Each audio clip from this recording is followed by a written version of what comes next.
The following program is a collection of stooges talking about happenings in the sports world. It is meant to be comedic informative. The opinions expressed on this show do not necessarily reflect the beliefs of their peers, their boss, or ESPN. There may be some cuss words because that's how humans in the real world talk. If you are young, please seek permission before watching any further. Hey, What? let's go! This show stinks, and the fact that you listen, we are very, very thankful for. The all-time leading tackler for the Green Bay Packers, You pig! damn it! Be a friend, tell a friend something nice could change their life.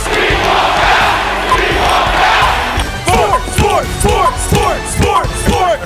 Hello, beautiful people, and welcome to our humble abode, the Thunderdome, on this White Wednesday, October 18th, 2023. This sports program starts now. Football! It is certainly happening in abundance, and there's a lot of stories for us to talk about today. There's an old veteran wide receiver that signed with a new team yesterday. That's obviously spectacular. There's a quarterback that is undergoing season-ending surgery right here in Indianapolis. That is terrible that's happening. There's allegedly a college quarterback that hasn't even made it into the NFL yet that is looking for a percentage of an NFL team. Wow. But we have found ourselves yet again right in the middle of quite a controversy in the football world. And before we go any further, I'd love to introduce the people that are here today. 9-year NFL vet, host of the Man to Man podcast and Everything DB, Darius J. Butler. Debo, we appreciate you, pal. One half of the Hammer, Dahn Cowboys. Tone Diggs is here looking spectacular on this glorious day. And the toxic table is only half filled with our guy at Ty Schmidt. Now, why is Ty Schmidt sitting alone at the toxic table, you ask? Well, here's the deal. Once again, this particular program has found itself right in the middle of a situation. Sure. Now, you go back before we were on ESPN, you could think of anything that has basically happened in sports, and somehow this dumbass show is somehow probably involved. We don't look to be a part of these types of things. No. This is not a game plan. We're literally in here just shooting from the hip, having conversations however we can, with whoever we can, and trying to make sports as fun as possible. Yesterday, we might have been used. Maybe. No way. Now, that's a about face for Darius J. Butler where he says no way. And Tone Diggs, I think, feels the same exact way. And we had the incredible honor to chit-chat with what we thought incredible honor, to chat with Maryann Doe, who was the Los Angeles Chargers superfan. And we all watched her on Monday night ride the wave of the Chargers game against the Cowboys that they inevitably would end up losing by 3 points or less, which they have done more than any other team in NFL over the last year and a half, except for the Denver Broncos. Just heartbreaking loss after heartbreaking loss after heartbreaking loss for Maryann Doe and all the Chargers fans. That's right. She got a lot of airtime on Monday night. Yeah, she did. Then she came on our show on Tuesday. Yeah. We had a full convo with this lady. We did. And I want to let you know, we fell in love with Maryann Doe. Yeah, hard not to. Stole my heart. The passion she had while she was talking to us about the passion she has for the Los Angeles Chargers. At one point, whenever she was talking to us, not even at the game, when she was talking to us, veins were popping out of her forehead because she was so intense about the Los Angeles Chargers. Then the internet does what the internet does. Yep. And they certainly started looking up everything in Maryann Doe's past. Yeah, they did. Is this a fugazi? Is this not a fugazi? Yeah. Which led to a Pro Football Talk article. Maryann Doe didn't just do our show. No, she went and spoke to TMZ. And TMZ, we know they will get to the bottom of it. Everything. They will get to the bottom of it. And by the time she talked to TMZ, the internet had already seen a picture of Maryann Doe with her face painted at a Minnesota Vikings game doing the same stuff that she was doing for the Chargers. And Pro Football Talk's Mike Florio, who is a eternal optimist. Sure. You know, super duper positive. Absolutely. Always trying to find the good in everything, you know. That is, we love Florio, but boy, Florio is one of the best at being like, this sounds like bullshit, and going all the way in. Over the top, passionate LA Chargers fan admits she's also a fan of the Minnesota Vikings, too, while soaking up every ounce of attention coming from last night's viral moment. I actually clicked on the article here because I was like, I feel like I've been used here. I feel like I've been part of this entire thing. And if you read Mike Florio's article on Pro Football Talk, he would say, yeah, you did get used. She's been looking to do this for a long time. She was trying to do it with the Vikings, then she did it with the Chargers. So Florio's article leads to the rest of the internet going, oh, this is a plant. Yep. This is a fake. Yep. This is fugazi, which leads to one of the random aggregators of NFL information on the internet these days, ML Football, which, ML Football has been wrong about a lot of things. Sure. ML Football has also quoted a lot of things that are right. So it's just like the game you play on the internet. But ML Football puts out a tweet, caught red-handed. The Chargers fan that went viral last night for her celebration and reaction is a paid actor, it appears, via NFL memes and Pro Football Talk. Now, Mike Florio never said she was a paid actor. No. Mike Florio was alluding to the fact that she was just looking for the attention. But after talking to Maryann Doe, we all loved Maryann Doe. We said, excuse me. We actually got some information from some people that potentially set up the Maryann Doe connection for us that said, what are you talking about? Her kid plays for the Vikings. You don't think she just gets all jacked up for her kids? So Boston Connor, of all humans. Yeah. Boston Connor, of all humans, decided to chime in on the internet and go, I usually would ignore a fake story. However, this lady is too good of a person to let this slide. Hell yeah. Her son plays on the Vikings in his local league. So guess what? Not only is she a real Chargers fan, but she's a super mom who went all out for her son's football game, wearing face paint and spending money to get a real Adam Thielen jersey. I'm all for a good conspiracy theory, which we know. Yeah. But this lady is just a weapon of support for her family and her favorite team. This tweet would end up going. Yep. Okay, this would be the tweet that was representing Maryann Doe and the authenticity of her fandom on Monday night that we all watched. And he did it because we talked to her. Look, he says, this lady's too good of a person for everybody just to be killing her. Exactly. This tweet would go, this is the biggest tweet that Connor's ever had. 13.5 million views on this particular tweet. So now, ladies and gentlemen, there's only one thing to do. Boston Connor has a prepared statement that he will be reading live from the Capitol. Connor, take it away, pal. Thank you, Pat. My fellow Americans, over the past few days, a single Chargers fan has split the sports world in half. A woman who goes by the alias or name Maryann Doe is who I currently speak of. Miss Doe, not Jane, has been the center of the newest NFL controversy that people are debating. Maybe she is a plant. Maybe she's not a real fan. Now, I fancy myself a hardcore conspiracy theorist. Birds are government drones. Antarctica isn't made of ice. Climate change. Planes disappearing. JFK, the royal family, the Denver airport. Depending on what news articles I saw that day, the pandemic, all fall under the category of things I could and sometimes do believe in.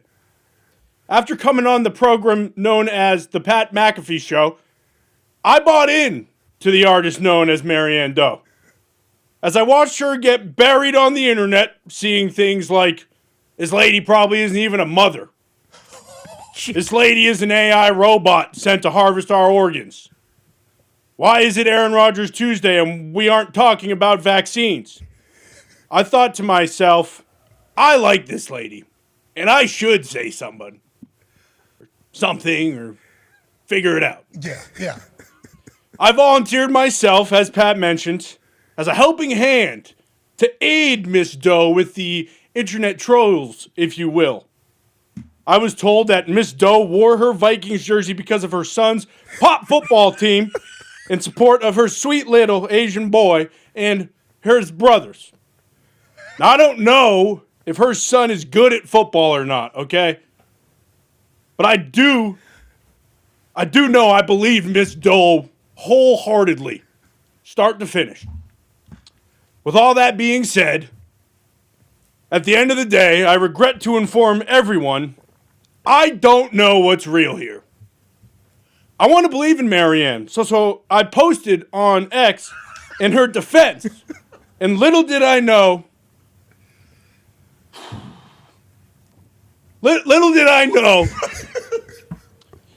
that she might also have been a Vikings fan this whole time.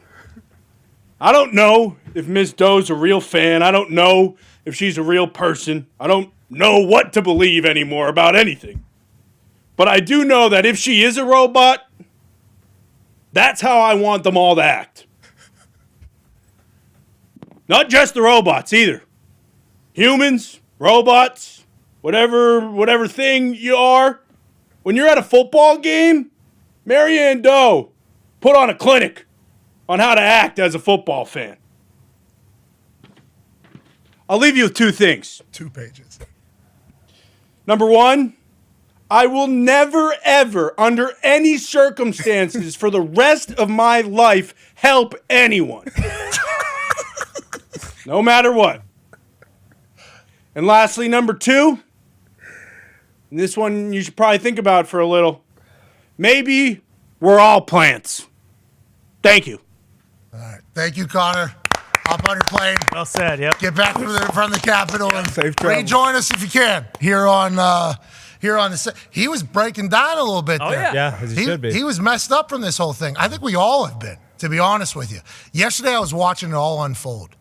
And, because getting her on the show yesterday was a big deal. Awesome. Huge. I mean, I was incredibly pumped about what was happening on the show when she came on. I was thinking to myself, look at us just putting all the conspiracies to rest. Look at all these internet people that want to see this lady get kind of crucified and want to know that the NFL is paying somebody to act that way. Chargers, more specifically, are trying to prove that they actually have fans and that they have a super fan that's going to go in there. And we have her on, and I genuinely bought in, much like Connor. Oh, yeah. And then Florio and TMZ and the internet start going, nah. And as soon as we read that she said she was also a Minnesota Vikings fan, and then as soon as I read what Florio said, I all of a sudden, the man who wants to believe that everything awesome is true, I started to have doubts myself. Yep. And at that point, I go back to X and see what's going on. And I take a little look-see at old Connor's, Twitter account. Yeah. He was the voice It was. of Maryann Doe in the face of the entire internet turning on Maryann Doe. And Connor, thank you for making it back to the studio in time. Yeah, wow. It was really hard on you, I think. Last night, people were saying a lot of terrible things about you. And you didn't even mention this. You did mention all the conspiracies you believe in. But I saw one particular tweet where they actually referred to you as they when they're talking about cover-up. Whoa. Yeah. So, like, how the world has come to this point now, you are now the guy that's not the conspiracy theorist. No. You're the one covering up, battling against them. That's what they were saying. You're a mark. You're a sellout. Whoa. You're a plant sticking up for this lady. Yeah, I mean, that's ridiculous. We all saw it, what Maryann did, and we were all fans. And I know they said they. I'm a he, him. So if they were talking about me, that wasn't regarding myself. True. Yeah. For the record. Just for the record. I think that's true. But the other thing is, usually I don't put my phone down when I get home. I'll be scrolling. I'll be around it for, the rest of the night. But for some reason yesterday, while I was making dinner, I said, let me just put some music on. Stick up for a lady. Yeah, send out a little, hey, Maryann Doe's a good person. I'll put my phone down. I'm going to make some dinner. I'm going to enjoy my night. Well, I picked my phone back up about 15 minutes after that tweet. Boy, oh boy.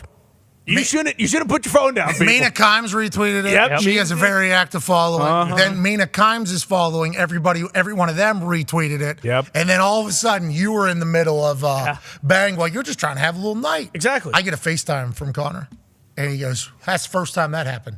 And I was like, "What's that?" He goes, "Put my phone down. Come back."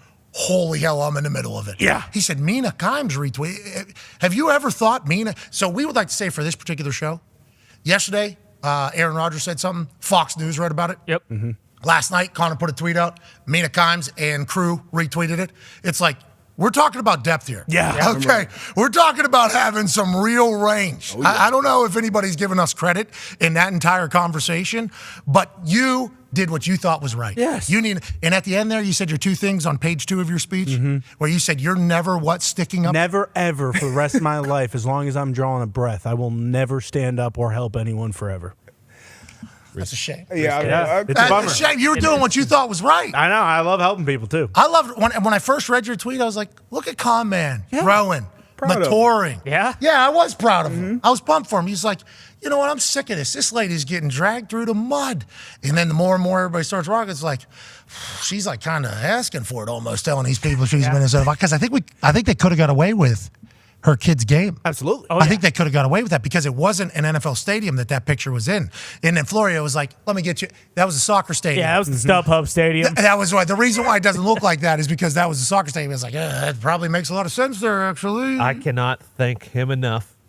And there's two differences between Connor and I. He goes home and he's by himself. I go home and I have a family, okay? Because I had a Thanks a lot, Tony. Whoa. Reminding me of all the shitty stuff in my life, huh? I had a tweet typed up similar to that because I was tired of it too because Maryann charmed the pants off of all of us, okay? We saw you wave, Tone. We saw. Yeah. Yeah, 2 hands. Yeah. That That was a 2-way. That's a big deal. Yeah. She warmed my heart up yesterday, and I couldn't take it either. So I was going to put out a tweet, but at one point, my daughter saved me. She ran up to me while I was doing it, and I put my phone down, put her to bed, stuff like that. The time had passed. I said, it's not worth it. Come blah, back. blah. Let's see what's going on next. Connor's spreading. Thank God. Hey, Thank God. We appreciate you sticking up for what you felt was right. Yeah, and that's the last time I'll ever do it. No, don't lose faith just because of one situation. Well, yeah. And also, Maryann Doe, good on you. If you didn't get paid in money, which we don't think, like who would? How would that happen? I mean, I guess there's people out there that think that happened, but then you'd be saying the NFL is so desperate they're paying one person. Yeah, not a chance. And is he like that's not happening. But if she is a fugazi, and she's just looking for attention, it's like she put in a hard 4 hours. She did. You know what I mean? Went off. She put on a hard 4 hours of real emotions and riding the wave. So hey, keep doing it. Hey, keep acting, Didn't she Maryann. tell us, though, that she's been a Chargers fan for 20 years? Maybe she was a Vikings fan 21 years ago. Yeah, but then Thielen jersey. Okay. In the new one. So Thielen's been around not for 20 years. She's super smart. If that Did we was- see the she's back just- of the jersey or just 19? Could have been anybody. Yeah, you're right. I mean, there's a Harrison Smith jersey right next to. Okay. There Okay, There was a new jerseys as well, the Vikings. Yeah, so I'm going to defend her till the day I die. yeah, I think maybe she just fan both teams like. Yep. Possible. You know what I mean? Super fan. You can respect that. I can respect that. I can't. Be a super fan. Be just own that part of it. You're a super fan of the Vikings The NFL. and the Chargers. All right, let's move along here. Julio Jones is signed with the Philadelphia Eagles. Yo. That's a big deal. Now, not as much chatter about that on the internet as Maryann Doe yesterday, but I do know that Julio Jones at one point signing to the Philadelphia Eagles would be top of the line conversation in every single city, in every single sports convo. The reason why it isn't now is because his stint with the Tennessee Titans was nowhere near what we thought it could have been. Now, is it because Tannehill was his quarterback? Whoa, Tannehill doesn't deserve that. Is it because the system was the system? Whoa. They don't deserve that down there in Tennessee. Is it just a bad fit? Maybe. But I remember whenever he was leaving Atlanta, if you do recall, had a phone call with Unc on live television on Fox where he said, I'm out of there, man. Just trying to get somewhere where I want to win. I was big for the Colts to sign Julio Jones because we didn't have enough weapons. And I wasn't the only fan of a team that was pulling for that. Maryann Doe was pulling for the Vikings and for the Chargers to sign Julio Jones. People all over the league were. When the Titans ended up being the team that signed him, it was surprising. When it didn't work out, we were all alarmed, but I think a majority of people said, this dude is washed. D-Butt, I ask you, going to the Philadelphia Eagles, where he's third, fourth, fifth option, okay, so he's going to be facing man-to-man coverage all the time. Is there still a massive piece that Julio Jones can bring to this Philadelphia Eagles offense, and why do you think they were the team to sign Julio? Honestly, I don't think so. I don't think he's that impactful of a player right now. 34 years old, I think. Last 2 years. Let me see, 55 catches in 20 games. But like you said, will be a fourth, fifth option. And he is a first ballot Hall of Famer. He already has that resume. If he's fully healthy, maybe he's got to get his legs under him a little bit. But as Ty would say, he's a little long in the tooth right now, but he is still Julio Jones, so we shall see. Yeah, I didn't know he was still looking for a team, by the way. No. Because I would have been calling for him to be a Colt for a long time. So when I saw him sign with the Eagles, I was like, I thought Julio retired. He is not retired. He's gone over there. Now, he's clearly ring chasing, I would assume, right? Because before he left Atlanta, he said, I want to win. Ends up with the Titans now. They don't go on to do that type of stuff. Tampa, too. Yeah, had that little stint with Oh, yeah, Fox. you're 100% right. So now with the Eagles, it's like has a chance to join a team that could go on a run. And why not one play a game? Where you need a Julio Jones type thing, 2 plays a game. They're not going to expect much of them with AJ and Devontae, DeAndre Swift in the backfield. It's like, it's almost a perfect situation. I don't think any of us knew he was even available. No, definitely not. And I think the only thing that, I imagine that his foot is just done for because he's had foot issues for the last however many years. So maybe that's what's still ailing him. It's just hard to think because, when I first saw this, I was like, oh, he could be, a big target down in the red zone, like you said, 1 to 2 plays, or every time they get into the red zone, he's out there. But then it's like, are they really going to throw one up to Julio Jones when you have A.J. Brown, who is also a physical freak and big and is going to go high point the ball? So it's tough to think that he'll make like an immediate impact, but who knows? He's like, if he does if he has 2 games or even one game late where Julio Jones just somehow takes over, somehow Julio Jones takes over, I think you would classify that as a success. I think if you're a Philadelphia Eagles fan and a Philadelphia Eagles front office. So I was talking red zone, and it reminded me that when Jason Kelsey was on the show, he talked about how they haven't been great in the red zone this year. So maybe that is the reason, to be honest. I love it because he's going to be a mismatch for somebody somewhere. Why not? If he still got it, why not? Hey, good for you, Julio. Yeah. Go, Julio. Congrats to Julio Jones. Now, I will say, sounds like Darius thinks he stinks. Got to prove. No. Got to prove D-Butt wrong. Now, let's talk about something that does stink. Anthony Richardson, phenom for the Indianapolis Colts, will be undergoing season-ending shoulder surgery after an AC sprain happened 2 weeks ago in the middle of a home game against the Titans? Texans? Yikes. It was the Titans. We should know. It was one of those. It was the Titans. It was Vrabel's Titans. He goes down immediately on the field and starts tapping his shoulder. He walks off. We all fear the absolute worst. Then we hear it's a sprain as opposed to a collarbone or anything else like that. And then as the days have rolled on, what I'm being told is behind the scenes, not only was Anthony Richardson involved, but there was numerous doctors and trainers and physical therapists that kind of looked at his shoulder, looked at the scope of it all. And Jim Irsay's quote about it was pretty much that all roads have led to thinking about not only the now, but the future for Anthony Richardson. And they've made the incredibly difficult decision to undergo the shoulder surgery, which is ending his rookie season. Now, D-Butt, we are devastated for Anthony Richardson. We are devastated for the Indianapolis Colts and the Colts fans because when he was on the field, it was awesome. Mm-hmm. You had no idea what was going to happen. Even if a play went for 0 yards, whenever he was lined up under center or in shotgun, it was like, something could happen on this particular play. He showcased the fact that he can put balls into buckets. He showcased the fact that he can run guys over, shake guys. He was making accurate reads. Was he perfect? No. But when he was on the field, there was a glimpse of hope, a Super Bowl dreams for all Colts fans. And I assume Anthony Richardson felt that as well. What I've been told is he's devastated that this is the case, that his season is ending.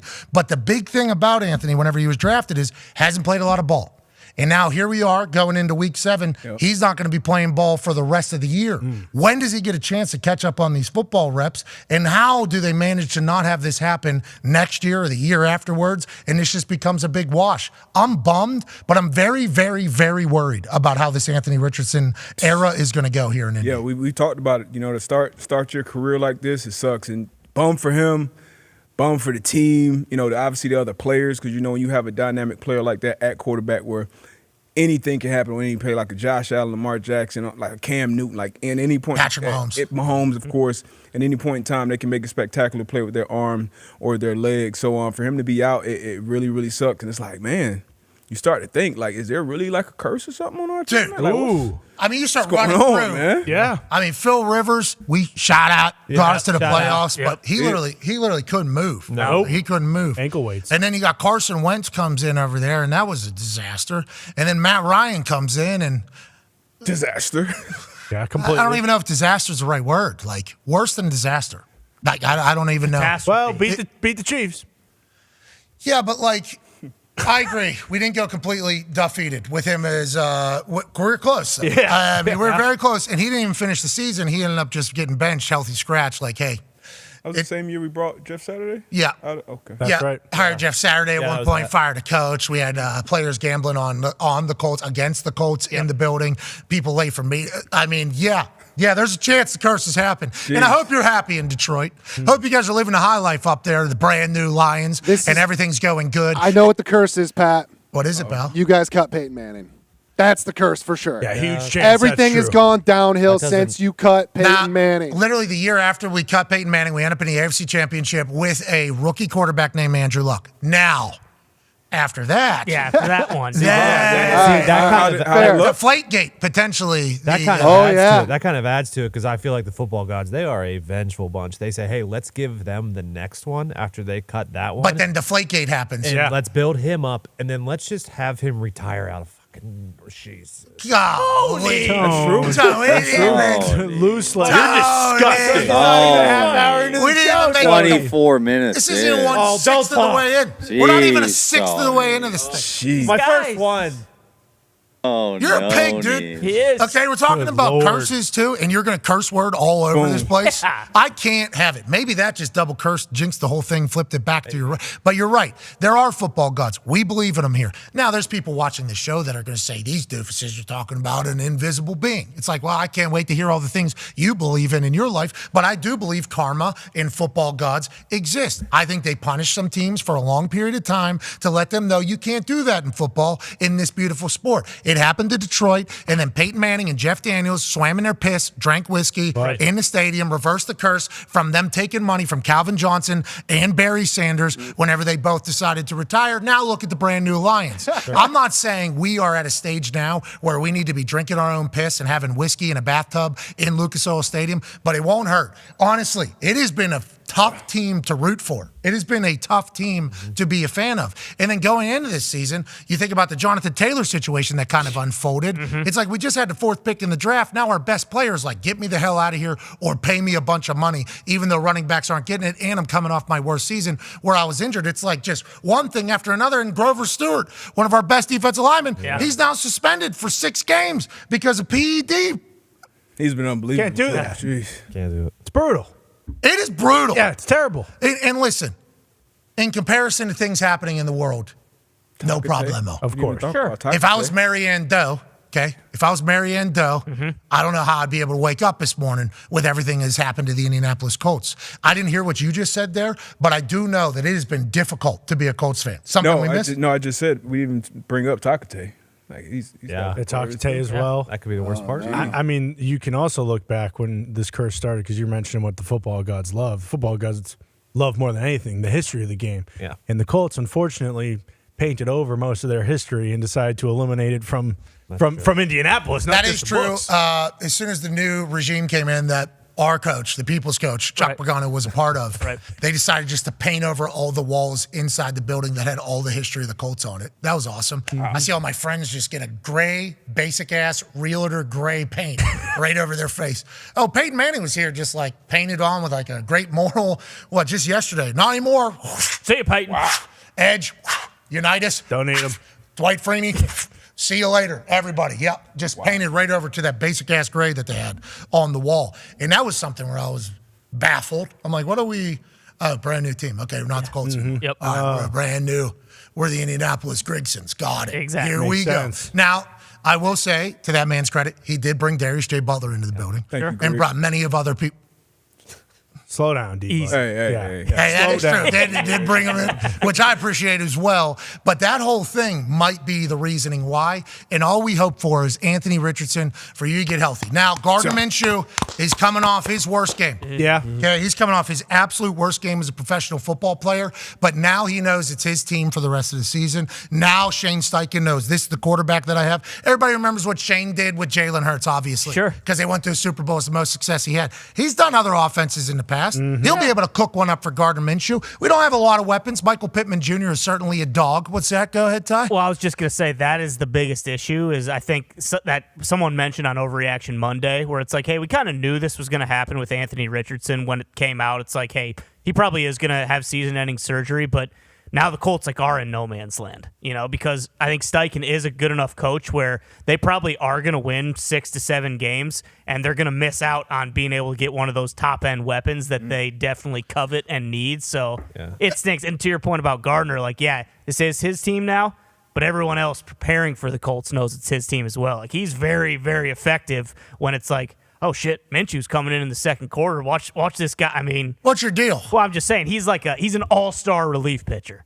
But when you slide that guy into the starting role, he gives up 4 home runs in the first inning, and it's like, man, we got to get this guy back in the bullpen. We don't know if that's true just yet. We haven't seen a big enough sample size, but I will say it did feel as if Jacksonville knew everything that Gardner Minshew was going to do and how he was going to go about doing it, but they got a whole nother week. Joining us now is a former general manager in the NFL for the Cleveland Browns. He's been a coaching consultant, advisor. He's a TED Talk giver. He's an author, a newsletter writer, a businessman, and a host of a live show called The Lombardi Line and a podcast podcast called the GM Shuffle. We have no idea how he fits all of this into his life, but ladies and gentlemen, Grandpa, football legend, author of Football Done Right, Michael Lombardi. Thank you, Pat. Appreciate you having me. Appreciate it here. I cannot believe any team would take down the history. You know, when you're creating a team, the sense of belonging, you've got to have a linkage to the past. It's one of the things that drives me crazy about teams that win a title. The Eagles are going to wear their Kelly green uniforms that Chuck Bednarik wore when they won they beat the Packers in the 1960 playoff game at Franklin Field. And they're going to wear those uniforms this weekend against Miami. I think there has to be a connection to the past. When you would go in the Patriots' kitchen, you would see where the dining room was. You would see all the expatriate players up on the wall. And then Belichick would start asking the players, do you know who 73 is? Do you know who this 56 is? Yep. And, of course, the rookies have no idea. And by 2 weeks, everybody knows. Walsh used to say this all the time. Marines fight for Marines. So if you don't teach the history of your organization, you can't expect the current players to move forward. And I think that's one of the sins of organizations that take great pride. I mean, you're talking about the Baltimore Colts, Gino Marchetti, Johnny Unitas. There's so many great players. I mean, how could you ever possibly paint over Peyton Manning? How could you? Right over his face. I think they even had probably a Colts employee that Peyton's probably been, I don't want to say taken care of, and probably for this whole time they had it.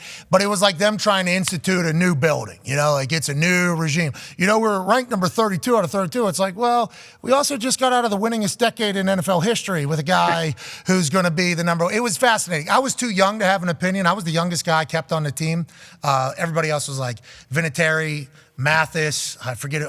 Maybe Costanzo, but yeah, Costanzo. I was just the youngest guy, so I couldn't really say anything or think anything. But I certainly was like, why are we painting over my friends? Why we just cut them all and now we're painting over their face? Yeah, it was interesting. It was certainly an interesting thing. But if they had to go back, I assume they would do it the exact same because that's how they feel and that's how most people feel. Let's move along. Julio Jones signs with the Eagles. You talk about them. Now, we all know the weapons that they have. They have Batman, little Batman. They have a running back in Swift that's unbelievable. Jalen is seemingly second-guessing himself more than he has in the past. We hope that he'll be able to get through that, get the confidence back. What does Julio Jones provide for them, and why do you think they made the signing? And did we know that Julio Jones was still available? I didn't think so because on his last experience at Tennessee, it didn't look like he had a lot of juice left in his lower body. Now, maybe with some time off and he's healthy and he's not hurt, he does. And the Eagles obviously are going to put him on their practice squad and find out. Look, for Philly, it really comes down to their balance, right? I mean, when you go through their season, they went to Tampa. I think they rushed for 208 yards against the Tampa Bay Buccaneers on that day. The remaining 4 teams or 5 teams that have played Tampa have rushed for 217 yards. Nobody could run the ball on Tampa except Philly. And Philly needs to run the football. That's who they are. They're a run team. And last week against the Jets, when they couldn't run the ball, they put a lot of responsibility on their passing offense. And with Driscoll at right tackle and a new right guard, all of a sudden, Hurts is getting hit way too much. So I don't understand the move. I'm sure there's a reason for it because when I looked at the Eagles team, it wasn't that we needed another receiver. It's we better get that right tackle position handled because without Lane Johnson, we don't play as well. Okay. Are you worried about the Eagles long-term here after what you saw against the Jets? No, I like them this week against Miami. I think if Jalen Carter's back, look, the Phillies good defensively, right? And they're going to pressure inside against Miami. It's going to be a windy game in Philadelphia this weekend. There's going to be wind all through the East Coast, 15-mile-an-hour wind in Baltimore, Detroit. There's going to be a lot of wind. This game's interesting in the sense that – I love those uniforms, by the way. This game's going to be interesting because Philly can pressure inside out. What has created problems for Miami? Pressure inside. When you go back and watch that Buffalo game, Daquan Jones was really good. He was really good. He was the reason Tua had to get rid of the football. I think Philly will play well, and I think, look, Miami's defense hasn't been able to stop anybody, frankly. I think Philly will run the ball and move the ball effectively. Jalen Ramsey back at practice, too. He's way ahead of schedule. That's good news out of Miami. What you just said there, I think is I don't know if a lot of people are going to feel that way because Miami's just viewed as the wagon. Like, who's going to stop them? Who's going to stop them? And Philly hasn't been anywhere near what we had seen them be at the end of the season, although they're still 5-1. Fascinating. Let's move to here to Indianapolis. Anthony Richardson, okay, undergoing season-ending surgery on his right shoulder, his throwing shoulder. When he was playing, he was out 4 of the 5 games. 3 of them ended up leaving the game and didn't finish them with a leg and a shoulder, a concussion. I mean, it's just like riddled with injuries already. Now, negative tests for almost everything, but still taking big shots. He needed football reps, is what everybody said, coming into the NFL because he didn't play enough at Florida for whatever reason. Now, he doesn't get to finish his rookie season. We're kind of punting his rookie year to next year almost. How do they make sure that doesn't happen again? And what do you expect from a player like Anthony Richardson with another year under his belt, hopefully of learning from Gardner? Is that best? What do we take from this year? Yeah. Well, I think what he's got to do is, look, I would show him a picture of Michael Jordan when he came out in the draft, and then I would show a picture of Michael Jordan 3 years later because he's going to have to get his body more physical. Look, he's a big man, let's face it, but he's 21 years old. He hasn't fully matured his body. One of the reasons why he gets hurt.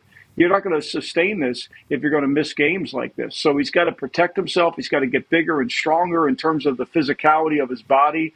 And then I think he's got to take as many mental reps as he possibly can.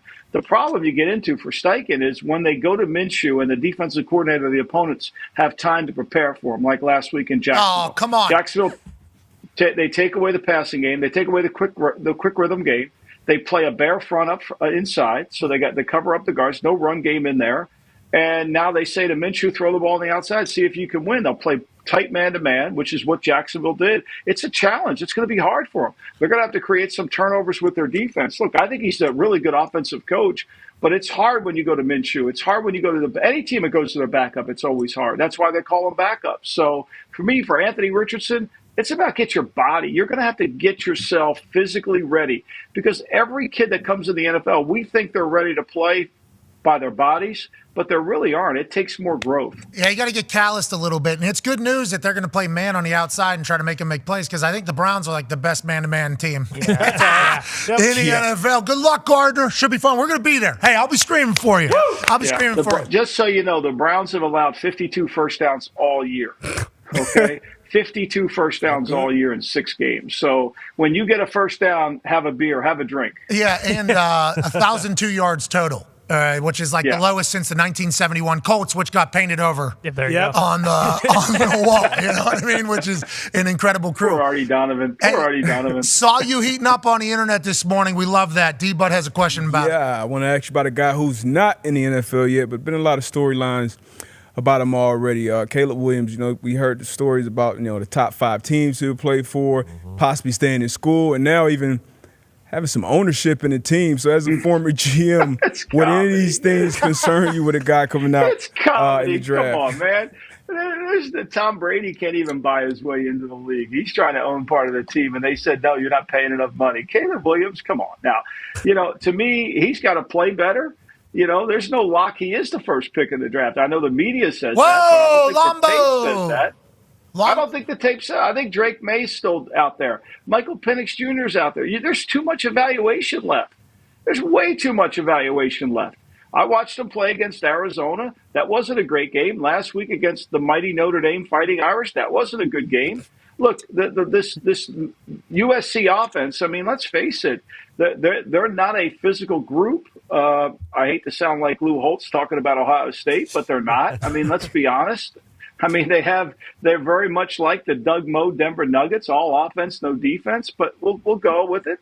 But there's no guarantee. Look, nobody wants to take a guy who has a list of demands before the draft before he's played a snap. You guys play pro football. How would you like it if some rookie comes in with a list of demands and without even doing one thing? Lombo, I want to let you know this. Last year I was on USC heavy because I loved what Lincoln Riley did. I loved the fact that he was bringing back the allure of L.A. because whenever we were in college, USC was like everybody was at practice. It was sweet. Like it was a cool thing. And then he was bringing in transfers, obviously, before Colorado did it. Lincoln did it in a big way, offense, defensively. And I was like, stars are stars for a reason. When it gets to the big game, they're going to do their thing. They let me down last year. Okay, the defense wasn't able to stop anybody. They did not go on to win, but I was a fan of it. Then once I started hearing everybody in the college football world be like, well, Caleb Williams is the number 1 overall pick. And I'm like, who's saying that? They're like, the scouts we've talked to say that he would get drafted before Trevor Lawrence, Andrew Luck, all these other people. And I'm like, who is saying this? And they're like, scouts are. I'm like, do you know, though, that there are scouts that mean less than nothing? Like, they are literally just going around writing down 40 times, saying who practiced, who didn't practice, living in a hotel, trying to get to a point that matters. Are we talking about those type of scouts? Or are we talking about, like, actual scouts? Because humans are making this decision. And I'm not saying it's right or it's wrong, but whenever you're evaluating and you want to know about a guy, like, I think there's some other, like Penix Jr., friends. Michael Penix Jr. is an assassin. Yes. He is an absolute assassin, loves ball, loves football, has the calluses of being through some stuff with injuries, fighting back, sticking with it. Like, there's a GM that could fall in love with that particular story. Drake May, he just comes from a family of athletes. What's he do all day? Compete. All he loves is ball. He's 6'5". He is huge. There might be a GM that falls in love. And then Caleb Williams, incredible player. Now he played against the first good defense this past weekend, and whatever happened. And that Notre Dame defense, I think, gave up 31 to Louisville the week before. Yeah. And I think Caleb Williams is electrifying. But, like, a lot of this stuff, which I appreciate. And where's that stuff coming from? Be an individual, but, like, the talking about the 5 teams, the potential percentage, the painting of the nails, like, you know what I mean? Like, humans are making this decision, not like theories making them. So you might find a GM or an owner that's like, just give me this guy that seems to be less. Like, they've just put him at the number 1 spot automatically, and I think he's bought into it. I think his family's bought into it. Like, we'll only go to these schools. It's like, damn, bro. Like, I hope you have an incredible NFL career, but I think we're putting cart before the horse here, Lombo. I think we're right. Look at Joe Burrow. He didn't have any demand. He just went to Cincinnati and turned them into 2 AFC championships, 1 Super Bowl, right? So championship games and a Super Bowl. Look, here's the reality. Whoever you draft to be your quarterback, first pick overall, that's the face of your franchise for hopefully the next 15 years if you hit the right pick.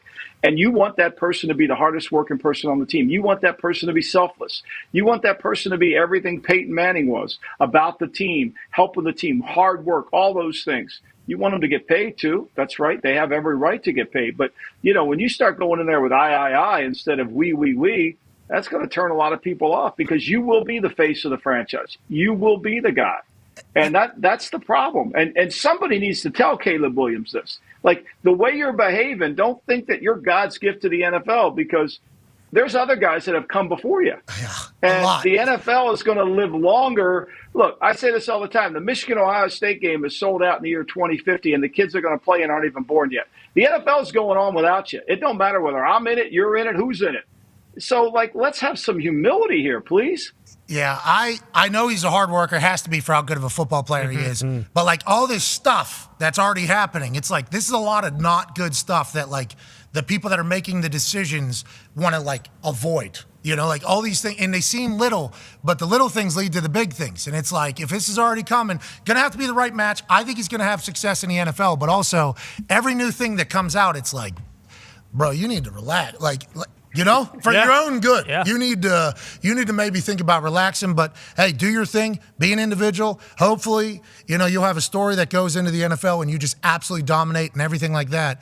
But there's a lot more first-round picks at quarterback position that fail than have success. We'll see how it goes. Ty has a question for you, Lombo. Yeah, Lombo, I know they won, but should we be concerned about the Bills? They just looked awful against the Giants, and I don't know if that was more a product of Dable kind of being familiar with Josh Allen and that offense and knowing what to do to kind of make them uncomfortable and struggle. But the Bills seem to be one of those teams who kind of play to the level of their competition. They blow the doors off Miami and then respond with a game like that against the Giants. Should we be concerned about them long term?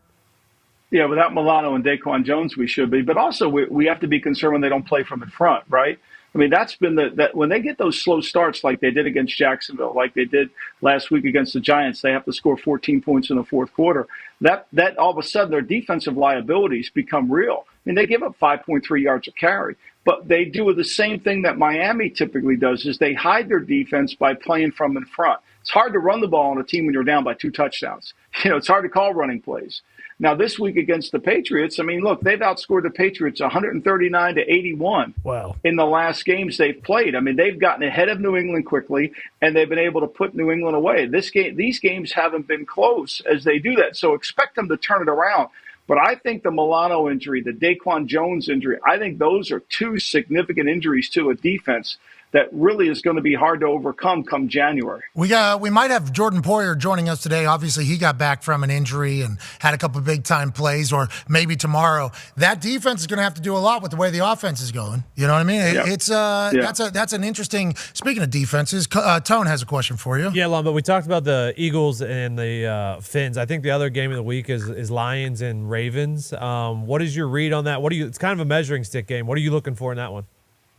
Well, when you go back and watch the Lions last year play defense, I think their defensive front this year is outstanding. But they've struggled with movement quarterbacks, right?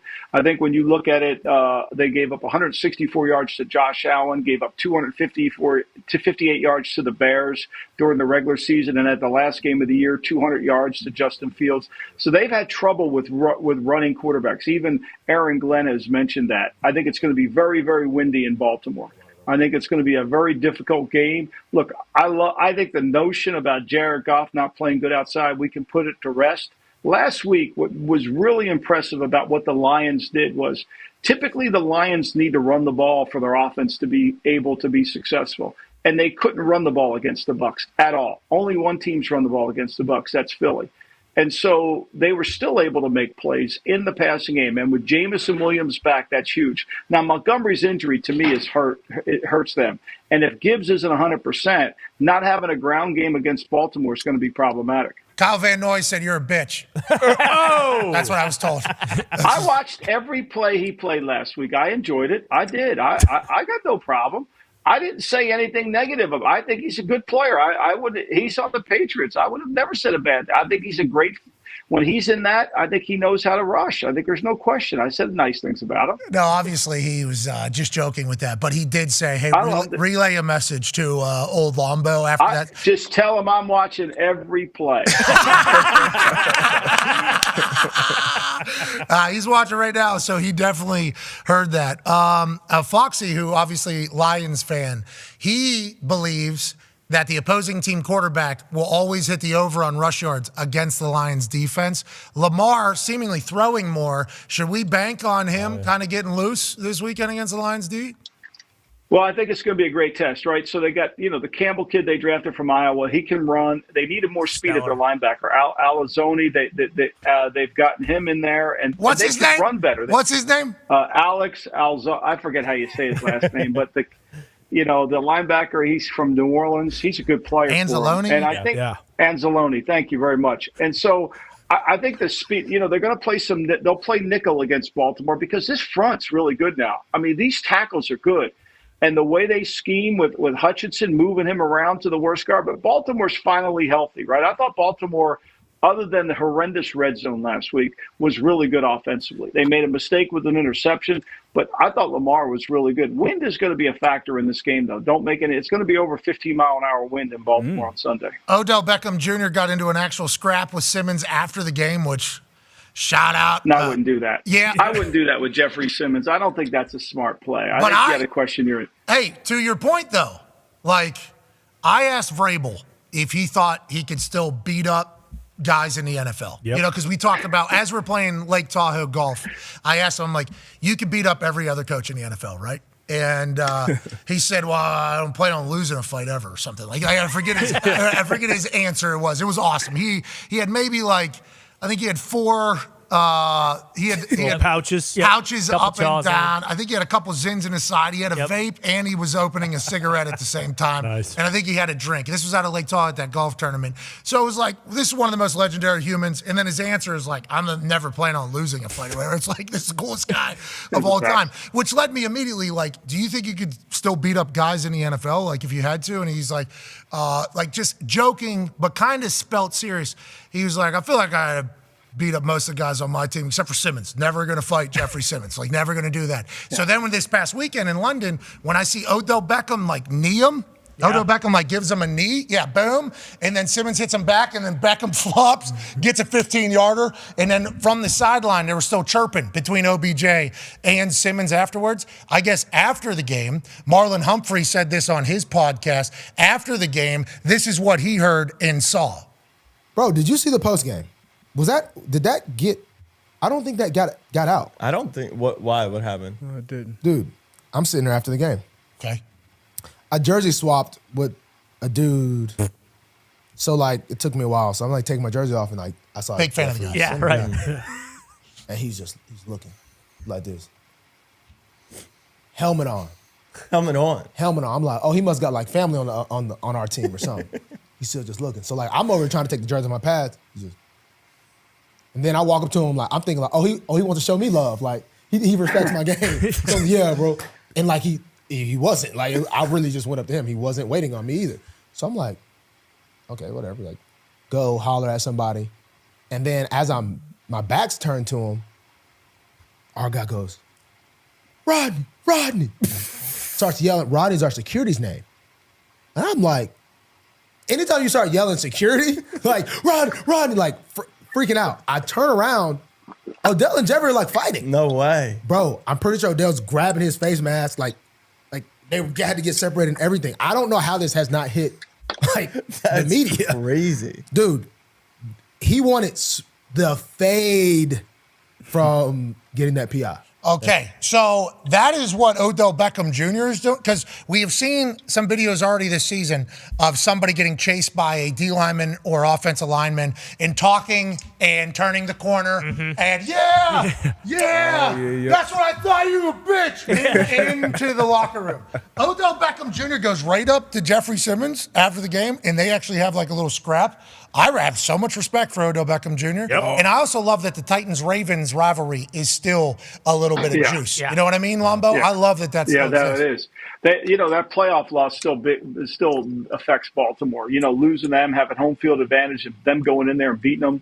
And they've always done a really good job of stopping Lamar from running the ball, but their secondary doesn't allow them to really stop. And when their front was not as healthy as it was last week, I think that was the issue. I mean, look, they played great in the red zone, and that's why that game was close. If it wasn't for the red zone, that game would have been a blowout. Hey, OBJ's a dog, though. Yes. And either just even staring at guts to do that. Yeah, I agree. Oh, yeah. Now, on the flip side, Simmons, big dog. Yeah, need to watch that. Last question here before we get your picks from Boston Connor. Yeah, Lombo, we were talking a lot this week about how the scoring in general around the NFL is down. I think it's like 21 teams are scoring below 21 points. Are you attributing that to good defenses like the Browns and the Jets? Like, is that why this is happening? And they've kind of caught up to this offensive run that has, changed over the last 5 years? Or are offenses and quarterbacks just not playing as well as they have in the past? I think you got to. It's all related to the red zone, right? I mean, last week I think there's 6 teams that were 5 for 31 in the red zone last week. Baltimore, the Raiders. There were so many bad red zone trips for teams that the game should have gotten away, but they didn't. I think we're a copycat league, and I think when you start copying plays, especially in the red zone, people know how to defend them, and they take them away. And your best players have to separate themselves in the red zone. But when you look at the good teams like Kansas City and you look at teams like Miami, they're constantly doing misdirection in the red zone to displace the defense because it's hard to make throws. Look at Seattle. Seattle's got the ball first and goal at the 10. They can't get it in the red zone because you don't have to worry about getting beat on top. You can squat on routes. You don't have to worry about anything. So you can play tighter coverage without worrying about giving up a big play. And the rush gets there. The quarterback has to hold the ball. So I think a lot of it is design more than anything. And then you've got to get the ball. Look, last week the Raiders tried to throw the ball to Devontae Adams. They throw it out of bounds. You got to get the ball to your players. Your best players got to make plays in the red zone. There's no question. That's where it has to happen. And I think that's been the biggest problem when you go down there. You got to find a way to be to get the ball to your best players. And the great offensive coaches can do this. This is where they make their money. Unders, 56-36-1 this season, 12-2-1 this past weekend. Offenses, to your point, Lombo, scoring touchdowns on just 53% of their red zone opportunities. Vastly different than years past, but we'll assume water will find its level. That's kind of how it always goes, although the scoring is wildly low. You like Philly over Miami? Is that one of your picks this week? Philly. Yeah, I think Philly over Miami, and I like Baltimore laying the 3. I'm sorry, Evan, but I think it'll be a great game, but I think Baltimore's a good team. I know they're coming back from London, which is a concern. But I think I just think the running back situation at the Lions is going to be problematic for them, and I think Lamar is playing really good. I think Lamar will have a big day, plus Baltimore's healthy. Hey, no concern about coming back from London. You see what Jacksonville, they were there for 2 weeks. That's what I did, too. I thought the Colts might have a good game that day, and they didn't. Me too, Lombo. All right, anyways, we appreciate the hell out of you, ladies and gentlemen. Thanks, Michael Lombardi. Thank you, buddy. What are we learning there? Defense is squatting down there in the red zone. Offense is not making plays. Is it bad offense? Is it good defense? He brought up something that was good there. It's a copycat league. Yep. So everybody just sees like offenses copy other offenses, but defensive coordinators see plays that are working for teams, and they're like, all right, if we see this, what are we going to do for it? I didn't even think about that. Definitely copycat league. And if you look around the league, these plays have been ran for a long time. And he mentioned something important there, like the players have to separate. Like you remember, you think about some of the great red zone players over the years. Gronk. Des Bryant immediately comes to mind. Like if he was backside one-on-one, he was getting a back shoulder fade. It wasn't Odell in his prime. It's different guys that really just have to be math changers down there because it's going to be tight throws, it's going to be bang, bang. And you got to be able to run the ball in the red zone too, because that makes people put more people in the box. You're not just doubling guys, and you can squat on guys too, as he mentioned, because you're not worried about them running past you. So it's tough down in the red area. I appreciate you throwing up the X there for Des Bryant. I've been following along with him on the internet. He's in the middle of a lot. He's doing a lot of stuff. Oh, yeah. Des is doing a lot of stuff. Hey, keep going, Des. Hey, keep going, pal. Toss it up. Just keep doing your thing, pal. Gronk was the greatest red zone threat of all time, though. Oh, yeah. Megatron, maybe? Yeah, he definitely was too. Yeah. Jimmy Graham for a year or two. Yeah, Jimmy Graham with the Saints. Yeah. Oh, yeah. But Gronk was like, that was, how many Super Bowls did they? Gronk has 4 Super Bowls. Played in 3. But he was like, Tom's looking for who? Gronk. Oh, yeah. Okay. And remember, they used to flank him out. Just go him outside. Oh, who's rolling with him? A linebacker? Sweet. Is it a corner? Sweet. Is it 2 corners? Sweet. It did not matter at all. That was their red zone offense. Now, with what Andy Reid draws up, I guess you can put Travis Kelce in there as well. Yeah. Kelce, so he's a mover, and he's going to just find space. Mahomes is going to wait, find him, and like you said, Andy Reid dials it up. They're spinning, they're shifting, they're motioning. So it's tough. Tyreek, a guy like him who moves around a ton. So you got to be creative down there, though. I guess great play designers are going to be showcased in the red zone. Oh, yeah. And all the other mimickers are going to get exposed down there in the red zone. That's what we're learning this year in 2023. I believe, to that point, I believe Matt Canada is the worst red zone offense in the league. Okay, so a lot of mimicking of like high school offenses. Maybe he'll think about taking something from Andy Reid every once in a while, even though I assume there's a reason he doesn't. He's still offense coordinator for the Pittsburgh Steelers? Yep. Hell yeah, he is. Nice. Hell Coming yeah, off the bye he week, is. too. The whole city of Pittsburgh's kind of getting perfecting that fire Canada chant, too. They are. Oh, yeah. So if he was to get fired, it would be too soon because we need that thing to continue to go. And what if in the face of these chants happening, not only in Pittsburgh at different stadiums and arenas and restaurants and bars, 2 a.m., I got a video from Carson Street of people screaming on the streets, fire Canada, when normally that would be headhunt time. Right. Okay, down there on the south side. The city is unified in one belief, and that's to get rid of him. What if he just shows up with an offense that goes right to number 1? Yeah. What if Matt Canada is the most mentally tough human in the history of sports? There's a chance. Maybe. Or Aaron Donald gets 6 sacks this week. Also a chance. Hey, Aaron Donald is still... He still goes. He's so much fun to watch. He's still so much stronger than everybody, so much faster than everybody. And that Rams team is going to surprise a lot of folks. All right, we're wrapping up hour 1 here. That started with a statement from the Capitol. It ended with some chitter-chatter about a guy getting fired potentially at some point. That's not the Steelers' way, but Steelers fans are about done with him. Yep. There's a lot going on. Jalen Ramsey back at practice today. Huge. That's huge, That is huge. for the Miami Dolphins as they make a push. We'll be back on the other side with AJ Hawk and JJ Watt. Be a friend, tell a friend something nice. We'll see you then.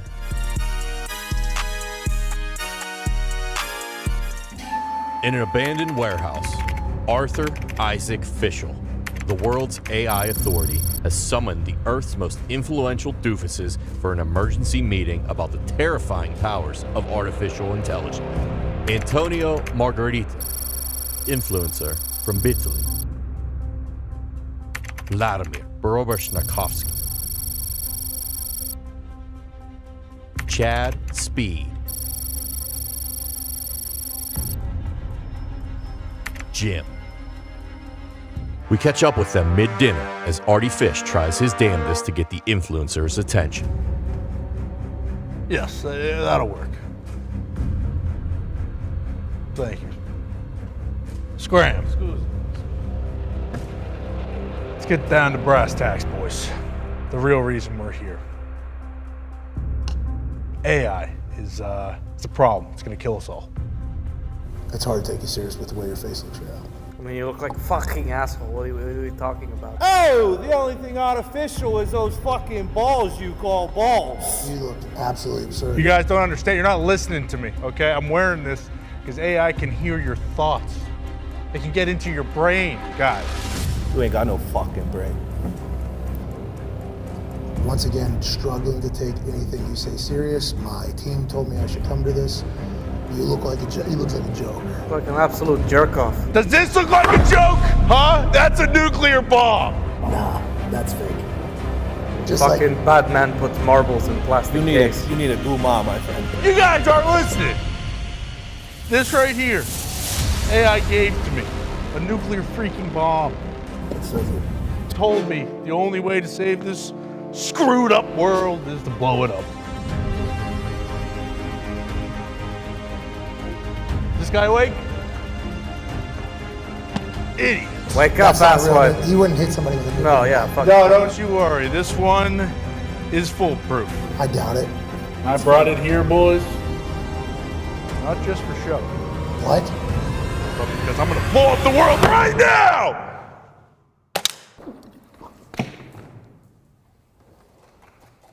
Holy shit! That's Jack Carr! Turns out, that was an actual nuclear bomb. Arthur Isaac Fischel was going to blow the entire world up, and Jack Carr saved us all. It was his actual first shot. And Artie Fish is actually dead. Forever. Thank the Lord that Jack Carr sensed trouble. Hell yeah, Jack Carr. Hell yeah. The following program is a collection of stooges talking about happenings in the sports world. It is meant to be comedic informative. The opinions expressed on this show do not necessarily reflect the beliefs of their peers, their boss, or ESPN. There may be some cuss words because that's how humans in the real world talk. If you are young, please seek permission before watching any further. Hey, What? let's go. This show stinks, and the fact that you listen, we are very, very thankful for. The all-time leading tackler for the Green Bay Packers, you pig! Damn it! Be a friend, tell a friend something nice could change their life. Sport! Hello, beautiful people. Welcome back to our humble abode, the Thunderdome, on this Walk Wednesday, October 18th, 2023. Hour 2 of this program starts now. Football is a glorious thing. Football has provided us oh so much, and we'll be chit-chatting about it all through the day. Now, we will also be talking about hockey, WNBA, and conspiracies that are bouncing around the internet that our names are getting thrown alongside of. The Toxic Table is here at Boston Connor, more specifically, and at Ty Schmidt. One half of the Hammer, Dahn, Cowboy Tone Diggs is here, and 9-year NFL vet Darius J. Butler joins us. He'll be hosting Everything DB, slinging around that good D from around the NFL later today. And joining us now from an attic in Ohio is a man who's a college football national champion, a Super Bowl champion, a Ryder Cup winner, and he'll be addressing his constituents of Ohio this Friday, where we'll be live from the game day set right outside the Horseshoe. Ladies and gentlemen, the president of Ohio, father of 10, COVID survivor, AJ Hawk. Hawker, how you doing, pal? I'm doing great. How you guys doing? Great job, Con Man, starting off the show from the Capitol. That was a pretty good segment. Yeah, I know there's a big Speaker of the House thing going on. Connor decided to speak from the House whenever he was speaking about the House that we're currently in, that's getting filled with a lot of innuendo that we perpetuated a lie for not only LA, the NFL, and ESPN with Maryann Doe. I know you have gotten a chance now to dive into this a little bit further. And Aaron Rodgers, friend of yours, said she's a plant immediately whenever he heard about this. You also had similar thoughts, I do believe. After talking to her yesterday, though, we thought she was a sweet lady. We were very pumped, AJ. Did you feel the same? We couldn't tell. Yeah, I mean, if she is faking it, then she's one of the greatest actresses there is, I would believe. I mean, So what we found out that she's just a fan of two teams. She's a fan of the Vikings as well, but she is diehard for the Vikings. Yeah, she had full Ultimate Warrior face paint. She did. It said skull across her forehead, Yep. and then she had it down here like she was Sting back in the day. It was purple. Sick. I mean, she was. should have lied. She should have lied because Con even said, "Hey, that's my son's game." That's all you had to say, right? Well, there's actually a fuller photo that has made its way on the internet, and there it is. There it is, right there. Yeah, it's the Rams painted on there, and Thielen jersey. Hit stick jersey, very Hitman jersey, very recent, you know. So she just goes crazy. She's got a lot of passion. She does. She loves living. She loves football.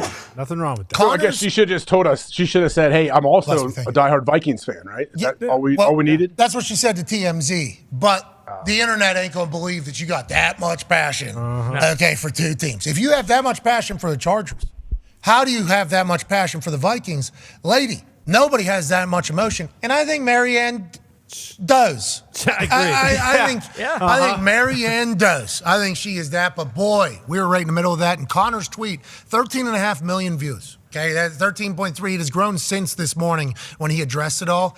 He was the voice of Maryann Doe. Is a good lady. Yeah. Is a good lady. And she's a real deal. And Connor, obviously, earlier started the show by ending his 2-page speech from the Capitol with saying he will never support anybody ever again. Bingo.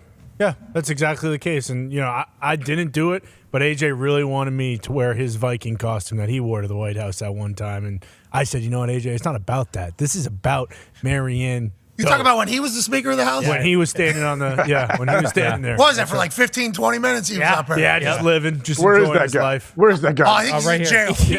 I think he's so. in jail. I think there was vegan too, right? There was a couple guys that in jail needed different food. Yep. This Viking That was a shocker, needs actually. different. Yeah, because Viking, you would assume that he would be eating whatever he could. I think the people that had their feet up on the desk too. Yep. I think they're probably in jail as well. Yeah. So.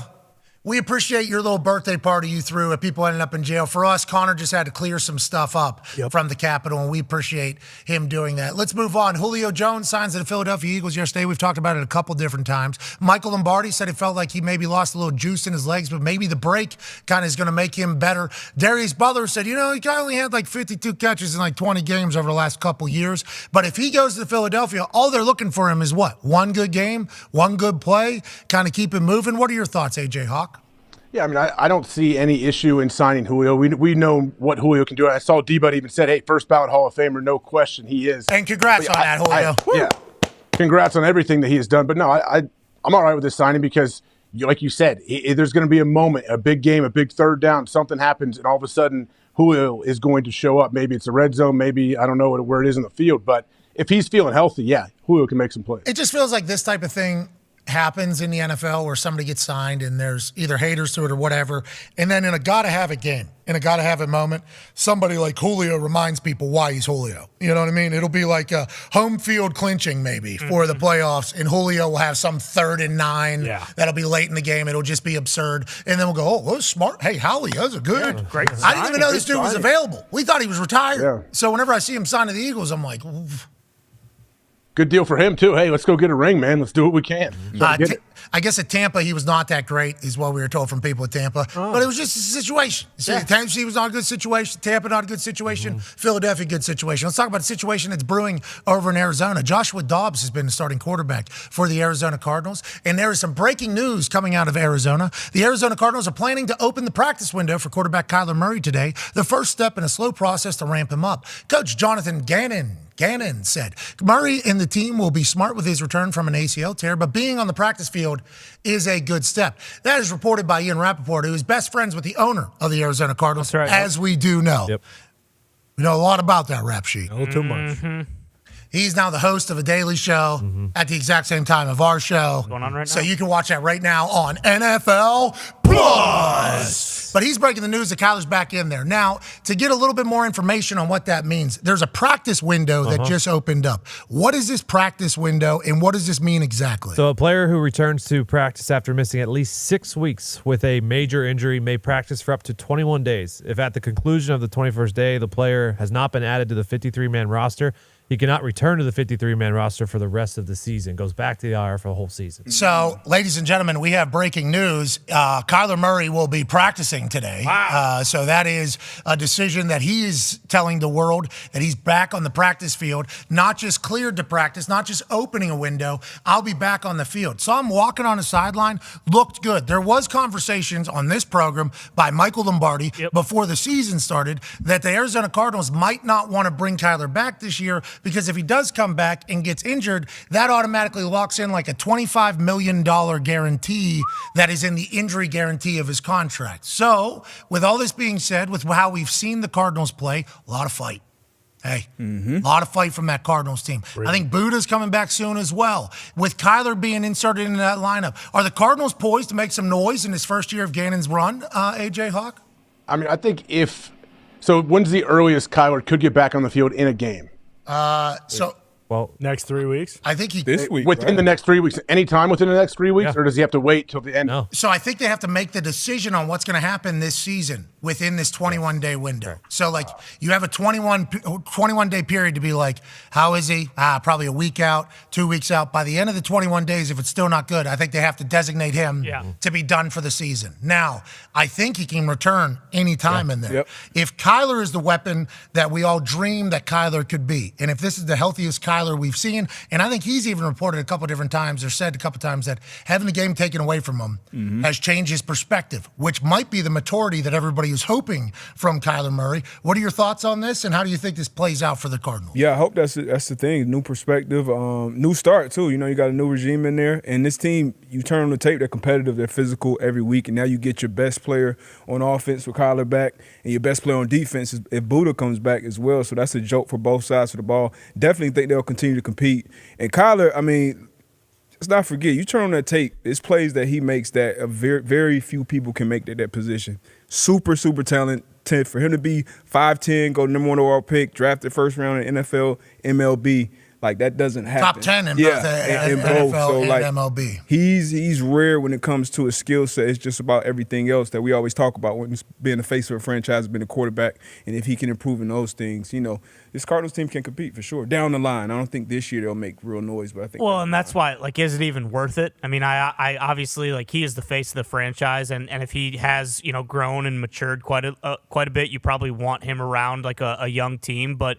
You look at that division right now with how the Rams are kind of better than everyone thought they were going to be, and obviously the Niners are a juggernaut.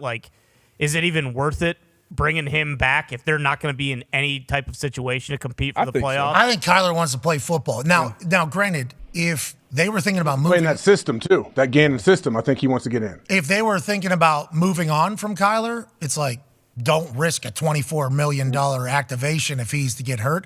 But I think them putting him back on the practice field is saying everything they said during the interview process for the new coach.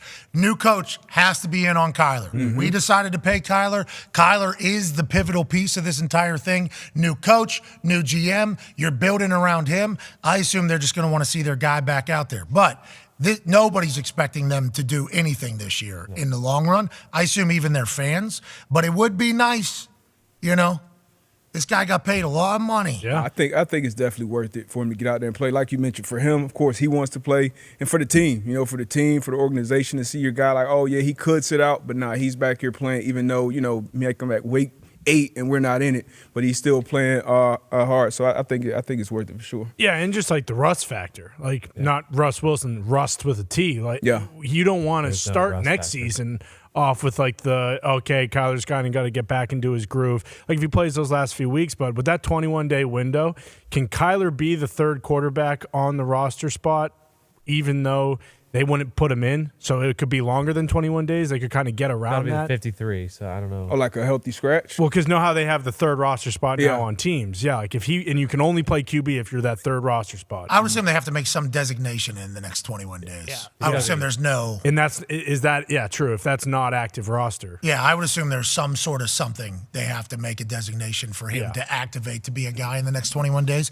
He says he's practicing today. We hope you do well. Yep, good luck. Hope you have a good day out there, Kyler. Butler. Joining us now is a man who's a former teammate of Kyler Murray and Buda Baker, and obviously a resident of Phoenix, Arizona. An absolute legend that we're lucky to get the chance to chat with every single week. A future first ballot Hall of Famer, a former Walter Payton Man of the Year, Defensive Player of the Year numerous times, and his brother right now is on a mission to break the sack record. Ladies and gentlemen, JJ Watt. Oh, quack, quack, quack, quack, quack, quack, quack, quack, quack, quack, quack, quack, quack. Go Dogs! Hell yeah. That's a good sweater. It's a good sweater. It's a great sweater. It's Is a it great sweater. Is it Gorgeous. Banks? Yeah, of course it is. Yeah, it is Banks. Of course it's Banks. How about when he couldn't rotate that stick? Man, heartbreaking. I was heartbroken for that guy. Oh, he dropped it. Darius, you know the Mighty Ducks? No. Oh, good Lord. Come on. What the hell? I'm sorry. I was trying to. I'm like, You're a hockey guy. Have you heard of it? Have you heard of it, D-Butt? Yeah, of course. What are we I've watched the movie. It's just one of those movies you watch, but you just don't, No, it's not. No, it's not one of those. It didn't resonate. It didn't resonate with me. I'm sorry. I do not I know it's how classic. to pivot away from what you just said. He's spitting in Hans' face right now. In America. Can we send me the other room to watch them? Let's move on. Great jersey. Appreciate you doing that. That was a nice little moment of nostalgia, and thanks for putting us on in the background there. Super professional. You know what I mean? In the logo thing right there. Super professional. Oh, shit. You're frozen. There he is. He's back. Too much electricity from the stick rotation. Yeah. Oh, shit. Hang on. You didn't get the premium Wi-Fi. Frustrated, huh? AJ's experience is far too. Let's call him back. We'll get you back. They're throttling you. Hey, let's not quack at him again. Though. Yeah, no chance. It's going to be hard. No. D-Butt, come on, man. Lost I a mean, lot I know of it's a respect for you. classic. I mean, I'm sorry, guys. It's not even about that. It's more so about you saying, like, it's not one of those movies where you watch it and remember. I want to fight you right now. Nick is so mad. Now, Nick obviously lives and dies by a lot of the things he learned from Mr. Mighty Ducks man himself, Gordon Bombay. Yep. Exactly. And whenever you saw those boys, I mean, I don't remember if it was 2 or 3. All of them are good. Yeah. All of them. Why couldn't he rotate with his wrist? Yeah, he heard himself talking. He got slashed by Team You Iceland. never watched the movie, D-But. Just say it. We know you didn't watch it. The movie used to come. I mean, he used to be on TV all the time. He got slashed. Joining us now, ladies and gentlemen, is a man who has respect for great cinema, JJ Watt. I got too fancy. I tried to put the logo up behind me, and it just shorted out my entire system. Hey, we understand. Anytime my name's put on things, normally going to get ruined anyway. So let's not do that. Let's move along. Hey, CBS on Sunday, you did fantastic, brother. Have you settled in? Thanks, Have you guys. enjoyed that? What is it like? Are you guys just watching all the games at the same time? Because the halftimes are at different times. Is it pre-recorded halftimes? Are you live for just a span of like 15 minutes? How's it go? Because I had a lot of questions this weekend while I was watching you up there. Yeah, well, I appreciate that. Thank you. It is fascinating, having played all these years and watched, seeing the pregame shows, seeing the halftime shows, and now being on the other side of it. I had a lot of questions myself. So we do the pregame show. It's an hour-long pregame show, and that's all obviously just kind of standard pregame show stuff, run-of-the-mill. And then we literally sit there. As soon as the game starts at 1 o'clock, they bring in, like, we have the massive video board, and every single game is on TV. And it's just all of us sitting there watching football, eating food. And it's awesome because, there's Hall of Famers all around you. You got MVPs, you got Super Bowl winners. And so anytime something happens in a game, somebody just points it out. And they're like, oh, Steelers sack, bro. Texans touchdown. And then we all just turn our attention to that TV. But halftime is interesting because we do an individual halftime for whatever game is going to halftime at that moment, unless 2 or 3 games go at the same time. So we're kind of all hoping that every game somehow syncs up their halftime, so we only have to do one. Look at you in your first year. This guy's 3 weeks in. He's like, what we're hoping for? Yeah, one of them. Sync them Let's up. go and lock this thing in. And I think Scott Hansen's hoping for the same damn thing while he's holding his piss for the entire 7 hours. You've been a great addition to all of our Sundays. We appreciate you. We hope you do more I of them. appreciate you guys. Thank you. Okay, I appreciate you on Saturdays. I was the kick, the $30,000 kick this weekend was pure electricity. Grayson was a Pure dog. electric. Grayson was a dog too. He's talking a little shit beforehand, and then afterwards he sounded like a politician. I really enjoyed this kid. Honestly, I think this is the $60,000 one. He hit the hell out of it, pulled it left. What a shame. Aw, you hit it so good. It was so good. Kirk's lined him up. Kirk's about to break his ribs. Yeah, Kirk tackles these kids and tries to take them out, and then him coming through for the $30K afterwards. Incredibly happy for him that we lost JJ again. Oh my no! What happened? Where is he? In throttle. What city? I don't know. What building? Well, actually, I saw in his Instagram stories, he was in New York for the last 2 weeks. Baby Koa got on a sleeping schedule of New York. Yep. Then they fly back to Phoenix, Arizona. Guess what? Still on New York sleeping schedule, 3 hours different. So he was up this morning, 3:30 a.m. So not only has he been up a long time, he's also dealing with a little internet issue. Not good. No. Not pissed. We're going to have mad JJ. Plus, with you spitting right in his face. Disgusting. About the Mighty Ducks thing. That's bananas. Anyways, if JJ can make it back, we will certainly join him. Is that a knuckle puck? Oh Yeah. Is that the knuckle puck? Yeah. It's coming back. Russ, Tyler, yeah. Yeah. Come on. The goalie's the shooter. Yeah. Come on. It'll come back to me. Greenland is ice. Iceland is nice. Okay, you remember that? Let's go shake their hands. Yeah. Ice cream with the enemy, coach? Goldberg, yeah. Yes. Wedge. Oh. Yeah, he's doing good now. he's back. He's doing good He's now. back on track. He's back on good now. track. He's back. I did not see that. He doesn't look like Master Splinter anymore. He looks good. Yeah. Just a little meth. He's back. All right, Goldberg. Okay. Yeah. He made it. He made it back. That's good. Not a lot of Good to be people back do. from that. All right, let's move along. Yeah, because normally if you have that Goldberg run, which he was the most famous human on earth at one point, because everybody watched Mighty Ducks and liked Mighty Ducks. Was it? Heavyweights. Rumor was Julie the Cat Gaffney actually slipped him the meth so that she'd get a full-time starting job. She was an absolute beast back there. In between the Also a pipes. dog. I don't want to dive into hockey just yet because we have a whole segment we're going to do about hockey. And PK Subban might be joining us at 2:05 if we're able to get him on the horn, and we're very thankful for that. There's other stuff happening around the NFL. AJ Hawk that we have not gotten your take from. Marlon Humphrey said that Odell Beckham Jr. fought Jeffrey Simmons after the game. I don't know if you got a chance to see the interview, but it's about 1:20 long, where he was saying he doesn't know how the media hasn't had this out yet. Then you think about what happened in some other games. You had the Browns and Chargers fighting each other. You had Bills and the Giants fighting each other. Then last night, or the other night, you had the Cowboys Chargers fans fighting each other. There's been a lot of fighting in the NFL seemingly over the last 4 or 5 days. How do we feel about it, AJ? And why do you think the boys are getting a little spunky right now at this stage of the season?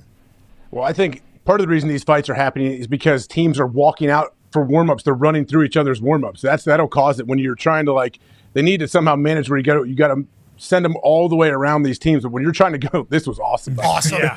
Trent, say how we doing? But Guy the loses OBJ his thing, helmet. was the OBJ thing, was that on the field? Because I saw him talking about doing the jersey swap. That happened on the field, and we don't have any footage of it. Yeah, it was in London, though, and also at the time in which that game ends, there's so much other stuff going on, so they don't hang around the after scene as much for those London games as normal. And I think the London games normally bring out a little bit more friendship because, hey, we just traveled to a completely different country. We're in a different continent. We played a game for these people. This is cool. So I think normally super kumbaya over there. Instead, though, Jeffrey Simmons says, I remember you flopping like a little bitch. And Odell Beckham Jr. say, you think I'm a bitch? I will fight you right out here. I don't know how this hasn't made its way out, but all the other fights have. And I do understand that whenever you're running through somebody's warm-ups, they're going to get, but it feels like this week it brought out all of the fighting. They're actually throwing their hands now. You don't see that often. The shot that Eckler took here, first off, beautiful shot, open hand. He did not have a closed fist. It was a beautiful right hand, open fist. Boom, that's how you do it. That is how you do it. You got your head on the swivel there, Eckler. Come on, you're on the front line, bro. What you looking at? Well, I think Eckler was trying to play peacemaker in between. Hey, these guys know me. These guys know me. We know each other. We haven't played yet. Let's take it easy. And old Cuz says, oh, there's a button for me to hit. Bang. I appreciate the fact that the NFL has not ejected these guys before games have even started because obviously Trent Williams and Debo and everybody that was involved in that one, in this particular one, nobody wants to see that. But is this going to become the new norm or is this just 1 week type of situation? Nah, they'll probably put something out, memo. I'm sure all the teams will be talking to each other. Hey, if this happens again, you'll be suspended for a game or fined, $47,000 or something like that. So they'll definitely put a halt on it. But we didn't see. I feel like we didn't see this as often before. And then the Simmons Beckham thing.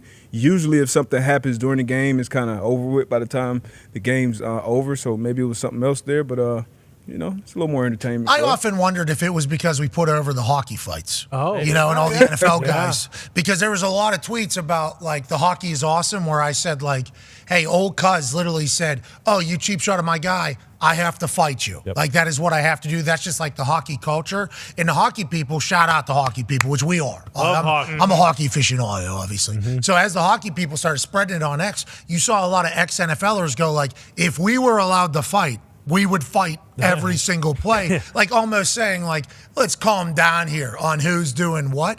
And I do wonder if, since, like, this is in the AHL, Calgary's taking on Manitoba, and those two boys just literally squared off at the center of the ice, the entire arena stopped what they were doing, and we are going to throw bombs at each other. Boom, bang, pow, boom, boom, bang, boom, boom, boom, boom. Just throwing heavy rights at each other right in the middle of the ice as the boys look along. Look, that's the guy's teammate. He's getting punched in the face, just right in the back. Get him! Get him! And then the ref's like, all right, enough. Too much CTE. Stick taps for the boys. Everybody out there is like, you know what? You two, you did it. You two, we appreciate what you did. I do wonder if some of these NFL guys saw the hockey boys and said, yeah, you know what? We do need to throw some hands because there's a lot of fights. I mean, this is like 4 or 5 fights all in one weekend, let alone what happened in the middle of this game where Josh Allen, look at him. He ends up getting involved, trying to take he's trying to take a shot. I mean, the boys were scrapping. The boys were scrapping this past weekend. I mean, it's hard to watch those hockey fights and then, I mean, especially like if you're an NFL guy and not be like, you know what? If a guy's bumping his gums, I would like to just knock him out. Like, why not? We play a physical game already. We're not supposed to fight, but these guys are getting their flowers for beating the shit out of each other. Yeah, okay. Come Sunday, if some guy looks at me wrong or says something that I don't like, I'm going to knock his teeth out. And that seems to be what the NFL Week 6 was all about. Yeah. Joining us now is a guy who could have been a professional hockey player, but instead chose to be one of the greatest defensive ends of all time. I believe he has service and a new time zone. Ladies and gentlemen, CBS Sunday football analyst, JJ Watt. New place in the house. That's going to be me and my Wi-Fi guy here in a couple minutes. That's it. Hey, sticks, glove. Yeah. Yeah. Right over top, bang, boom, pow, boom. That Wi-Fi guy who is certainly not in charge of what's happening on your phone deserves to eat a couple. Would you ever get any fights on the field? And do you feel like we saw more fights this past weekend than normal? It was all over the place. Yeah. Felt like everywhere was kind of scrapping. Why do you think that's the case, JJ? Fighting has been upticking. There's no doubt about it. I also think fighting has been upticking in the stands. It's been insane, all the stuff that we've been seeing. But on the field, I do think it's been upticking. I have a feeling that this is something that the NFL typically likes to nip in the bud very, very quickly. So there's probably going to be a whole bunch of big fines laid out so that they don't see it again. But it's a violent game. You got a bunch of grown men who are about to get themselves into a game where you have to get your adrenaline going. And I agree with AJ. When you're running through somebody else's warm-up, that's when it gets chippy. Because all you got to do then is just drop a little shoulder right into a guy's chest plate as he's running past you, and now we got a whole benches clearing brawl. I do appreciate from those wide-angle shots, you're seeing who on the team is at least running in. You know what I mean? There's a couple guys in that Cowboys Chargers one where they're running in towards the end. And now, are you choosing to get into the back of the line, or are you choosing to come into the side of the front? You see 84 there. Yeah, do I want to? I'm going to go over here, show face. Are we fighting? Are we not fighting? Oh, Eckler already got his head knocked off. 54 comes flying in. 88's coming in there late. I appreciate Herbert's like, well, I got a dislocated finger. Smart. Are we doing this entire thing? Stay over there, buddy. It's a good indicator, though, yeah. For a lot of people to watch, like, hey, who's in, and who's out. Both those teams had a great showing there. Both those teams. And you absolutely go back and watch that. Like, the players know who jumped in and who stayed on the outskirts. We did that in training camp fights. The offense versus defense, you get into the battles, and then you get in the film room the next day and you look and you're like, hey, you kind of hung back. You didn't come in when I was getting into it with the O-line. And it changes the complexity. There is no doubt about it. It changes how you look at each other. Hey, you see this? This is you right here. Yeah. You see? This is where everybody else is. Who's the last one on this show? Who's the last one in the pile? I'm going to Tone Diggs. I originally thought that about me. but I've never been one to turn down one. Yeah, Tone Diggs actually, there's a classic story about him saying nice truck to a guy down on the south side, and that guy getting out, knocking out Tone's friend, and then Tone going, what? And then the guy knocking him out as well. So, I mean, Tone will. CFO Phil needed a partner one time. I was the first guy jumping the pastures. See, you're right. You're 100% right. Okay, so Tone wouldn't do it. But New Me might be the last one. Yeah, Indiana Tone, I mean, might be. Yeah, those are two different people. I've gotten soft out here. Yeah, Pittsburgh Tone. But nonetheless, everybody would end up in the fight, which I think is a good description of your culture. Whenever you fought Bill O'Brien, was everybody, did any? Good question. Yeah, who jumped in? Uppercut, right hand, left hand. What was jump in? Did the coaches? Wrestling. What was it? Did you lock up? It went to the ground, didn't it? A lot of nice words, just a lot of nice conversations. Yeah, just talk. Okay, yeah, we'll get the practice film someday. Yeah, we'll certainly get it. But that type of passion is what fuels greatness. That's right. You need that type of stuff. Let's talk about some greatness. Scoring is down across the league because of how great defenses are. Let's start with the two big-time upsets from this past weekend. This Jets defense is going to keep the Jets, I think, in every single game, and there's a chance that they're going to keep the Jets in this season long enough for a guy to cure an Achilles tear from week one in the season to come back to join them. This Jets defense is obviously phenomenal. A lot of hype last year and going into the season. What do you see from them, and why are they so damn good, JJ? I mean, I think they're obviously one of the main reasons that people put the Jets in that Super Bowl contender category when Aaron Rodgers joined the team. And then they're also, after his injury, that's the whole reason that anybody has any belief in them whatsoever is because of that defense really going to do some incredible work. I love Bryce Huff. I think there's a lot of names on that defense. I think there's a lot of guys that can play a lot of great football. I think Bryce Huff coming off the edge, he's got some great pass rush moves. He's got some incredible technical skills. And I know right now he's got a ton of pressures and maybe not the biggest sack numbers, but that's a guy that's been getting back there and making a lot of things happen and maybe not getting as much shine as he deserves comparative to the rest of the guys. Yeah, I think that's the first time I've heard his name said into anything that's being recorded. So I will certainly keep an eye out for old Cuz. But they're loaded over there. Go ahead, AJ. JJ, was there anything offenses would do that you just despise and yet you would hate? Say, like maybe they quick count you the whole game, or obviously quick game, get the ball out of their hands, or there's a certain like blocking scheme. Was there something that you could think of that you're like, I hate these guys and I hate everything about this? Colts. Yeah, I mean, throwing up to T.Y. Hilton always hurt. One of the things that's honestly, and you can speak to this, that's so underrated in the NFL is snap count. I think that there's so few teams that utilize the snap count to the full extent of its abilities because what it does is it takes any little ounce of advantage that a defensive guy can get out of the equation. So for me, I'm watching every single week, every ounce of film, all the audio, whatever we can get to get the snap count. Because if I can get that little jump, that little quick head start, that gives me such an advantage. But teams don't use it, and I understand why. You got to get 11 guys on the same page about the play, about the scheme, about everything else. And then on top of that, they got to remember the snap count and make sure everybody goes off at the same time. I was funny. Chad Henne. Is that would get you right? That was Tony Romo's, I think. Yeah, that was his. Yeah, no, I almost jumped off sides right there. What a snap count.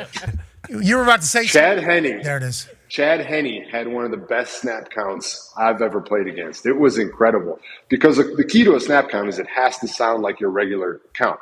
And I, to this day, don't know how Chad Henne didn't get his own guys to jump off sides. He went on three. People don't go on three in the NFL. We're not the smartest humans in the world. So to get the entire offense on one page to go off at the same time is tough enough. But Chad Henne got me to jump probably more than anybody else. TJ told us that he would actually listen to games that about a quarterback he's playing against. He would listen to the entire game. I think he said in like a dark room, all by himself. He's just listening to the cadence and listening to the quarterback. I assume that is something that you both did. When did you start doing that? And is that a normal thing for pass rushers to do? Yes, it is normal. It probably looks a little bit weird, but it absolutely is normal. And you're trying to get anything. So there's so many little nuances to it. When a quarterback walks up to the line, sometimes they give a little word to let their offensive line know, a little reminder. Hey, remember 3 seconds ago when I told you it's on one? I'm reminding you right now it's on one by saying, they might walk up and say, white. That lets the offense know it's on 1. They might walk up and say black, black. That means it's on 2, or it's a dead count where he's not going to snap it at all until he makes it live. So there's all these little things, and then the offensive line will communicate to themselves. AQ could speak to this. They might say water, water, which means hold your water. Don't jump when he says it because the cadence isn't live. All these little things that you pick up that help you in the long run. And I've learned a lot of those little words over the years, and they are very, very helpful. I could imagine, yeah. And you can't sell that you know it either. So whenever you hear it, you just got to act like you don't hear it because, what was it? I think it was the Seahawks taking on Peyton Manning at the Broncos. And they had 2 weeks, and a Legion of Boom basically learned all of his signals. Allegedly, this is what happened. So whenever he started doing all his signals, they weren't telling each other what it was, but everybody was expected to kind of know it, and then they just killed the Denver Broncos. It's like not giving away that you know is also a pretty big deal, I would assume. Yeah, no, it's sometimes it's hard because you want to just be like, you know how like dumb this sounds? Like I know everything you're saying right now.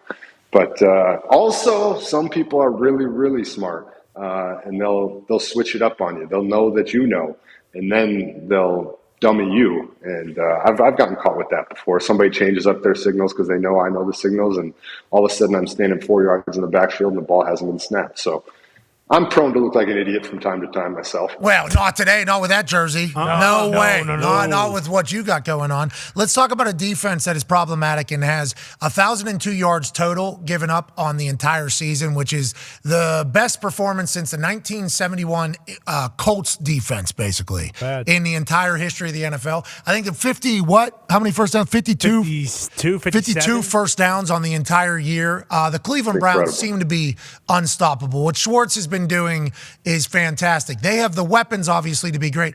They're taking on a legend this weekend in Gardner Minshew. But why is this Cleveland Browns defense so dominant? And what are we maybe not hitting or talking about over there, you think? I mean, they've had players. Like, they've been a very good defense, and they've had the players to be a good defense. I think it's all been unlocked with Schwartz. I mean, Schwartz is all about attacking. He's all about letting these guys play. He's all about just letting these dogs on the edges go eat. And I think that's what's so good is that these guys are just flying around, dominating people. And that just kind of breeds this culture of even more success on the defensive side, because as you dominate teams, you get a little bit more confidence. Everybody around you gets more confidence, and then it just snowballs into this thing. I mean, they are out here crushing people. We all know the Niners offense is one of the most dominant offenses in the game. They can beat you with 4, 5, 6 different guys at any time.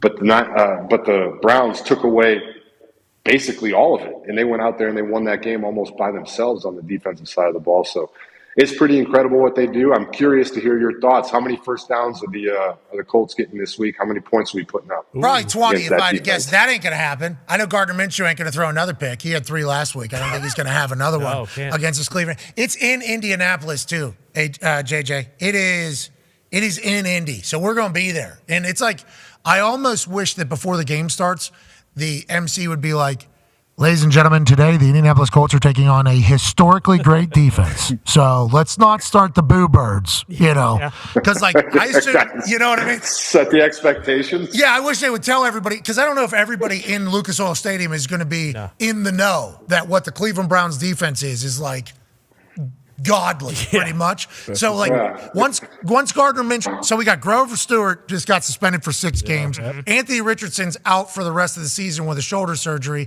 Shane Steichen, this is his first year as head coach, supposed to be an offensive guru. With what Gardner Minshew did last week, if he has 3-4 series where they don't gain a yard, which 1,002 of them is all that this team has given up in 6 weeks or whatever, the Colts fans are going to get a little, but that's going to happen a lot with this Browns team. Like, they are going to dominate away games as well. Defense can travel, obviously, and that type of stuff is just like pummeling to a spirit of a team. And they have the chance to do that, I think, this weekend to us.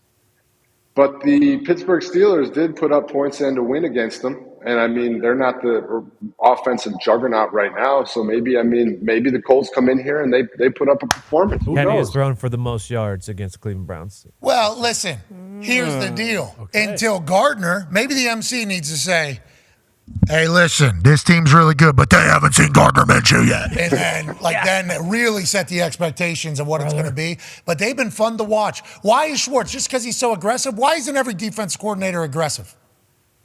You got to have the guys, man. I mean, that's the number one thing it comes down to is if you don't have the guys to be aggressive DB, you can speak to it. I mean, for me personally, I wanted to have – I mean, this is the most obvious statement ever, so congratulations to me for coming up with it.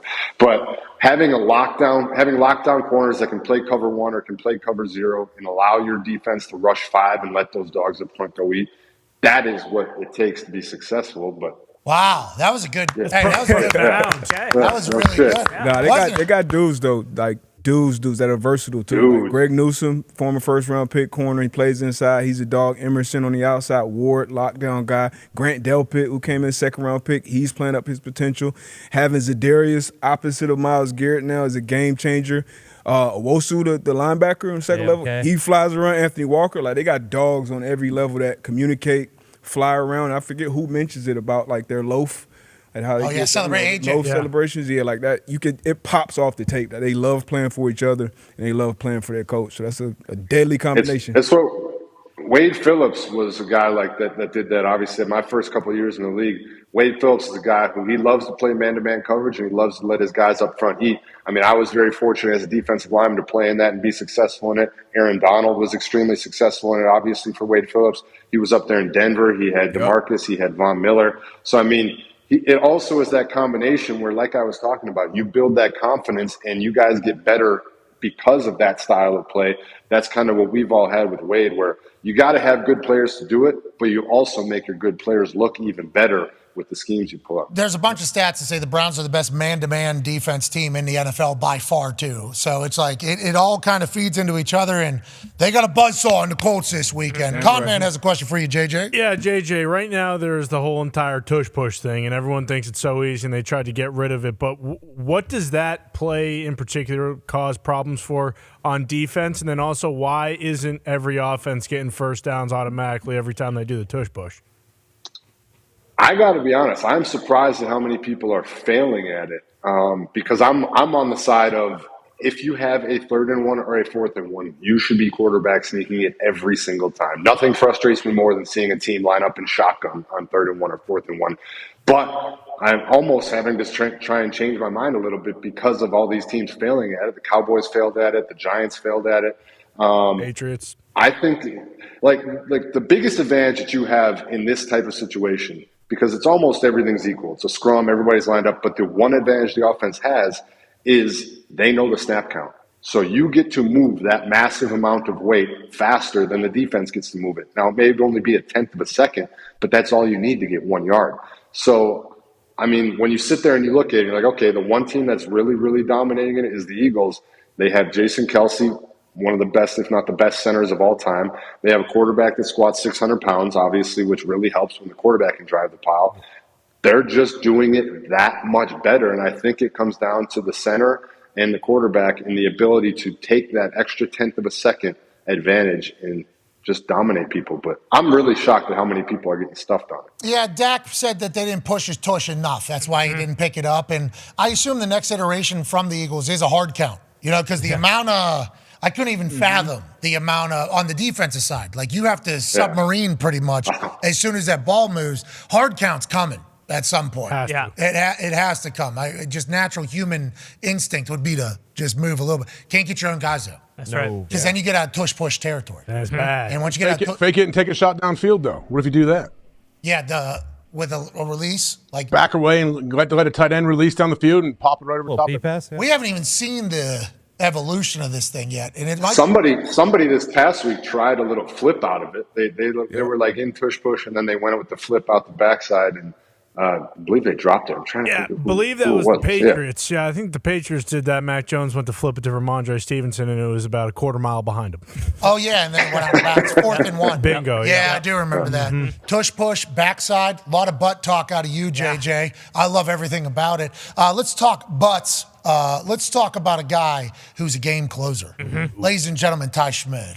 Yeah, JJ, Micah Parsons, who, I don't think he wasn't super active. We thought, especially with, how he's done so far this year that he might take over that game against the Chargers, but the Chargers had 5 sacks and kind of had Dak moving all night. But then on that last drive on second down, he gets in there, gets a huge sack. If you're as dominant as he is, and you're not having a game that's really popping off the stat sheet, does a play like this kind of just absolve everything that you've done up to that point? And also, how the hell do the Chargers, when they know, hey, where's he at? We can't let this guy just completely destroy what we're trying to do here. And then in the most critical moment of the game, he's still just a free rusher bearing down on Herbert.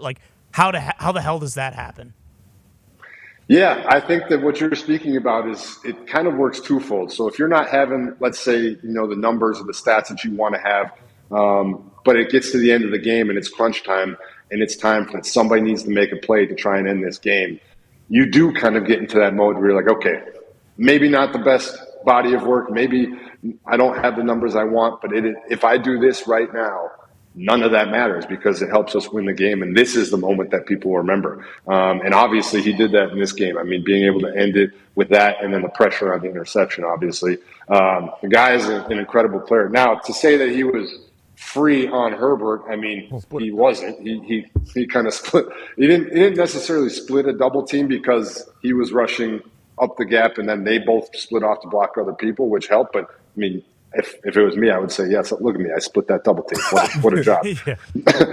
But it's a dominant, great sack. And that moment, to your point, yes, does take away anything else that happened in the game because at the end of the day, it's about winning. And he just helped his team win the game. Yeah, Gilmore would get a pick the next play. I do believe they would obviously end up getting a big-time dub over the Chargers where that super fan was showcased.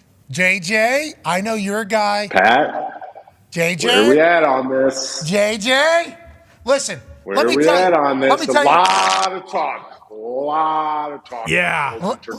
Let me tell you what I know is fake. Okay? That building you've been posting all over your damn Instagram. Okay? That's a fake building. I don't know why you were doing this. That's not real, JJ. And you posted this thing 10 times on your Instagram. That's a fake building. What are they paying you to do this? And why are they paying you to post a fake building, JJ? I posted this one time, and you turned it into a full-blown conspiracy theory, which you have on your hands. I mean, the world is abuzz about the fan and about your show and about everything going on with this woman, which I love. I love the lady. I think it's incredible. But it doesn't sound like you love her, JJ. Yeah. You did a little, that was your first reaction. Okay, that was your first reaction. I don't know the honest truth. I want to believe she's a super fan. I absolutely want to believe. Yeah. Okay, JJ, that makes a couple 5 teams. of us. Because these two. Well, where are we at? Obviously the show yesterday after watching that, absolutely, she's 100% a real fan. Then you get the Viking stuff, and we get to today, and then we get people that are pissed at her. Even I don't care if she switched leaderships. Who cares? Yeah, she's passionate. She loves the game. I don't give a shit.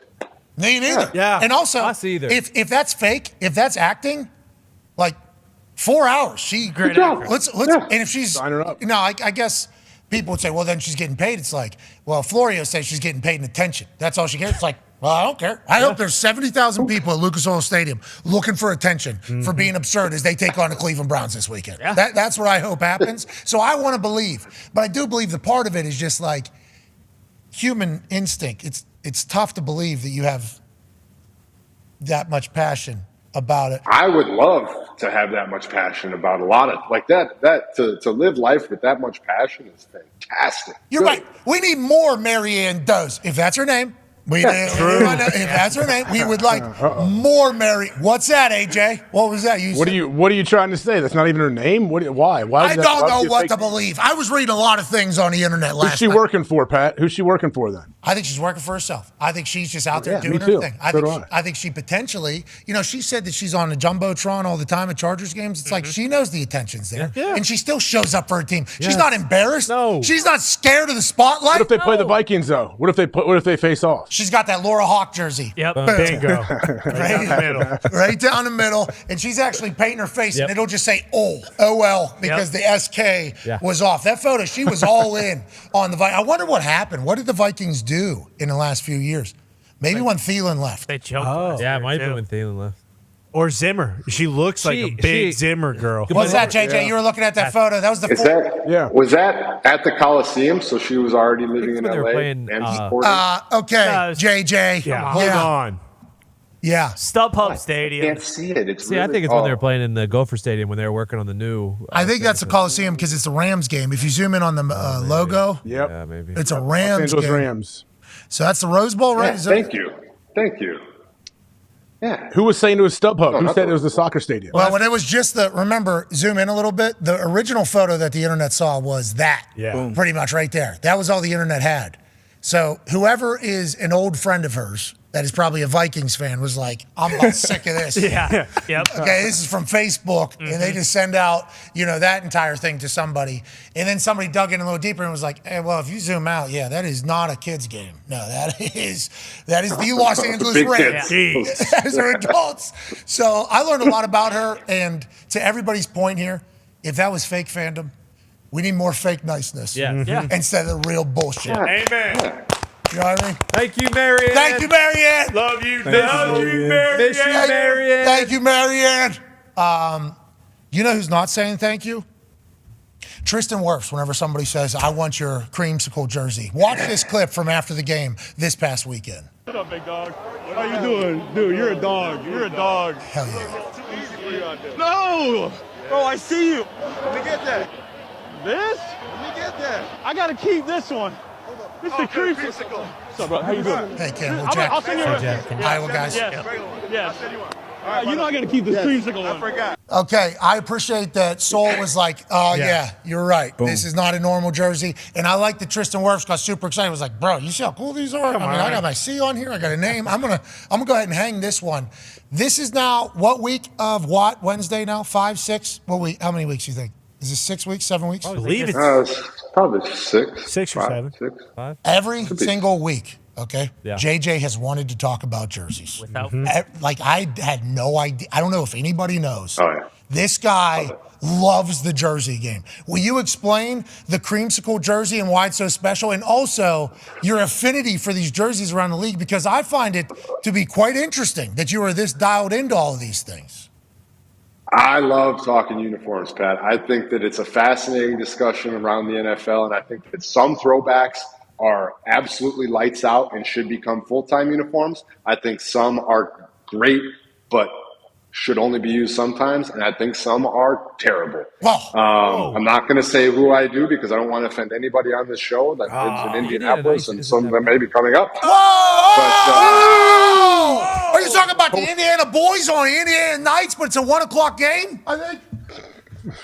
Yeah, I just want to talk about the good ones, I think. I'll just talk about the good ones. The good? I think the Falcons 1,000% should make theirs a full-time uniform. Absolutely. I think the creamsicle works perfectly as a once-in-a-while throwback. I do not think that should be a full-time. I think the Vikings throwbacks 100% should be their full-time uniform.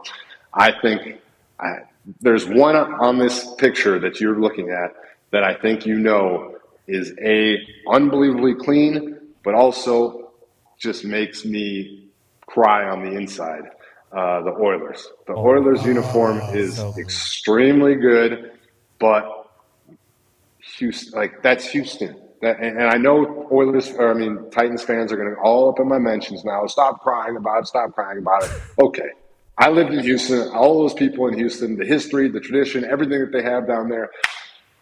I'm getting heated up. I got to cool it down. I knew there was an angle, but they do look good. I knew there was an angle. And the angle is that you people, and I'm talking about Houston Texans fans, have said to themselves every time the Titans have trotted out this old Oilers jersey going, that's ours. That's our city's thing. That should be the Texans throwback jersey. That is what should be here in Houston as opposed to Tennessee. Nobody really talks about this much. Everybody talks about how cool it is. They're like, look at how cool that old Oilers jersey is. Sweet. Oh, you remember the glory days down there in Houston. I think there was multiple massive games with the Pittsburgh Steelers that have kind of highlighted my childhood growing up with that beautiful baby blue. And all the Texans fans are saying, everybody likes it, huh? Yeah, it's because we created it. That's our thing. I didn't know that was the case. That's the case?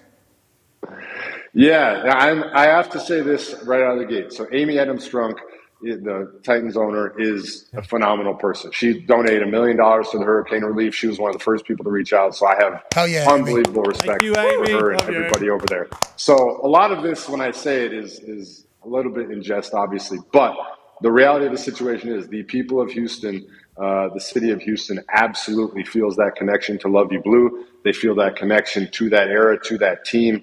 There was a lot of things that went on at the end of that era and the reason for them leaving town and everything that came along with it.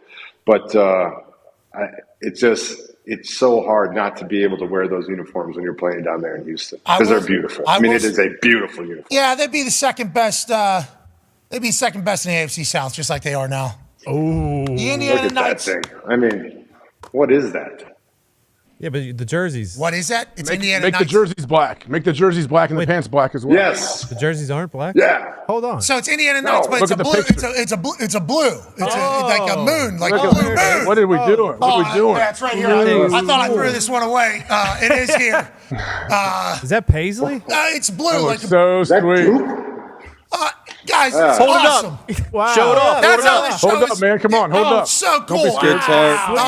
Hey, we'll see you tomorrow for Thursday Night Football Thursday right here back on ESPN. Sports Center in 7. Have a good day. Nailed it. Okay. Nice. Like, how hard is it, man? Like, honestly, like some of these, like there are some unbelievable ideas out there, and there are just some that's like, how did you miss like that? So we all agree, okay, JJ, that this would have been dope, all blacked out.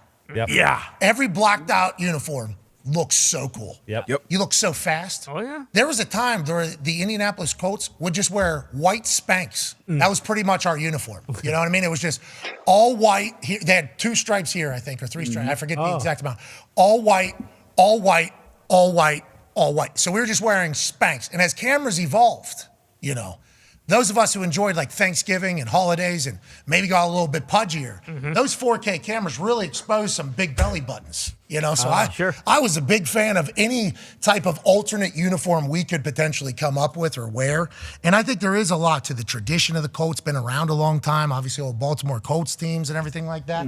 But when I heard Indiana Knights was coming, Yes. I thought we were going black dot. So pumped. So like murdered out, matte black all the way down. And that blue is a good hint, Yeah. Sure. you know, like in the middle of it. So we were all confused by the blue jersey, but the boys are going to look good. And it's Indiana boys on the Indiana Knights. Yeah, AQ did not enjoy the white Spanx either.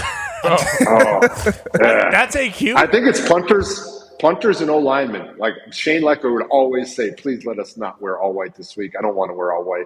O-linemen, same way. They never want to wear the all white. I personally like the all white, but I realized. I mean, these guys. Of course. Yeah, just absolutely strapping lads. Maybe I'll tell you why I liked it. I'm very, very pale. So it made me look a little tanner when I was rocking the all white. I am still the same human. Super cock, super Caucasian, super cock. Yeah, D-Butt looks so cool. Jeez. D-Butt looks so cool. Oh gosh, look at that. Had the Pops boxing out. glove on.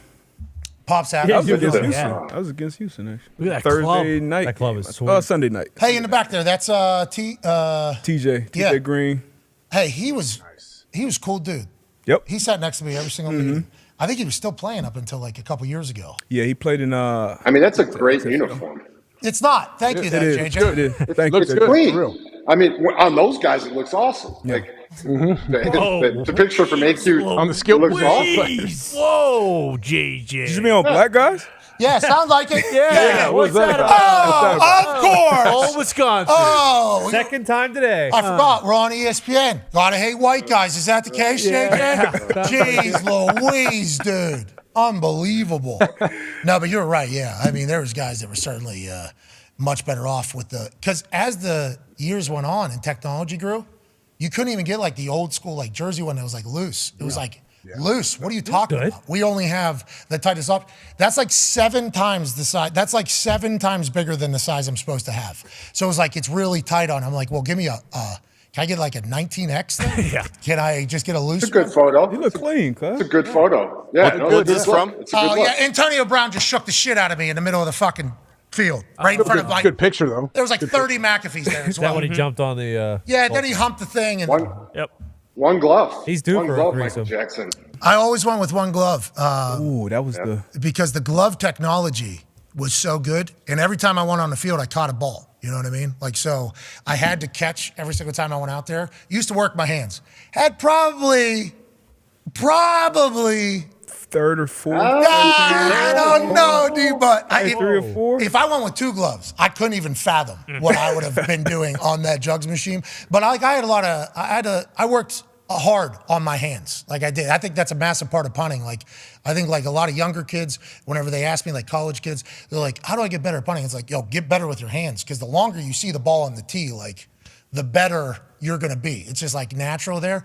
But I also like to feel the ball, you know, because I need to feel where it is. So I went with the one glove to help with the catch, and then the feel, you know, laces with the right hand, the drop with the right hand. You know, I would do that. So you're catching with the glove and spinning with the non-glove? Two-handed catch, but the left hand is dominating the catch. You know, two hands though, but the left hand is dominating because of the glove. And then I'm feeling with the right. Yeah, I'm feeling with the right, you know.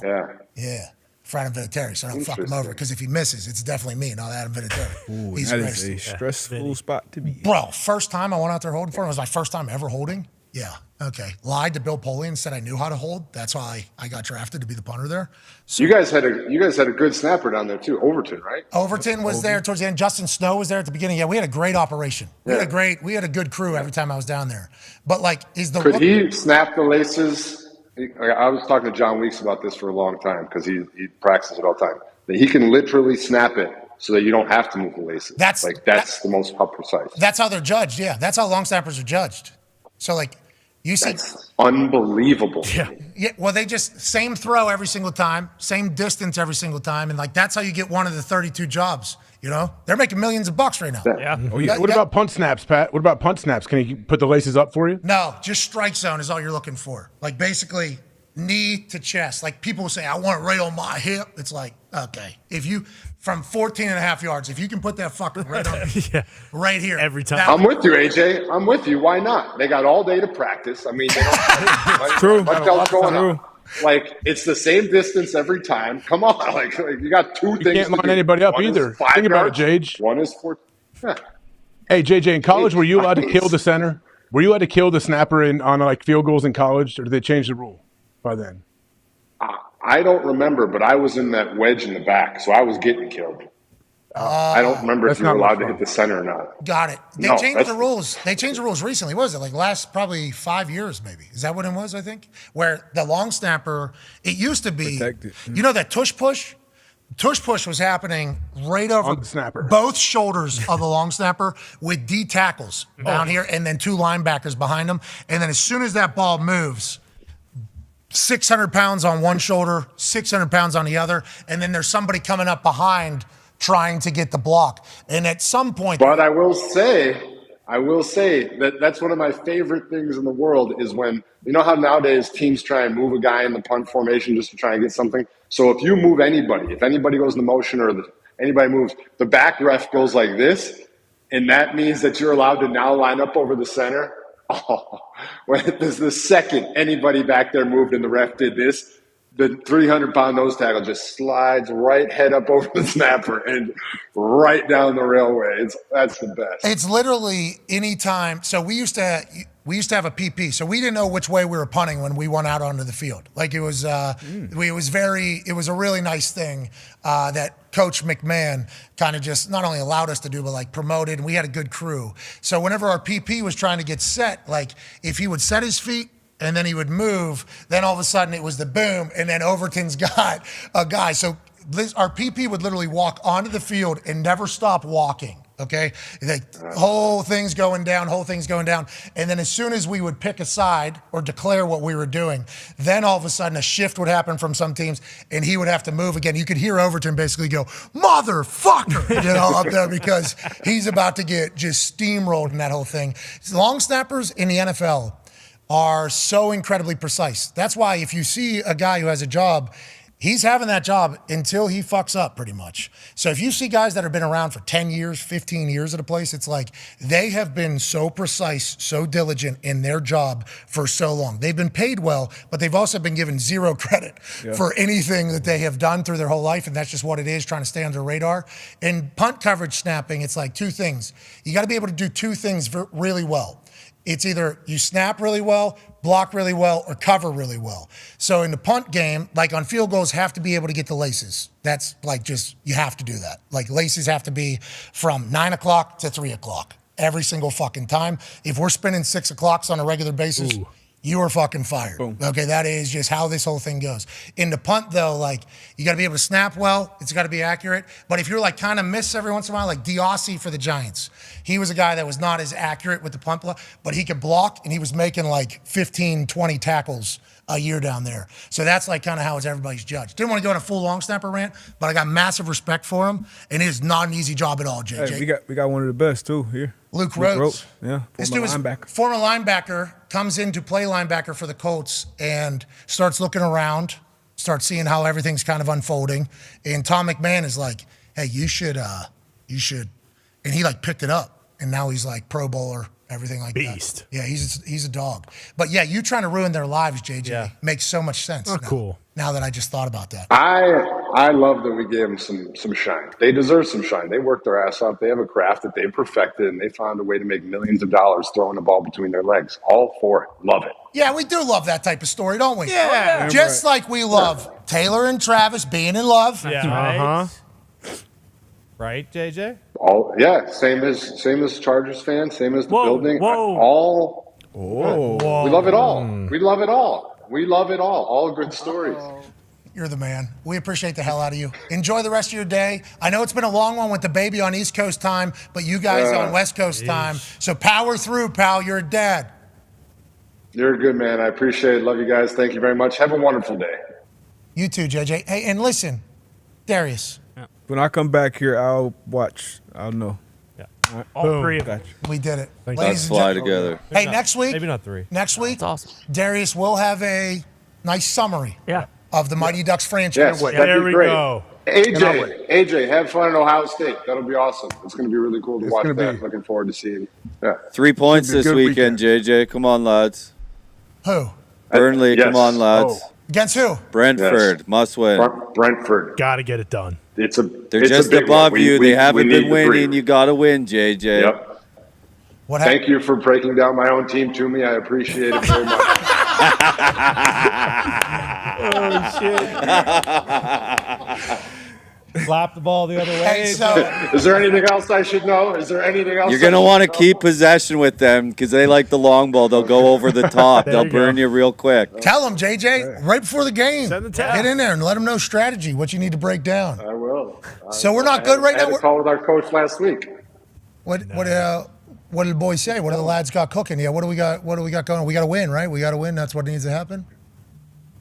Yes, I love I'd say coach in America, so people know, but our manager, he's a brilliant mind. He's literally one of the best Premier League players in history. He's won it all. He speaks 7 languages. He's super smart. So he's always trying to find new angles and new ways to get better. And it was their technical bye week last week because of the international break, and so he wanted to talk literally about some things in the NFL, and if there's any possible things that can help him and help them be better and help just anything he could find to get better. So it was really cool. I thought he was saying, hey, lad, let's not talk about soccer. No.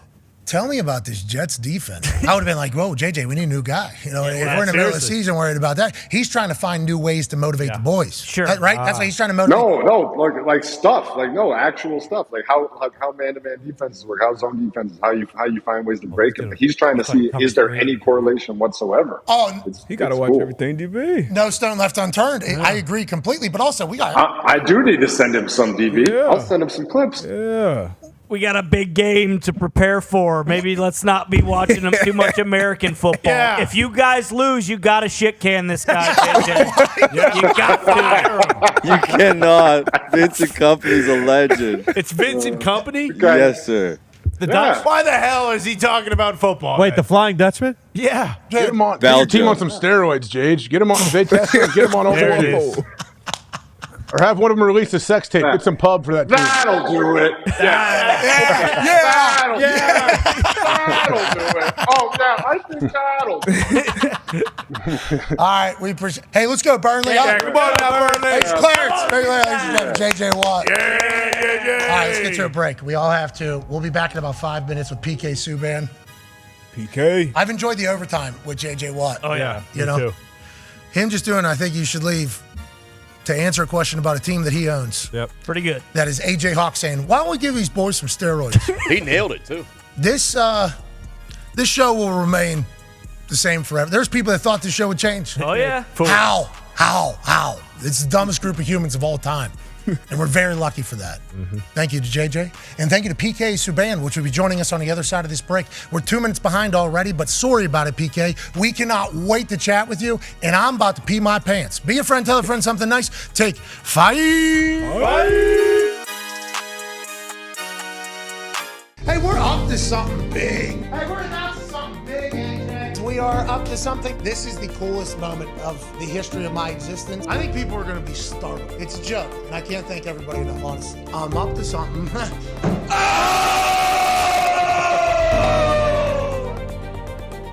Today's a big time day. Let's go.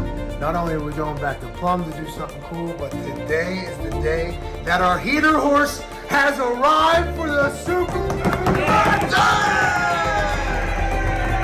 It's a pretty big deal.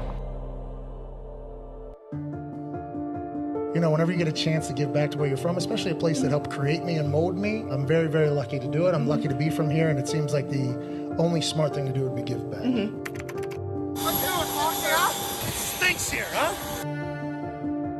What's up, Kennywood, dude? Kennywood is named after Kenny's Woods. A man named Kenny owned the hill in the woody area. They turned it into an amusement park, which is a Yinzer staple. So Jeezy actually shouts out this area we are in currently. I think life can be much simpler whenever you just take care of your people, enjoy your life, and do your thing, and that's all we're trying to do. You know, growing old, slowly dying. How about you? How's everybody? I'm gonna give a full lead up to how I got to where I'm at. I think I'm very lucky to be from here. If you're a kid that has walked through these halls, you understand something that not a lot of people do. I think Plum is a much different place than everywhere else. Man, there's Nick up there. Go look at Nick, how pissed off he is. This past summer, I was driving through here because I was here for an event, and Angelo Bolino, little blonde-haired kid, was kicking on the same field that I used to kick on as a child. And he had like 2 balls and a holder. And I was watching him kick, and then he would go shag for himself, and then he would come back and kick.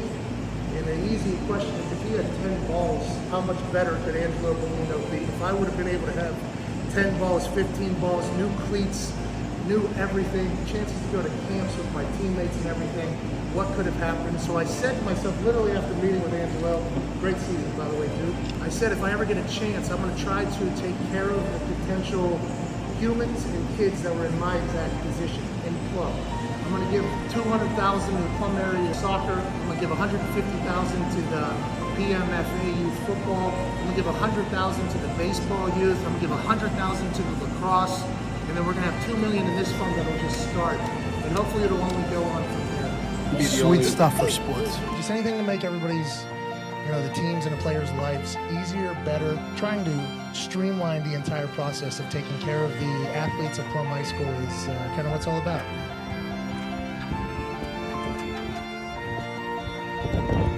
Hey, you too. Wow, dude, that was cool. All right, Narati, like the Hindi. You're going to have a lot of people that have never accomplished anything in their life tell you that what you're thinking about doing isn't possible. Just because they don't think they could accomplish it doesn't mean anything to you. Cheers, everybody. Hey, we're all Mustangs here. Let's go. Just want to do what's right, but turned around and got dropped. Great sportsmanship. Into the cover, he has sportsmanship, but Mia Hill just picked up her first win ever in NXT. Here is your winner, Mia Hill. Let's go to the phones. Let's go to Dan in Connecticut. Lovely place here on the 5 Energy phone line. What's going on, Dano? Oh, what's up, Pat McAfee? Dan, you are too young to listen to this show. I can tell. I think. How old? I'm not Dan. I am Owen. Ned. Owen, how old are you? It's so different. I am at 8.5. Oh, that's cute. 8.5. If you're telling us you're half age, you're too young to be listening. That's a record. It stinks. What's on your mind, pal? What do you want to talk about, Owen? I want to talk about how inspiring this show is and how you're inspiring this whole entire world with how you're talking about sports and how you're talking about your life experience. Thank you, Owen. Owen, thank you. Love you, Owen. Thank you, Owen, I'm taking her on And the also, fuck Boston.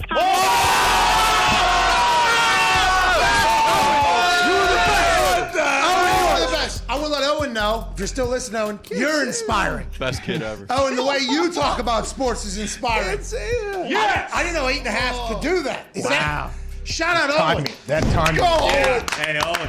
New generation in Connecticut, I guess. He was making me feel good, too, by the way. He was making me feel good, making the show feel good. He was talking us up. He was hyping us up, and then boom, a little... Was this Aristotle's brother? A little misdirection from Aristotle's brother, Owen, at 8.5 there. That was awesome. I'd say he put his balls on your forehead, but I don't think they dropped yet. So.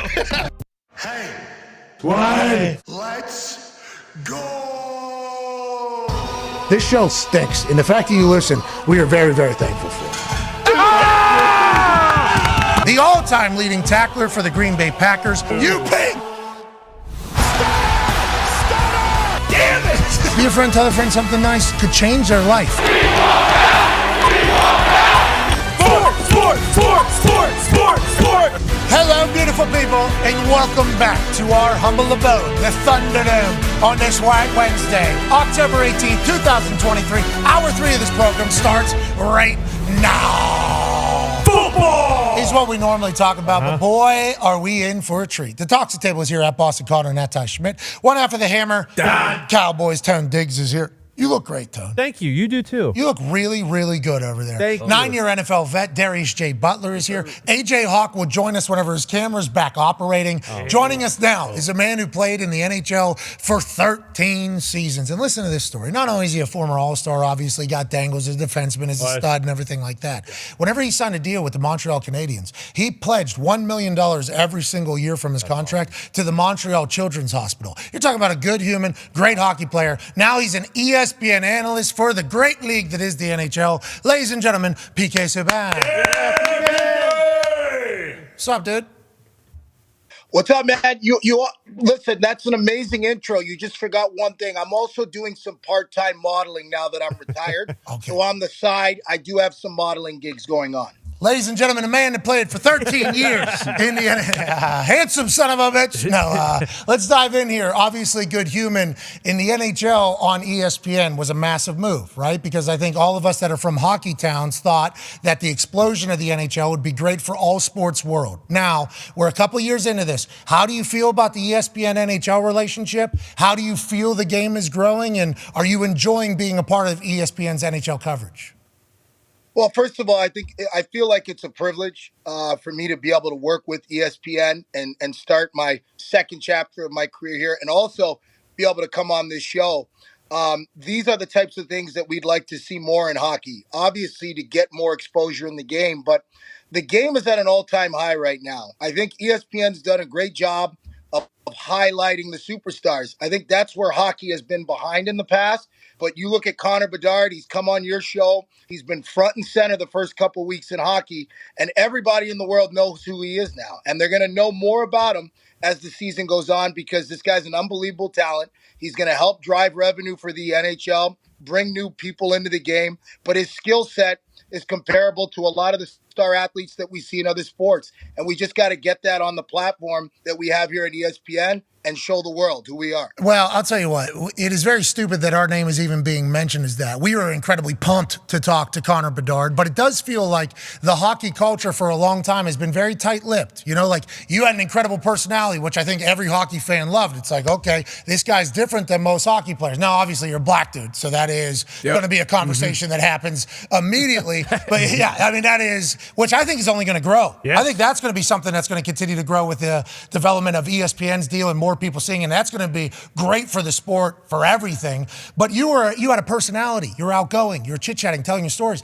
Hockey people never did that. Like Connor Bedard coming on our show, I thought was a massive deal because normally he would be kind of held back. So to your point, we think it's good news, but why has the hockey world been like that for so long, PK?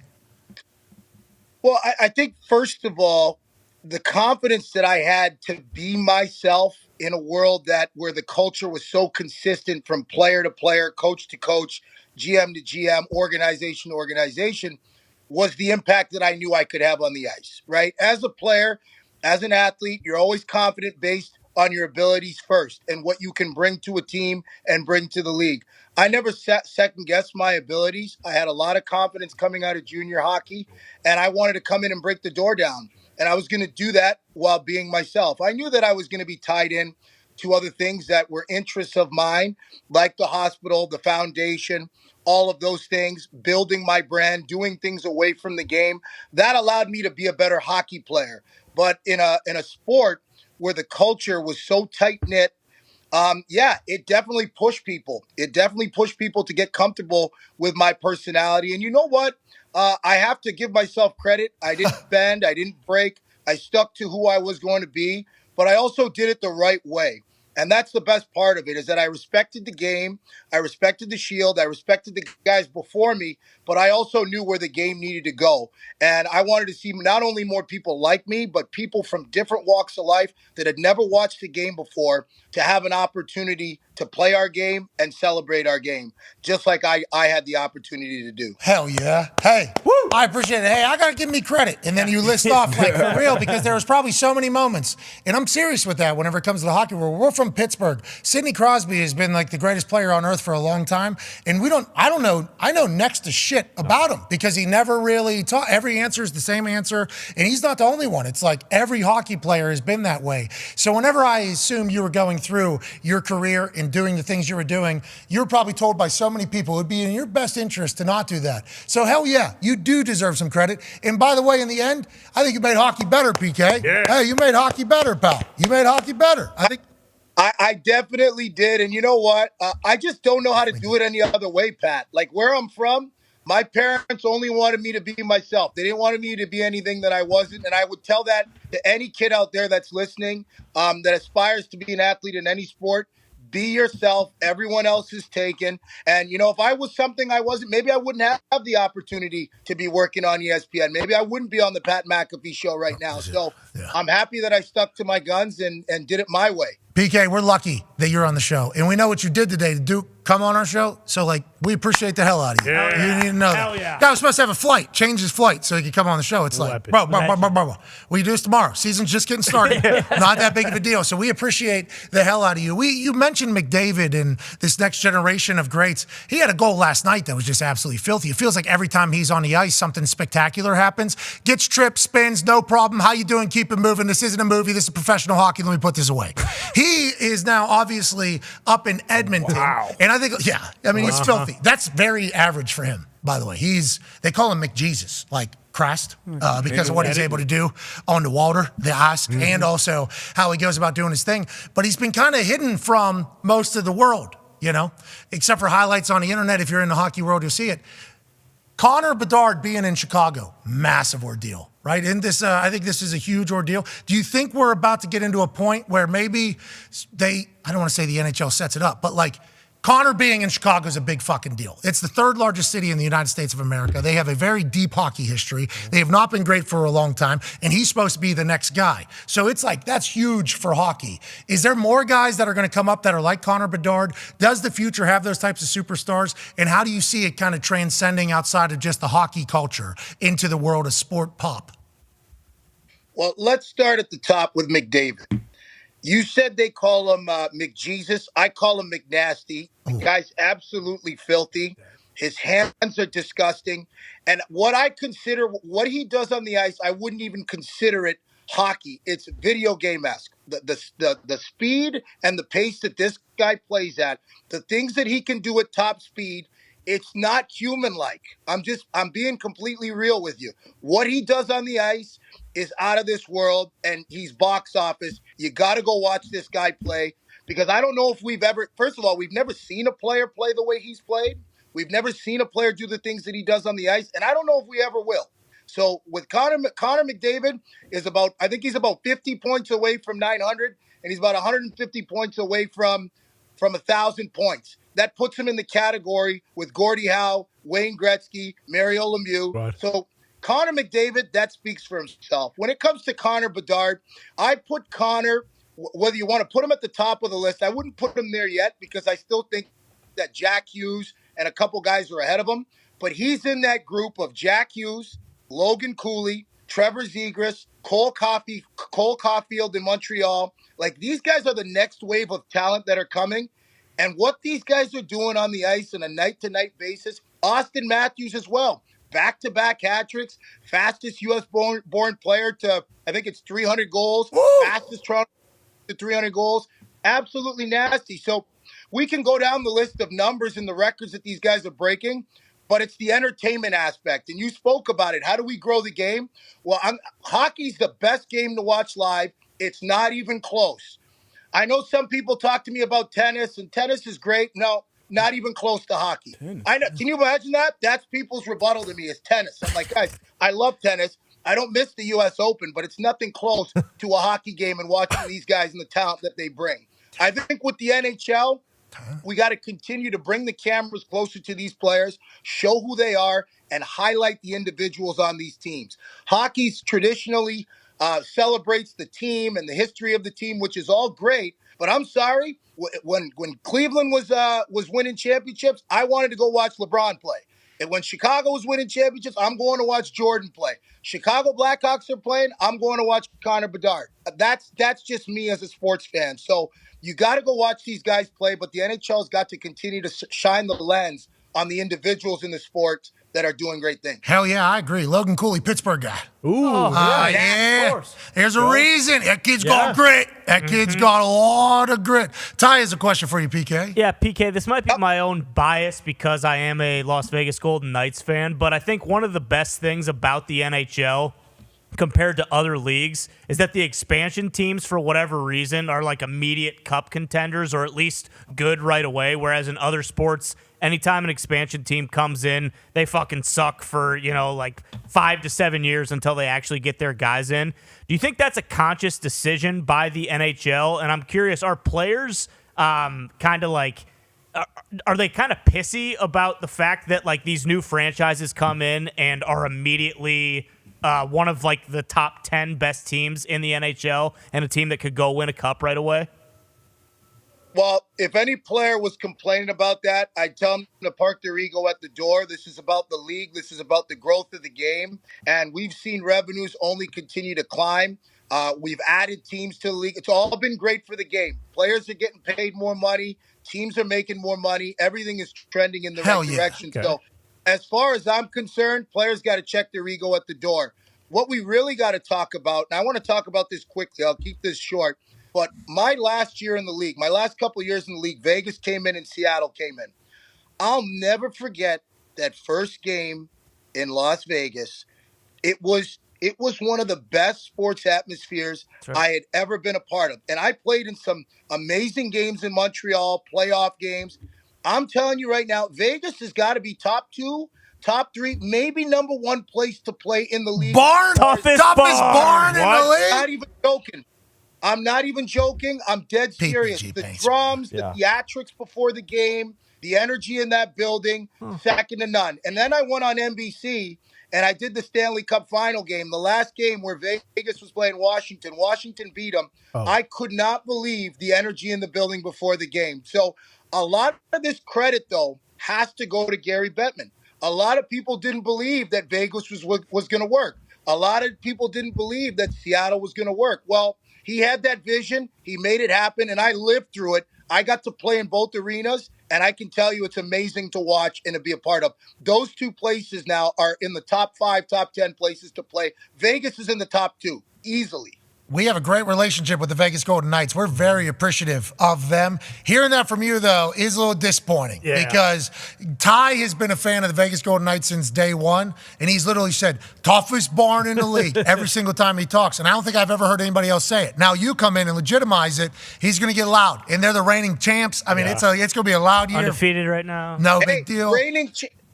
Reigning champs, and they're probably going to repeat. Guys, you heard it here. I really think Vegas is definitely out front to repeat. They only lost one player in Riley Smith last year. I know that they lost the goaltender, but they're there. They got the best defense and goaltending as far as their structure and the way they play. Toughest team to play against, and they're off to a hot start. Look out. I'm telling you right now. Wow. All right, Darius has a question on that note. Yeah, on that note, obviously Vegas Knights would be one of these teams. But if it was a casual coming into the NFL, I'd say, hey, watch the Chiefs, the Niners, the Eagles, and the Dolphins right now. Who are those teams? If I was a casual, obviously I'm a huge hockey guy. Yeah, lifetime Florida Panthers fan. But who are those teams as a casual NHL fan that we have to watch? Well, easily, and I know everybody said it, but Connor Bedard, you don't know what you're going to see every night with him. This is all new. He hasn't even played in every building yet. So the excitement and anticipation for him every night he steps on the ice is at an all-time high, right? He's under a microscope, so you got to watch him. Jack Hughes for me, right now, this is everyone says last year was his breakout year. I think this year's his coming out party because I thought last year he should have been in the MVP conversation. He wasn't. No offense to Pasternak, Kachuk, and McDavid, all definitely deserving. But Jack Hughes pulled the New Jersey Devils out of the basement into the playoffs and took down the New York Rangers. And I said it before, he was tap dancing all over Broadway. Whoa! Oh yeah, he was in everybody's kitchen. Breakfast, lunch, and dinner. All he day. ate their food. Hold on, he should have been in the conversation. He wasn't. And I think this year he's got something to prove. He's got a little bit more of a chip on his shoulder. He already scored a nasty goal in his first game. Had 2 goals in the home opener. He's the guy to watch. The New Jersey Devils are coming. You got to watch out for them. Okay, so we got the Chicago Blackhawks because Bedard is facing something new every single night. Yep. We got the Devils. Yep. McJesus is a guy you need to watch. Yep. Edmonton is a team. It's tough to find. Yeah. It's tough to find here in Indianapolis. I don't know about everywhere else, but need to find McNasty highlights when you can on the internet. And then obviously the Pittsburgh Penguins are the greatest franchise in the history of the NHL. That's not true. So they are the home of hockey. No, it's not. It's going to be a problem. Pittsburgh's going to be a problem this year. They look good. I'm telling you, they got some new depth. I like the pickups that they had. Riley Smith was a great pickup. They're coming. So they might be a little bit slow at the gate, but Malkin's off to a hot start. That's a great sign. Yeah. Well, the thing about it is we're a little older, so if we're slow out the gate when we're most fresh, you do get worried about later in the year. But stick taps for everything you just said there. Stick taps for everything you just said. Yeah, I've seen a couple of your hits. I think you should lace up for the Pittsburgh Penguins. I know you can throw a hit. I've seen a couple of your. Yeah, can't skate. But you know what? At the end of the season, there sometimes maybe I should be out there. Yeah. For the Pittsburgh Penguins because how slow they look. Speed is you know what I mean. You can tell. I feel like what team's going to go on and do great and what team isn't strictly off speed. Am I wrong in thinking that whenever I'm watching these games? The game is faster than it's ever been, and I really believe that that's what makes it so amazing what these guys are doing every night, Pat, is that they're doing it at top speed. Like, you guys, this game is faster than any game on the planet. I've never seen it. When I left the game, it was faster than I've ever seen it, and it's only going to continue to get faster as the guys get younger and they pay more attention to the ice quality because that's a big factor of it too. Oh, we got shitty ice in places. They're slowing teams down. They're slowing the horses down. MSG stinks. Nashville, terrible ice, but flip the turf. You know what I mean? We got a turf issue in our league. I couldn't even imagine the different waters that are being used for these ices. That's unbelievable. Well, they got monster truck. They got monster truck going on every weekend. They got Gravedigger and all this stuff going on every weekend. No wonder the ice is terrible. Yeah, I don't know how they're able to maintain it down there in South Florida when it's so hot outside. Beautiful ice down there. I don't know. Well, I don't know if that's on. We don't. Let's not start speaking slow about down. it. Connor has a question. Yeah, PK, as a Boston Bruins fan, there has never been someone who's played in the NHL that I hated more than yourself. So it is genuinely an honor to talk to you and love everything you do now. Huge spin for me, honestly. You were tough to watch because you were such a menace out there against the Beast, but also What you was had the to word you were going to say instead of menace? I was going to say prick. Okay, But, it was. friend. We heard it. Exactly. We heard that. Yeah. I like him now, so it's much different. But what are some of the unwritten rules in the NHL? I know every sport kind of has them. Like in baseball, everyone cheats and tries to steal signs, and that's just part of the game. What is that in the NHL, and like what's kind of the fallback of some of those unwritten rules? Well, an unwritten rule is this, whether it's an accident or not. Actually, last night we witnessed it in the Seattle-Colorado game. So I was doing the game last night, and Jordan Eberle, who plays on Seattle, had hit Andrew Cogliano in the playoffs. I think he had broken a vertebrae in his neck or something like that. There was some bad blood there. And if you watch it, O'Connor comes up to Eberle. Here it is. Comes up to him, gives him a little tap, says, hey, you know what time it is. They drop the gloves, and it's perfect. This is what it's all about. Eberle's not a big fighter. I won the World Junior Gold Medal with him. I know this guy will go to war. He's got his helmet. Get your jersey off your head. That's why you're getting your clock clean. But he's got his jersey. No. But he stood in there. He hung in there. He did what he needed to do. And that's an unwritten rule. You can't run away from that. You got to own that. You got to respect. That's where the players still policing the game, I think, is really, really important. And, around hockey, people talk about removing fighting from the game. In my opinion, you can't take it out of the game. For those reasons, it's got to stay in. And I think as long as it's managed and there aren't young players getting taken advantage of, those are the type of rules that you see, unwritten rules in the game, where the players police the game themselves. And I got a lot of respect for that. Who was it last week? Dickinson in Chicago.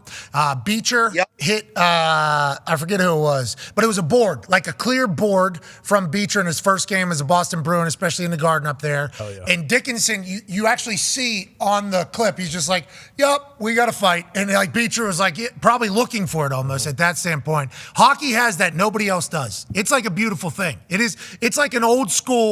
This is like friendship, teammate, sport. Like it's almost like a trip of nostalgia while you're watching it. Like, you tried to fuck with my friend. I have to fight you for that. But then afterwards, we're going to go sit in these little boxes and then we're going to come back and play hockey. It's like it's a cool thing that the sport has that nobody else has.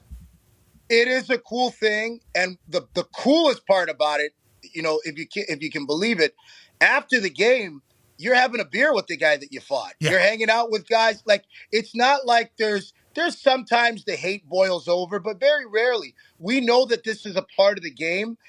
Just like laying out a guy with a big hit, getting into a fight, standing up for your teammates. I've been in probably 13, 14 fights, and out of them, 9 or 10 of them were just like, hey, this is a part of the game. You know what I mean? This has to happen. Yeah. A few of them were personal. A few of them were definitely personal, and I was looking to break somebody's face. But for the most part, it's pretty respectful. So, that's the one thing that I love about the game is you have that camaraderie where you know that you could be fighting a guy this week and be playing on the same team with him next week. Yeah, and that's hockey, baby. We pulled up some of your highlights. I believe these are from some of your fights here. This is your last fight ever. I don't know how it goes. We did not preview this. We probably should have. Well, I'll tell you how it started. It started with someone not packing a lunch and getting served. So I'll let you pick pack a lunch. Yep. Hold on, here it comes. Yep. Well, you can't touch Jack Hughes. You do that, and you get a two-piece combo. Hey. Jeez Louise. I will say this, though, Pat. I will say this. They got some killers on that Islanders team, and it's a good thing that Wes McCauley and I are pretty tight. He did me a favor and gave me a 2-10, and I got ejected from the game because I think he knew that those guys, if they would have gotten their hands on me after that, there could have been purple drink all over the ice, if you know what I mean. That's that deep blood. That's that deep blood. PK, obviously you were a menace and known for it.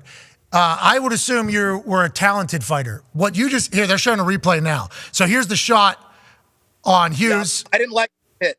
I didn't like that.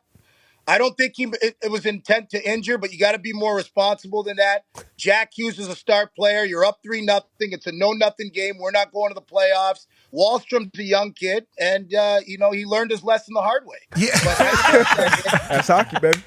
That is hockey. I assume they're going to show the fight here. They have to. I mean, come on, TV.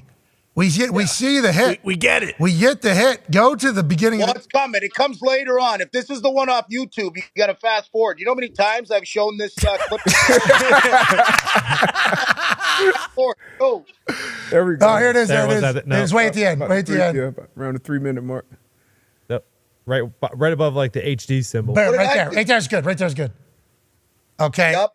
So they're going to show it at the end. They'll show it at the end. Who's on the call here? Is this? Oh, here we go. Here it is. PK, say, excuse me. Oh, Dropped him. That's the two-piece combo and the extra shot down because you touch our star player. You're not supposed to hit the guy when he's down, but I gave him an extra shot. And that was I believe you said that was bullshit. And I think the other side was returning the favor on the bullshit because the down there, like, hey, pal, hey, congrats to you on big win. Hey, that's a good way to go out. Yeah, that's sweet. That's a good way to go out. Hey, at this stage, who's winning the Stanley Cup? I know it's impossible to predict, but who should we be thinking about other than Golden Knights?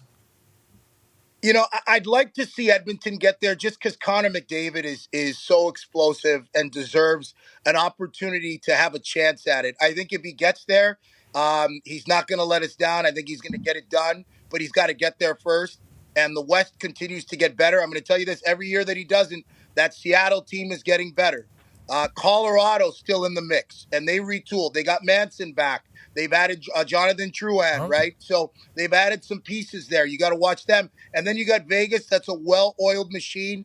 They got a surefire, bona fide star player in Jack Eichel, who came out of the shadows and really showed the world who he is by winning a Stanley Cup. So it's not going to be easy for a team like Edmonton, but that's the team that I want to see get over the hump. Texas hockey? No, Dallas ain't doing Texas nothing. hockey? Dallas ain't doing nothing. Detroit ain't doing anything. Red Wings? Bruins aren't doing anything. Yep. Bruins stink. Bruins for sure. We got pasta.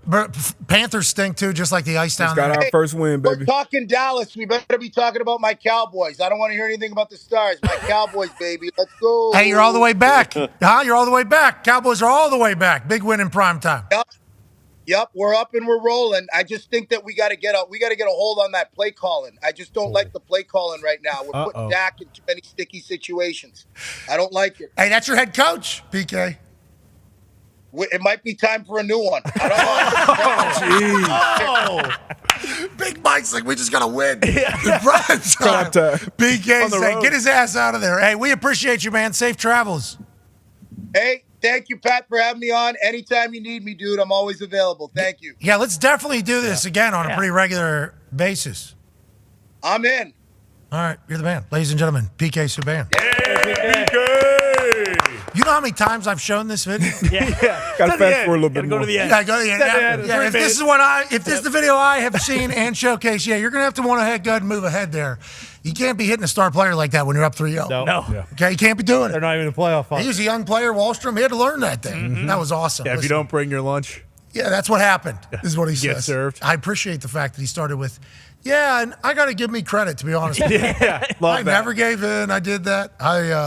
I appreciate him. He's always been like that, though, I think, right? Like, that is literally what PK has been since he got into the league. Yeah, and when he came in, a lot of people didn't like him. Yeah, that's what he was saying. Yeah, he was super flashy. He had great hands, and he could skate like the wind. So a lot of people were like, oh, he's hot dogging out. Like, no, the guy's just better than a lot of people right now. 13 years in the NHL is a long-ass time. Yep. Congrats to him. I'm thankful he joined us. Joining us back now, guy got his camera fixed, AJ Hawk. Oh, my God. AJ, you missed a good one. He was here. AJ, I apologize that whole thing happened, bro. I don't know what's going on with our internet. JJ has already sent an apology text message about how he's doing a full internet investigation for him getting throttled out there. For you, this has just been a mainstay since literally the start of the show like 4 years ago. Yeah, we haven't had as many issues as of late, but yeah, I guess the last month or so, they've been throttling my situation here, but I got it all situated now. We're good. Do you think a month or so? That's how long we've been on ESPN. A little over. Yeah. Actually, just about a month. September 7th. That's interesting. That was the day, wasn't it? Yep. Or maybe the news that Mine came wasn't out. internet. My whole computer shut down, my camera, everything. I had to unplug and replug everything in, all that. Yeah. Yeah. Well, I wonder if Nintendo. it was the whole entire neighborhood too, because there's been some news about AJ's godfather, Who's that? Les Wexner. Yeah. Oh, a lot of Wexy talk? Uncle Not my godfather by any means, but yeah. Oh, AJ not normally clarifying things that are said on this particular show. For this one goes, whoa, whoa, whoa, whoa, whoa, whoa. I thought you guys had a scholarship together. Whoa, whoa, whoa, whoa, whoa. Pseudo godfather. I do know Wexy has connections to Columbus, Ohio. And obviously, I believe AJ Hawk has met him. But what we can't wait to do. Sorry, have not, but yeah. Okay. Fifth overall pick. You think that guy's just cruising around? You think that billionaire's just cruising around, That's what they glad-handing say people? about him. Yeah, they say he's like kind of always looming. I know you guys all had masks on, but you definitely met him. Anyways, let's talk about that beautiful city of Columbus, Ohio, shall we, AJ? Let's do it. What are the vibes like? Big time game. This is obviously a temperature check for the Ohio State Buckeyes. That Notre Dame game was huge, obviously earlier in the year. Kyle McCord kind of coming out party on that last drive. Now you got a very good Penn State team. Old school rivalry for Ohio State. Feels like this is the year where Penn State can maybe do it to Ohio State is what they're thinking. What are Ohio State fans thinking before this massive game on Saturday? Yeah, like you said, temperature check. Let's see what each team is. Let's see if we are as good as we think we are. I think Penn State probably feels that way. So does Ohio State. So, I mean, if you're Penn State and you can come in here and get a win in this situation, you would think that, yeah, this is what they play for. But what is their record in these big-time games is not that great, I know, under Coach Franklin. So they want to right that wrong. Yeah, I think James Franklin's record against top 5 opponents or top 10 opponents is like horrendous. But that's literally just Ohio State and Michigan every year. Yeah. So like his record gets run up against top 10 teams at least twice every year. Hasn't been able to get over the hump because what Ohio State and Michigan have built is just a factory of great football teams at the top of that Big Ten East forever. This is the year, though, they say, that Penn State is getting back into the conversation. We shall see. Noon Saturday kickoff. Game day will be there, and we will be live Friday from the game day set for the entirety of the show. Woo! Can't wait to get out there, AJ, and see the Ohio folk. Yeah. I think people are excited. Hopefully the weather's all right. It's supposed to be like 50 and rainy. Just perfect Ohio football weather. Love it. Absolutely. Not just Ohio football, but football in general. Yeah. You know what I mean? Yeah. Rust Belt football. Yeah. Boom. Hey, Lombo talked, hell yeah, blue-collar football. Lombo talked about East Coast having 15-mile-an-hour winds on Sunday. He thinks that's going to affect the Ravens game big time against the Dolphins. That would make a lot of sense if that was the case with an aerial attack and then a potential ground attack for the Ravens. Have we looked into this? How is the storm and how long is it who's all going to get hit by it? There was a similar situation in the Midwest with college football this weekend, and it definitely affected the totals there. I have not looked into it. That was the Ravens-Lions, right? Ravens-Lions. Oh, yeah, sorry, not the Dolphins. I'm so sorry. Dolphins-Eagles, though. But Dolphins, Same Eagles, deal. That was the one he talked about. Okay. Yeah, with the Eagles potentially. Yeah, he likes the Eagles Yep. over the Dolphins, and he likes Jersey. Baltimore over the Lions. And both the reasons why were because of the 15-mile-an-hour winds and which team is capable of playing on the ground in his eyes and which team isn't. Although the Lions aren't scared, but he got injuries at the running back position, I guess. Yeah. So Buffalo at New England, that's 22 mile an hour with slight chance of showers. That won't affect the game. In New York's 20 mile an hour. Ravens is 21 mile an hour. There's some showers. Yeah, Philly's 19 miles an hour. Yeah, we got some rain and we got some weather this week. Not a big storm, just general fall weather rolling in. Top gambler of all time, guy who used to be friends with Phil Mickelson, now does not like him, Mr. Walters. He has a book. You should read it. It's in there. Yeah. Yep. But the wind and weather, big part of everything he does in gambling. I think it's certainly something we need to consider. Yeah, I know Lombo's big thing with Miami and especially Tua. I mean, Gumpy can probably speak on this more because he's seen it, is Tua in weather games, him having trouble because of the rain or the wind or something. And I assume Lombo has thrown Brock Purdy right into that Yeah, department. For Right in. Tua did play well in the snow in Buffalo last year, though. Hell yeah. But whenever people say that, it's always like, Oh, yeah. yeah, but 4 other times he had this particular record. I mean, they are looking at these things as just matter of facts with the stats, but maybe just one day, maybe his fingy hurt. Yeah. You know? Nobody knows if maybe you just jammed your ring finger on your throwing hand. Exactly. Doing what? I don't know. I was taking my boot off. I had a big boot on. And maybe just one day your finger hurt. Yeah. Does the stats know that? Some days the balls are better broken in. Some days there's a better ball than maybe a little bit slick ball. And you do things. Maybe it's just all happenstance. And maybe Tua wears gloves. Just shocks the world and has some sweet aqua gloves with the fucking, the ooze. I mean, yeah, the Maybe the it tribal goes tat. all the way from his jiu-jitsu blue belt Yep. up his arm all the Yeah. way to a blue glove on would both be hands. That'd be awesome. Be perfect. That would be sweet. That'd be superhero Tua. Yeah.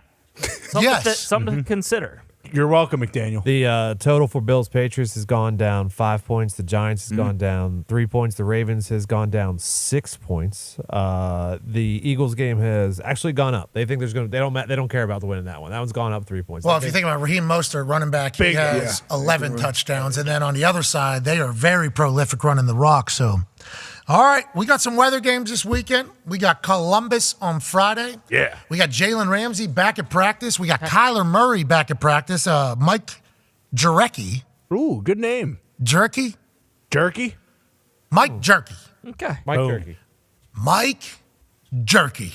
He's saying, according to the source, the plan for Kyler Murray is to practice this week and next week. Barring any setbacks, I would think he could be good to go in 2 weeks. So maybe a little bit of a test here for a week. Let's see how he recovers, how he responds. Might be a mock game on the Sunday or on a Saturday where, like, he doesn't go to the game, or maybe if it's home or the Cardinals home this week, what do we know? It's I believe they have, no, they just played. They are at Seattle. They're at Seattle, so maybe he doesn't travel to Seattle and instead on Sunday runs through a full workout of what a game could potentially look like so that they maintain what a football schedule would look like. How's he feel on Monday? How's he feel on Tuesday? What are they testing here? What do you think they're seeing? And are we 2 weeks away from a Kyler Murray start back in the NFL? Hey, I hope so. It's not enough good quarterbacks in this league. He's one of them. And somebody mentioned possibly moving on from him.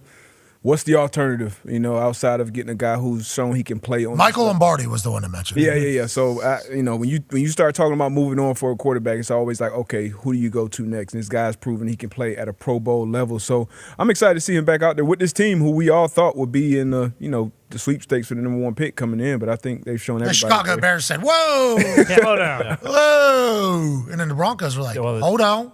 Don't forget the Giants. And then the Panthers were like, "We'll help you out, Chicago." Actually, because everything we got going on. Patriots. There are some teams that are certainly in the running quick for that number 1 overall pick. Yeah, I think they're 1-5 teams, 1-0-6 team, and obviously that's the Panthers. They gave it to the Bears. But if you are Arizona, and let's say Kyler does come back and he loses, and then you have a top 5 pick, then wouldn't it be kind of a tough situation? Like, okay, we have this contract no matter what, but we could also possibly get a Caleb. Well, you think they're going to kick him out of the building like they did Derek Carr in Vegas? Did you remember that? Oh, yeah. At the end of Derek Carr's run, they were like, you can't even come to work. Yeah, Don't bother. You go home.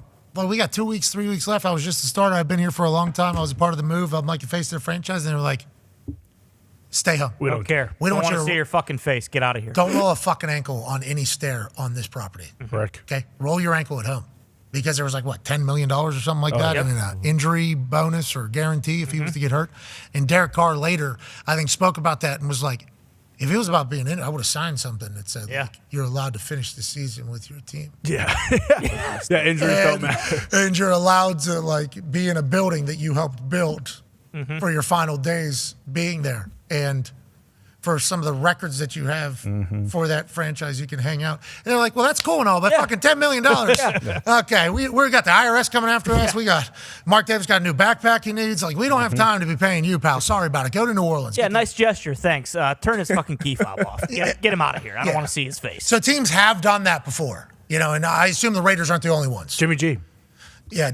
San Fran. Yes, exactly. They made him practice on his own. Now, that was an incredible situation that ended up him having to go back, and then now he does an interview and he says, we've seen how it's gone. Everything. It's like, oh, yeah, so Jimmy G did have feelings through that whole process, which we assumed had to be the case. It's a wild time in the NFL right now. Yeah, truly. It's a wild time in college football. But tonight, listen, we have a potential final game of the season. Whoa. Tone Diggs, you know what I'm talking about. Boston Connor, you know what I'm talking about. I do. Ty, I know you've looked into this religiously. Same with you, Darius. Absolutely. The WNBA Finals. Come on now. Tonight might be the last game of the season. Not too quick. In New York, if the Las Vegas Aces are able to get another win in this best-of-5 series, the Las Vegas Aces have gone back to back to back. Come on, man. Who are some players we should watch for this evening in tonight's big-time matchup? Always got to watch the face of the league, MVP Breonna Stewart. I mean, that's where it starts with the Liberty Beast. Now, where it ends is with Sabrina. Sabrina needs to have herself a game. She's coming off a 11-assist performance, but she only had 9 points. Gonna need her tonight against Asia Wilson and Kelsey Plum, because let me just tell you, they can score. They know how to put the basket in the bucket, and they've been doing that this last game. Hell yeah. Basket in the bucket. Yeah, this last game. Yeah. Guys, come on. Talking WNBA here. I know what I'm saying. The last game, I will say, Kelsey Plum, 29-point performance. So they got to lock her up. I don't know what sad sack has to guard her the entire night, because that would be a tough, assignment for the night. She's a big guard. She's a big guard. She's a good player, and she can shoot the lights out. Yeah, she almost actually made a little comeback in Game 3 solo. I mean, I think they were down 11.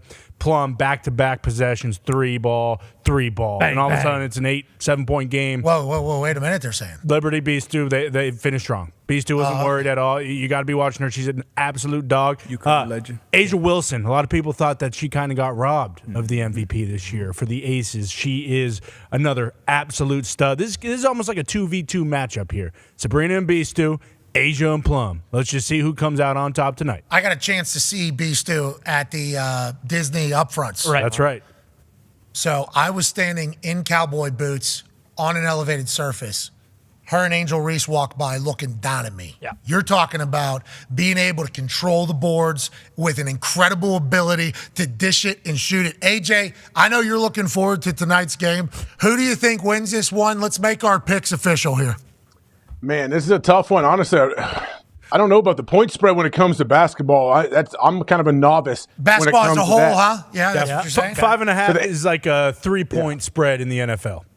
Okay. All right. Thank you for that. Aces lead the series 2-1. Whew, boy, give me the Aces at +5. Let's close the door on them. Let's seal the deal. His opinion matters. He is a women's basketball coach. Yeah, I agree. He knows the ins and outs. 2 years running, I was. Yeah, they all smacked the floor, too, like these ladies do. Yeah. You know, this is an intense battle this evening with a lot on the line. You know what? Give me the Liberty. Give me the Liberty. I think they're going to tie. Am I right? I really do. I don't care about the point spread. Just give me a money line winning the game. Okay, sweet. All right, so I do appreciate the fact that you're cheating and saying, yeah, I don't care about -5.5. No, give me 0. I just want to do money line here, even though we pick against the spread every single time. Give me the spread then. Give me -5.5 then. I have that much confidence. All right, there we go. So this is going to go to a 5th and final game. And you know what they say about WNBA Game 5? Electricity is certainly going to be in the air. The WNBA would want that. Darius, what do you think? Is the WNBA going to get a 5th game, or is Las Vegas closing this thing out? I think so. Las Vegas Aces are missing their best point guard, Chelsea Gray, one of the best point guards in the league. She's hurt. She's out this game. So I think the Liberty push it to 5. I think they win. Wow. But I think the Las Vegas Aces cover. Oh, twofer. Yeah, I got to take the Aces +5.5 to cover, but it does go to a Game 5. Twofer. That was wow. My God. You over or under? You think they're going to score or not? Might as well just clean sweep here. Yeah. Let's go over. Okay. That's a bold move, D-Bud. Let's go over. You piece that all together there, +5.5, -240, over 168.5. So with me, I'm a massive fan of what the Las Vegas Aces do. Yeah. Sure. Las Vegas Aces win and talk their shit. Yeah, they do. They're smoking their cigars. Yep. They're celebrating. I think they were boozing pretty heavy during that celebration. Yeah. When I watch, I'm like, damn, that's the team. If I was to be a fan of a team, would be the team that I was a fan of. Yeah. Because the way they're celebrating after winning. All the hard work. Let's do this thing. In Las Vegas, here we go. That being said, I saw Sabrina Ionescu. Ionescu? Yeah. Yeah, you got it. Sabrina Ionescu. Yeah. Out there at Oregon when she made a pick. And during it, she snatched a drone. Okay? There was a drone buzzing our fucking heads while we were sitting up there on the game day set. Not somebody from ESPN, an independent party that was hired to get a really cool shot for a commercial. Cool. And this thing, while we're doing picks, is buzzing our fucking heads on the set, okay? So I feel it. I'm like, what is that? I thought it was a bug. I thought the biggest bug of all time flew out of one of these Oregon trees and flew right into my head. And Sabrina felt it as well. We both like, whoa. Nobody else reacted to it. I was like, what is that? And Sabrina said, drone. She like saw, so she had the periph because we're facing this way. She knew exactly what it was. The next time that son of a bitch tried to come back through, Sabrina snagged it out of the sky. These things, remember, quick. Boom, snags it out of the sky, breaks it in half, throws it on the ground. And I thought to myself, I will ride with this human anywhere. So give me the liberty this evening to make this into a Game 5 WNBA championship coming up here soon. Okay. So we're all on the libs, -5.5. All on the libs. Let's go. Let's go, Libs. Let's go, Libs. Let's go, Libs. Let's go, Libs. That's what we're doing. Right, AJ? Call Aaron for that? You should call Aaron for that chant. All right, let's call. Yeah, I think he would probably, he's over there. He's in New York. Yeah. He'd probably be He's like, rooting for the let's Libs. go, Libs. Let's go, Libs. He'd probably even do an L-I-B-S, Libs.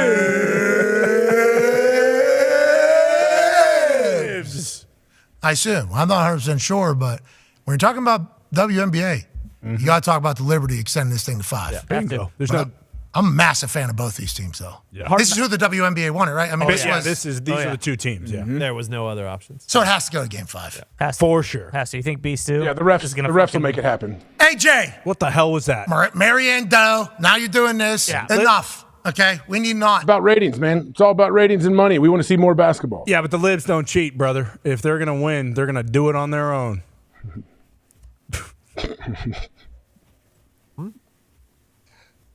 How good did that feel? So good. Yeah. So good. Yeah. As soon as I thought of it while AJ was talking, I actually wrote down Libs 3 times. It's just a reminder. Just to remind myself. Hey, when we wrap this thing up. That is the joke we're finishing with. Don't forget to say that. This show's the worst, dude. Yep. But WNBA is going to have a big one. Yeah, it is. Pump. Huge. Can't wait to watch tonight. I guess the ratings are the biggest it's ever been. Yeah. And they put it up against the NFL. Yeah. Well, That's just like the Flyers last night had a home game, and the Phillies were playing. And let me tell you about this fucking Philadelphia Phillies team. They are awesome. They are awesome to watch play baseball. There's a lot of people that got like intrigued by Colorado for college football, and they're like, oh, we're a fan of college football now because the way Colorado is, the way they're acting, the way their team plays, they're exciting, they're electrifying. We can buy in on this. I feel like that is happening with me with the Phillies. Like watching them in the environment and how they hit fucking dingers. Yep. These dudes are swinging so hard and hitting the ball so far on sets of regular basis, and I feel like that is all we want, right? Yeah. We want that's Sammy all Sosa, we care about. McGuire, whenever those dudes were eating whatever they could eat, and they were just hitting balls out of the ballpark.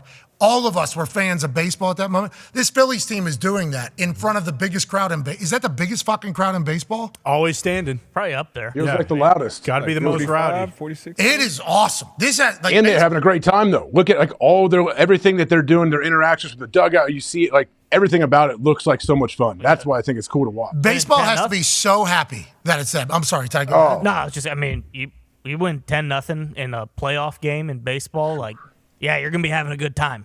Like, these guys feel like they cannot lose right now. Literally anyone in their lineup goes up to the plate, and there's like a 40% chance that they might hit a homer. I mean, old takes exposed, whatever. Like, this series is over. It's done. There's no way the Diamondbacks can come back. So, I mean, I'm not telling Phillies fans to, kind of turn your attention towards the World Series, but, like, this is a team of destiny. It certainly feels that way. And the thing about baseball, and I've followed along very loosely. I've been a Phillies fan my whole life, but obviously. But followed along very, very. What's that, AJ? Your face. I don't know. I don't remember you talking about the Phillies a whole lot before we had Bryce Harper on, I believe last Friday. No, I was like bedlam at the bank. I was like, "It's what we do." Yeah, love the bank. Me and Mai Tai, me and Miles Teller, Right. kind of doing the whole thing. I forget where I was heading there because you love their manager, right? You love the manager for the Phillies.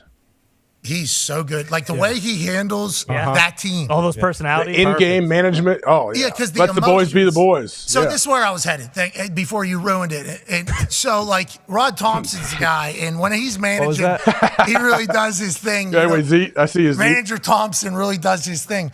But in baseball, okay, if I'm not mistaken, teams can get cold, but normally it's like two guys get cold, right? Guys get real hot, and it's like they're leading their team. It's awesome. It's a show. And then in a big one, they get cold is potentially what it takes. There's like 6 guys on their team that are hot right now, right? So I feel like just by pure volume, even if natural sink-off happens with some of them, they still got like 4 other guys that are hitting balls forever, right? Yeah, for sure. And their pitching has been like they're getting in the playoffs, especially like if you can get a starting pitcher to go 6 innings and give up 1 or 0 runs, like you're going to be in damn near every single game. And they've gotten dominant pitching performances on top of having 6 guys in the lineup who can hit a homer on any at bat. You pitched great yesterday. Oh, thank you. That was a fucking hell of a shot. I almost took one out yard, but the big tan monster over there fucking got me on the outside there. You know what I mean? I was going oppie, dude. Yeah. Had to. Harper almost went oppie last night, too. Like, with those 10 runs, there are probably 4 or 5 other at-bats where they're against the warning track on the wall, barely making the catch. They had 2 Eagles players mic'd up sitting front row at that thing. What an incredible piece of content. Terrell Edmonds is like, oh, this dude, big boy, looks like he's about to go. And then Schwarbo, hits boom, a bomb. hits a bomb. I told you. And they're like, saying, like, it's like baseball is electrifying when all that is happening. So thank you to the Phillies. I think baseball is probably very happy. Phillies. Keep it going, Phillies. Let's keep it going. Well, yeah, let's keep it going. How many rounds, once again, lifelong fan. Lifelong. How many rounds did I miss before this one? Like, how long have the Phillies been hot? About 182 regular season games you missed. 2 series. There's been 2 series already? Yeah. Holy fuck. This is the 3rd series? Yeah, the Phillies? the one you remember, the one against the Braves was unbelievable. Oh, yeah, I do remember that. Yeah. Because they were ringing the bell. They were ringing the bell. Yeah, and they've just been rolling. Yeah, you were texting me about that. This first series. Thank you, AJ. You're right. Beat the Marlins in the wild card round. Yeah. Oh, yeah, and that was the best of 3, so we got to see him 2 times there. Yeah. Okay. Quick sweep. That's what I'm talking about, AJ. I'm just talking about this Phillies team being hot since the Marlins. You know, then they saw that Braves team, and I remember it, and it was like, is this Atlanta Braves team going to be able to keep up? They thought so. They couldn't. No. And then now, boy, baseballs are hopping off the wood, aren't they? Jumping. They got some real good wood. Yep. Speaking of good stuff, you know what it's time to wrap up this show with? What's that? It's that good D. Hell yeah. Ladies and gentlemen, maybe that bad D. Oh, no. That good for nothing D. Ladies and gentlemen, it is time for a weekly segment that makes us better at being football people and look deeper into what is happening on the football field every single Sunday, Monday, Thursday. America, England, Mexico, Germany, everything like that. Ladies and gentlemen, it is time for Everything DB. Let's go. Let's get to this first play. We've actually shown this highlight a couple times. St. Brown to the crib on this one. 3rd, as you can see down here. Second quarter. Hey, that's been a nice addition to Everything DB down there. Great job. Way to go, Bruce. Way to go, Bruce. Shots Piero. DB up there in the flat area right now, but it's 3rd and 13. So at this point, we're calling the defense, whether it's man or zone, you give up a completion, get it. If it's shorter sticks, just get him on the ground. And when you're coming from zone coverage especially, it's so important to tackle with leverage. So you're going to see St. Brown come from the left side on, once again, a long yardage situation, 3rd and 13. So you pause it right here on the catch. Right now you'll have this defender out here. So outside in should be a vice tackle. I believe this is David. It should be inside up. Perfect. Vice tackle. That's what it should be. He's going to catch the ball, get past the linebacker, and then once again, now you should have another vice from that side. So it should almost be like a triangle when it comes to tackling this player, which will be well short of the first down markers. You'll see he's right here. He's almost already in a bad situation because of how he's facing. He should almost kind of have his shoulder square, and it's obviously much easier said here than done on the football field. Boom, you get around. Now he gets around the edge, gives him his body to get, bomb, the block to break it loose, and turn it to a touchdown. But it all comes down to leverage. So zone coverage, if you give up a pass, that's what you want. You want a throw short of the sticks, and you want to rally and tackle. You're allowing that completion, aren't you? No cover zone. I talked about it before. When you're playing zone coverage, 6 yards and under, especially in a 3rd and long situation, give up the catch, get him on the ground. You got it. You got this guy right here. Right now, he knows it. Damn it. Boom. Then you get this big block, huge block from the receiver, knocked him about 5 yards from the point of contact, and he takes it to the crib. So it's as simple as leverage. What's that? It's not as easy as pursuit angle for sure.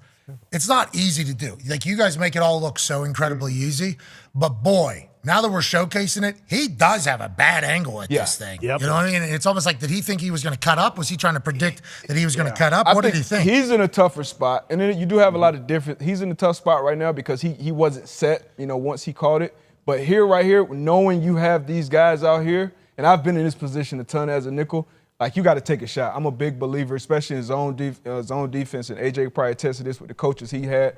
Go full speed and take your shot. Go to saw this outside leg, and he should be taking his shot inside out. Now, if you're one-on-one in open field, when you have to break down and make an open field tackle, that's the toughest thing in the world to do with these athletes. But when you have other guys that pursuing, and you should know where you are on the field. You should know you're still 7, 8 yards in front of the stick. So it's not like you have to, get him down. Turns into a wall return D, but it turns into like a punt wall return Detroit has. Yep. So right now, once he gets out there, it becomes a leverage game, and this is what great players with the ball in their hands do. They turn short gains into big ones. Well, twofer there for Reynolds. Yeah, that was big. Talks big shit too. You see that little scuffle after the play? Gotta love it. Yeah, I tried a twofer one time on a return. You can see it here, right here too, from this back angle. Yeah, he gets in Carlton Davis's face. Boom. So right now, this got to be a rallying tackle. Got to be a rallying. Like this is, you make that play, boom, and you know that next Monday that's going to be on low lights for sure. There's been a lot of pulling back up of MCDC on Hard Knocks, deciding whether or not to keep Reynolds. And like this was one of the reasons why they kept him, obviously, because he's just a dog. I mean, that Bucks guy in that cream school jersey does not want this to be the low light that everybody remembers because how sick the jersey is. But what a highlight for Reynolds there, dude. I mean, that's like 5 yards. Yeah. You just And got then talking You his just got to shit. jog. You just got to jog off because you don't want to draw more attention to yourself. You don't want. Oh, they're talking shit. It's a little scuffle. Let's go back to how. Nah, just jog off and hope they just keep the camera on 14 celebrating. Do you remember, like, MCDC behind the scenes? Think about how he has acted about this play. Oh, man. Think about what Rock hard. He was so hard the second he saw this. Look at the shit talk afterward. I mean, Connor, that's a good call. I mean, he not only does he clear out 2 fucking guys, boom. 2 guys, boom, boom, you can't make the tackle. He's trying to get some more, and then he's telling them about it. Yeah. It's like, yeah, we'll gnaw your kneecaps, and then we'll get up and keep doing it. It's like, this is everything that their program pretty much is. Yeah, he says in that clip, we got to keep him because he's a culture guy. We got to build a culture, and Craig was a big part of that. Third-string running back. It's huge. Yeah, good for the brand new Lions. All right, here we go. Now for the brand new Lions, same old Cooper Kupp. So right here, you'll see him. Now, talk about leverage all the time. We just saw it in that play when it comes to the tackle, but leverage is huge in coverage as well. This is a split safety look. So even though he's showing down, his disguise is that he's a down safety and it's going to be a single high safety back here. It's actually going to be split safety, so something like a quarters look.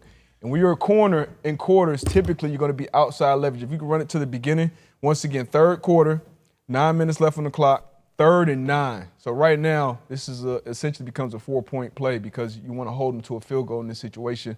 And he's right now almost a yard inside the numbers, Cooper Kupp, with his original alignment. So if you're this corner, with knowing you have inside help, you have to be outside leverage. Because if you're not, you'll never be right against Cooper Kupp and Matt Stafford. And what Cooper Kupp does, probably the best job in the league, is getting right on your toes and then making a break. So he's right there. Like, there's so much space. That DB has to open his hips, and as soon as he does that, Cooper Kupp breaks out, and the ball is right there on the pylon. Like, you're not making that play if you don't have the proper leverage beforehand. So this play, he almost won with leverage before this play even started because of where he is as a corner. Now, this is tough if you're one-on-one because you always have to protect your inside when you're in this red area especially. But when you know you have your help in here, you have to be outside leverage as a corner. Bro, Stafford and Kupp are hilarious. Oh, yeah. Same brain. Like Puka Nacua, I believe something potentially happened to him, and he didn't have as big an oblique injury. He had an incredible start. I think we were all like, wow, there's going to be 2 Cooper Kupps. But then what we forgot about whenever Stafford and Kupp were together on the field, there was a ball going to one person who was open all the time. And I assume that he's running the same thing as like Travis Kelce with like, hey, I'm going to get open. I assume that is happening. It's more timing. So it's more like, hey, you're going to be in that spot. And once again, he's an artist when it comes to this. Like, getting on, like, running to him, because that's so tough as a DB when you're keeping that straight stem as a receiver. Reggie Wayne was really good at this. You don't know which way they're going to go. He just gets right on your toes, puts that foot into you and break out, and then that ball's right on the point. But to your point, since he's been back, 15 catches, 266 yards, and a TD in 2 games. 2 weeks. Picked up right where he left off. AJ, that's awesome. Yeah, the problem is they make this look way too easy. He and Stafford, like this is beautiful timing, beautiful route. Like they make this look way too easy. And now they got the 9 and Dime podcast that you can listen to how they built their chemistry so quickly. And they're going to need him big time because Kyron Williams is going to be out. They're saying maybe for the next several weeks, and he's been They just got a run game with Kyron. He's been a massive part of their offense. So good thing that Cooper Kupp is healthy and coming back. So first quarter, 3rd and goal. This will be real quick. Something you see week in and week out. We talked about the red area, how it comes down to play design and getting players open. This is too easy as a defense. This is something you're going to see every week, especially with these type of receivers, Devontae Adams, Tyreek Hill, Keenan Allen. You're going to move these guys around, and you're going to see how the defense reacts. I actually think this is like a run-pass option because I believe on the down before, they motioned the guy across as well, but they bumped him. And once the offense sees that you bump with the motion, they know that this guy is going to switch off and be on Keenan Allen, which is Stephon Gilmore. He's going to bump off and be on Keenan Allen, so he's going to have that leverage. And then this DB that's running over Jordan Lewis, I believe, he'll just end up on Johnston, and you still have kind of this extra defender. But if you run it to the beginning, once Herbert sees that there is no pass off and 2 is running with 13, he checks and looks to the pass. And the pass is not even a good throw, honestly, but he's so wide open because this guy will never – it's basically a race to the pylon. He'll never beat Keenan Allen to this pylon coming from inside leverage out. Why do they pass off the first one, though? Because it looks like Bland is on the outside covering Keenan Allen, and then they have 2 run with him instead of – that's the tough part, yeah. So they passed it off down here, right? So – but when you're coming from this side of the field all the way to the other side of the field, it's almost you got to go through in the meetings. You got to practice in the walkthroughs. Like we used to go over this ad nauseum with us because we play a lot of man coverage. So the corners already knew. And as a nickel, too, as soon as we come in this motion, like I'm yelling at Gilmore right now, like push, push, push, whatever it is, bump, bump, bump, whatever our call is, so that we know. Because whatever route he runs, typically it's going to be a pick route or deep 7. I just got to haul ass inside out. And I take my chances with that route as opposed to, because that's a 100%er. Yeah, everybody in this office can throw that pass to a guy that open on the 1 yard line. Yeah, that'd be cool to throw it though. Yeah. That'd be a lot of fun, wouldn't it? Yeah. Just on prime time too, in front of Maryann Doe. Yeah, exactly. Think about how happy she was. Oh, she was going ape shit. So happy. What was that? Okay. Sack of wine. What was that, DB? I don't know. I thought he was on her side yesterday. I am on her side. I'm still on her side. She's allowed to cheer on 2 different teams. Damn right. Yeah, but what? Okay. Damn right, bro. All right.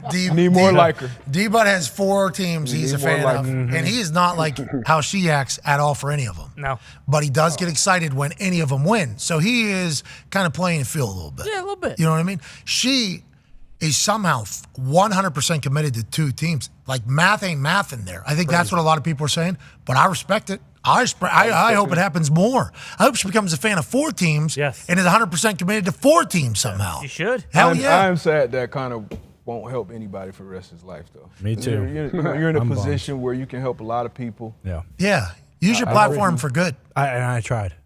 You can never say I didn't try, because I did. And I put that dog to bed. Sorry. Yo, and I'm going to stand with you and never help anybody either. Oh, no. There you go. Don, you actually chose not to help anybody last night, so this would just be... I was thinking about it. Jeez. So no more thinking. It's a thought that matters. So you're not even going to think about helping somebody anymore. This is bullshit. This show has changed. It's bull. I agree. I stand with I don't Connor. like it. I think it's dumb, too. Ty, what do you think of Maryann Doe? I think she's a little bit of a fugazi, but No, it's okay. jeez It's okay Louise. because I don't think anyone's talking about it. She might just be a massive fan of Chaw. She had the skull on her forehead. Like, I think she might have had a couple dips in during the game last night. So I didn't see anyone talking about that. Maybe she just loves tobacco and, you know, showing up for her favorite, product of choice. This is the biggest reach yet, and boy, I am pumped that it happened on this program. I don't even think the internet thought of that. I don't think they did. I don't even think anybody on the internet thought of that. I don't think they did. Big tobacco. Oh, yeah. Now they... Yeah, because they're not allowed to add. Yeah, now you're playing for the tobacco, and you were covering up a conspiracy, obviously. Oh, I mean, I would never do that. Anyone who knows me knows I would never do that. The internet was saying this guy. I know. They were all saying you were in on it, too. Me? Not a, ESPN guy, like, oh, yeah. Yeah, I had her on the program, obviously. Yeah. How much did you pay her? You pay her a ton of money? What if it was us that planted her in that game? Oh, man. That'd be so awesome. That'd be next level. So awesome. All right, that's what we need to set up a viral moment. Boo. Now with our relationship with ESPN too, hey, keep your eyes peeled, okay? Sweet Cabana, the one that can't see the field down there. Monday Night Football, Let's make sure we get a couple shots of. We got a guy with no arms who's going to go fucking crazy during the second quarter. And then Tuesday, Yep. exclusive interview, no arm guy. Guess what? Pat McAfee Show. Hear his story. Yeah, all right. I can see how that could be us. I wish we were that smart. I know. No, that'd be Let's next keep that one in the chamber. couple years from now. Yep. Yeah. Let's Remember. make sure we do that, because not a bad idea, actually. Not at all. Really good. To remember it for the Super Bowl. Or a simulcast. Super Bowl in Vegas, too. You can find anything. Oh, my God. We could send Carrot Top. Carrot Top, yeah. You and I, same page. Yeah. We both saw Carrot Top shirtless, probably. Yep. Yeah. Because he's jocked. He is jocked. I don't know if you guys have been keeping up with Carrot Top. He is somehow more jacked now than he has ever been. Oh, he got back on the weights? Yeah, the working out. Yeah, I think he has gotten back on the working out. Yeah, AJ. Okay. I'm glad because he was completely jacked for a while, and then he kind of took a step back, still in great shape, and now he's jacked again. I'm glad. I do think a lot of the videos that he posts of his legs, I'm going to see his dong. Like I always think I'm going to see little Carrot. Yep. Every time he does, because he shows a lot of his body on his Instagram videos. Really? He's probably jocked, obviously. Chris Angel also. Yeah, I mean, You tell me. That's current? Oh, it's recent? I think he's. I don't know if that's current, but 2022. Is he wearing Bottom pants? right. Or is he naked? current. Do we think he's naked? yeah, he's absolutely jacked. Chris Angel, though, he has a podcast now. I don't know if you guys have seen this. What? Oh, really? Yeah, with Frank Beer and a couple others. So Frank Vegas. About fighting? Is it about fighting or what? Fighting. I do believe it's life and fighting or whatever. Cool. But they're training, knocking people out, choking people out. Yeah, look out, Zuckerberg. Yeah, Super Bowl would be too obvious. Yeah, it might be. You got to do it on a Monday night game. Yep. Mm-hmm. Let's put that in the back pocket for 2-3 years from now. Okay. Boom.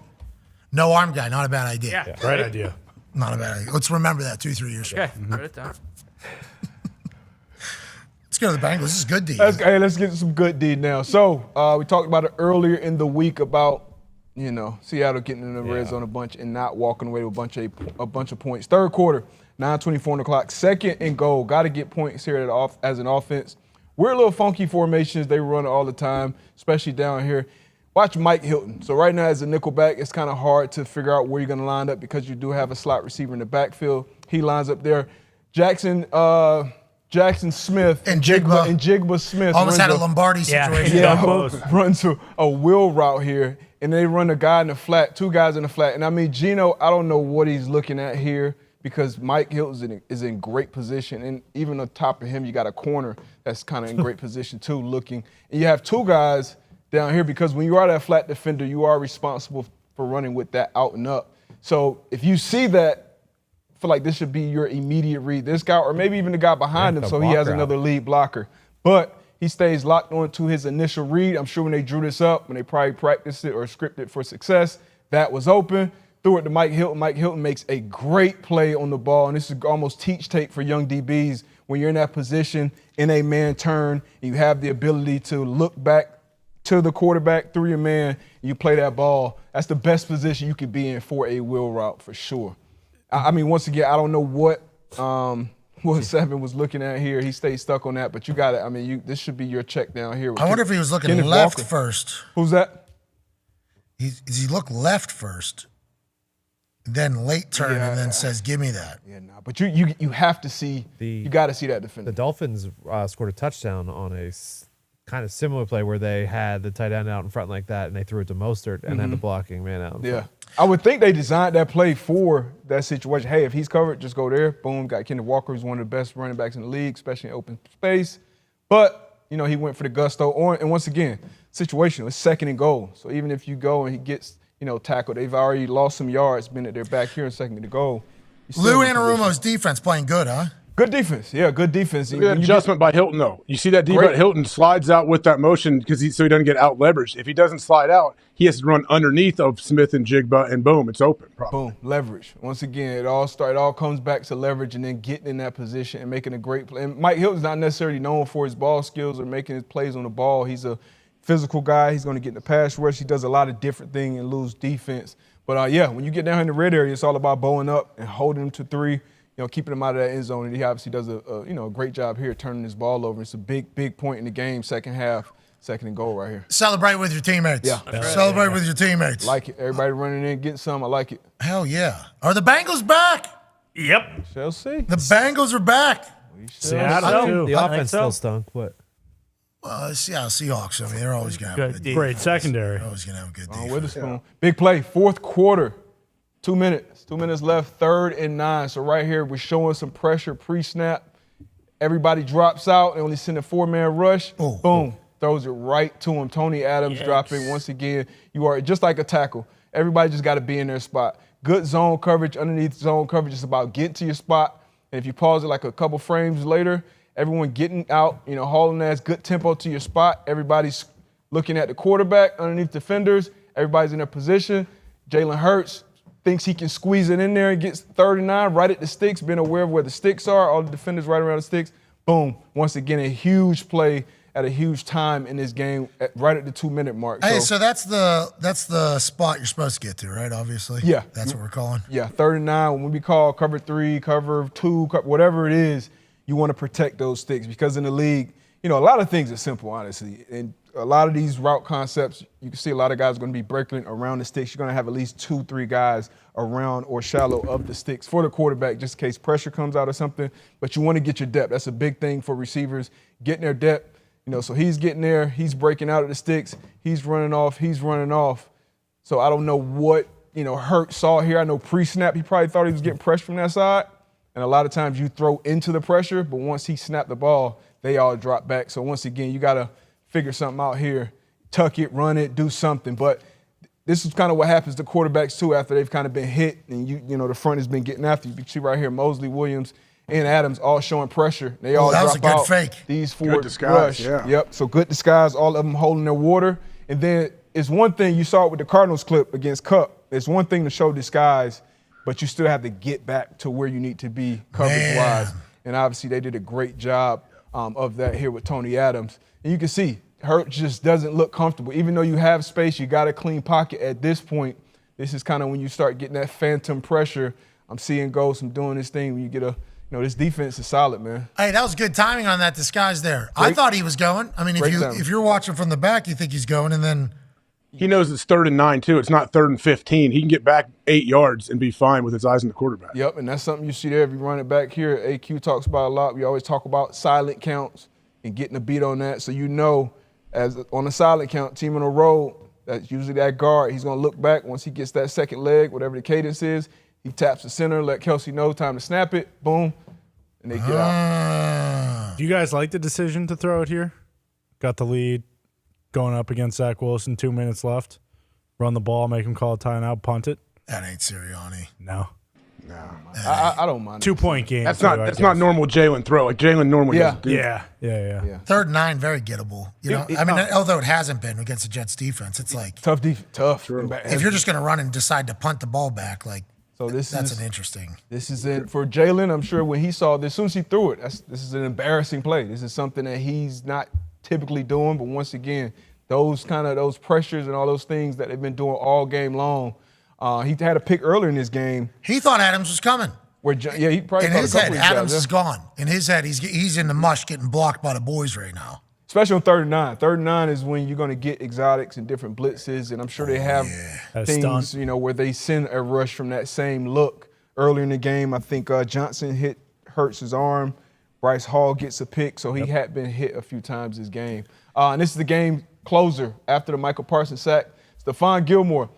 This is kind of, as a rookie receiver, you kind of got to go through it. Even though Quentin Johnston is a big guy, a big fella, he got bodied right here by the former Defensive Player of the Year. Once again, a savvy guy, knowing exactly where the sticks are, knowing the tendencies of this team. Deron Bland actually had one in this game where he dropped the pick, but Stephon Gilmore did not. 4th quarter, 1:30 left on the clock, 3rd and 10. You can see him settle, know exactly where this break is coming. And then, more importantly than that, now you got to beat him to the spot. Bum! Kind of box him out, hit him with that left shoulder. As a big receiver, you're not going to be able – a big receiver, a big strider, especially when veteran corners playing you off, you're not going to be able to create that type of separation. So it's like DeAndre Hopkins is a perfect example. Actually, the guy I compared him to coming out, DeAndre Hopkins isn't a receiver that's going to create a lot of separation from you, but his catch radius, his body control, his strength, and his hands is what makes him special. So Quentin Johnston needs to develop all those traits. But he's young. He'll learn, I'm sure. But this is a great job by Stephon Gilmore and him getting pressure up front. Because if you see this from the back copy, Herbert does not have a clean pocket to step into this throw. But we've seen him make throws like this, but you got to beat him to that spot if you're a big receiver. Got to beat him to that spot. He was looking for Herbert. I mean, not really Herbert's fault. Right? Yeah, of course, D-Butt. No. I'm definitely not absolving Herbert at all. Yeah. He threw the ball. He's got a lot of picks in these situations. But you can't get bodied like that if you're a receiver. Agreed. Got to make a play for your quarterback. And then on the flip side, great job by a veteran Hall of Fame caliber cornerback with Stephon Gilmore, who doesn't get talked about enough, I don't think, honestly, with the career that he's put together from Buffalo, New England, and now in Indy. That's why nobody's talking. That's what happened in Indy. In Indy, it didn't. Finish off some good D. Hey, good D. Good Great D. Thank you, DB. Thank you, DB. Great shit, D-Butch. Really good, D-Butch. D-Butch, you want to do a giveaway, pal? Because it's your last day of the week here? Let's do it. Let's do some putting. Putting? Whoa. Yes. We haven't had one putt in a while. Long time. We haven't had anybody putt in a We haven't. in I a think Michael long Cole was the last time. one to make one, No right? gimmies. He had his bare feet on the damn green. Yeah, he Michael never Cole? made it. He Yeah. never made it. How many He got. Are you many gonna- is this? Close. there's 6 or 7 there, it appears. How many do you want to putt? I'll putt 6. Okay. Putt 6. Make the first one. You got to make how many out of the 6? 3 for 6. Okay, if you go 500 here on this Thunderdome green, we will give 20 people $500. All you'll have to do is retweet this video, say something nice to somebody, and put the easiest way to pay you digitally. D-Buck goes 0 for 1. He must go 3 of the next 5 for 20 people to win $500 here at the Thunderdome green. Good stroke. Pool. Good confident stroke, though. Hey, we like the confidence. Okay. Confident stroke, D-Buck. 3 of the next 4. The president of Ohio does have some things to say to you before this next pod. Go ahead, AJ. Oh, no, I'm just telling you, that's a good confident stroke, D-Buck. Don't do anything different. Just knock it in the hole. We'll make it. And the hole is big. The hole is big. We want 20 people to win $500. So does D-Butt.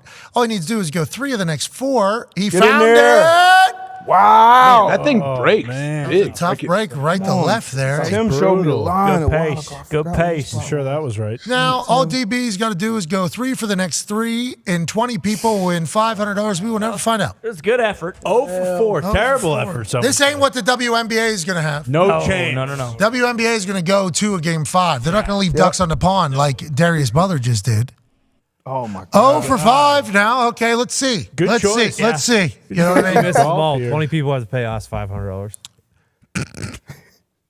There's a lot of pressure. Yeah. A lot of pressure, D-Butt. You want these people to lose money that are watching or not?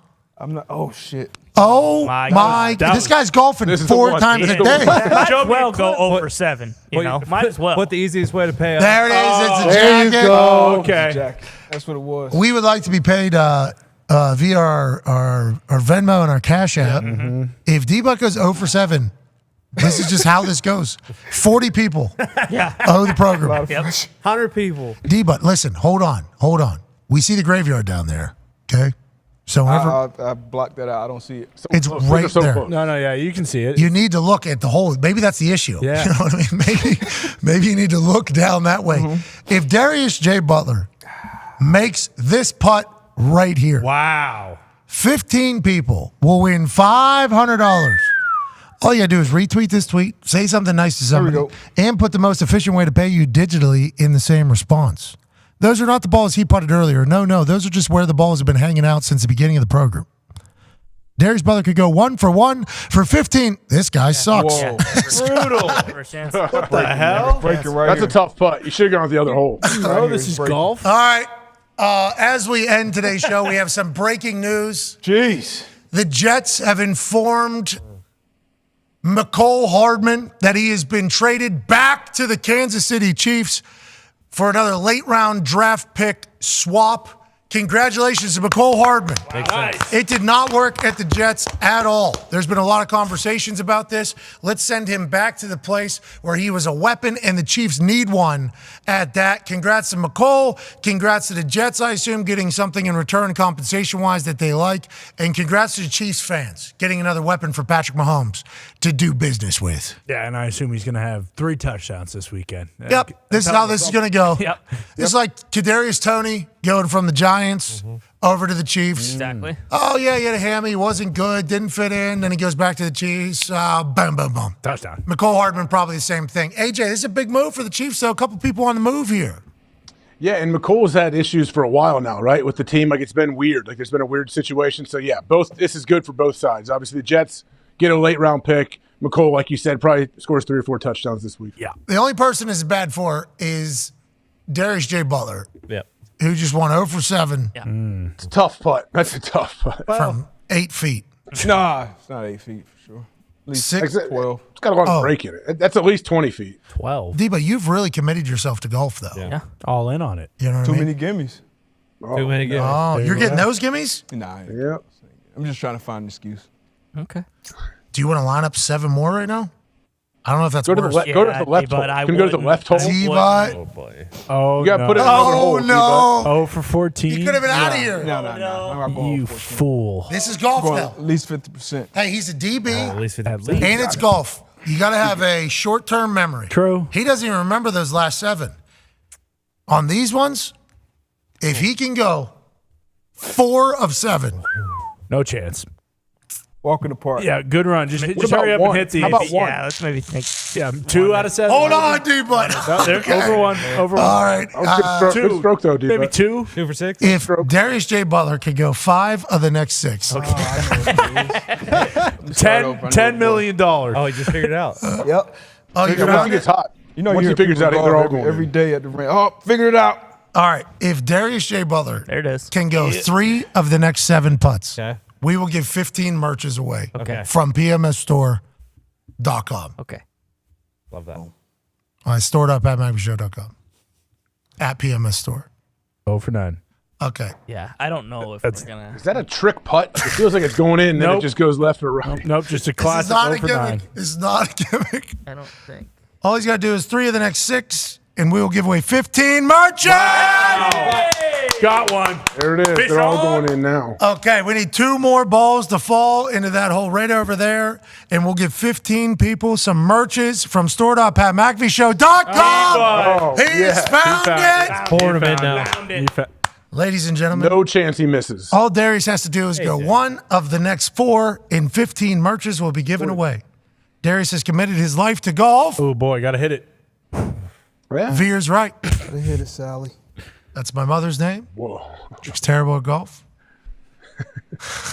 I'm short on a lot of putts. 1 on the next 3. Oh, my God. 2 All- of 15. All he's got to do is go 1 of 2 here, and 15 people will win some merches. Come on, Budgie. Come on. Come on. D-Butch from Budgie. 9 my feet. God, what That was thing that? hopped up in the air. Ladies and gentlemen, it all comes down to this. Wow. Come on, On Bushy. this, second. on this Watt Wednesday, Come on, Bushy. if Darius J. Butler can bury this 6 to 9 foot putt right here at the Thunderdome, we'll give 15 people some merches from the store. All you got to do is retweet this post and say something nice to somebody. 9-year NFL vet, golf enthusiast, for the people.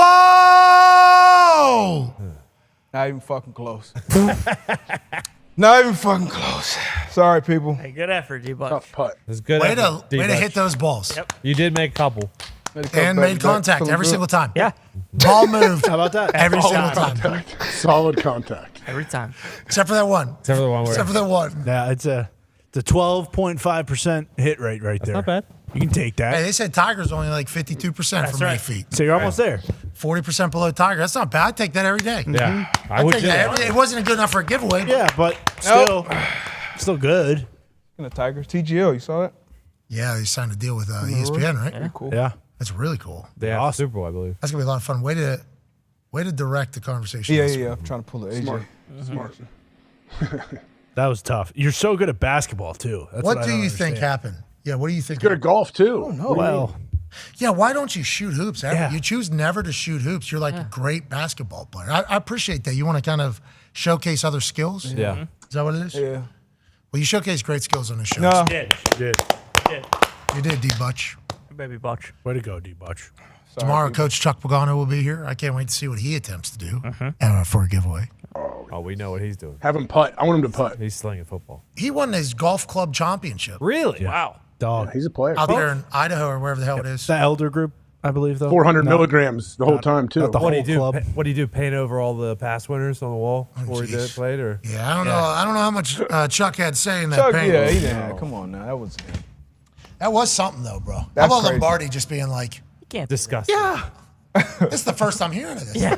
Dropping He was names. disgusting. He was disgusting. So many players on the Baltimore Colts. He was Yeah. just rattling off right away.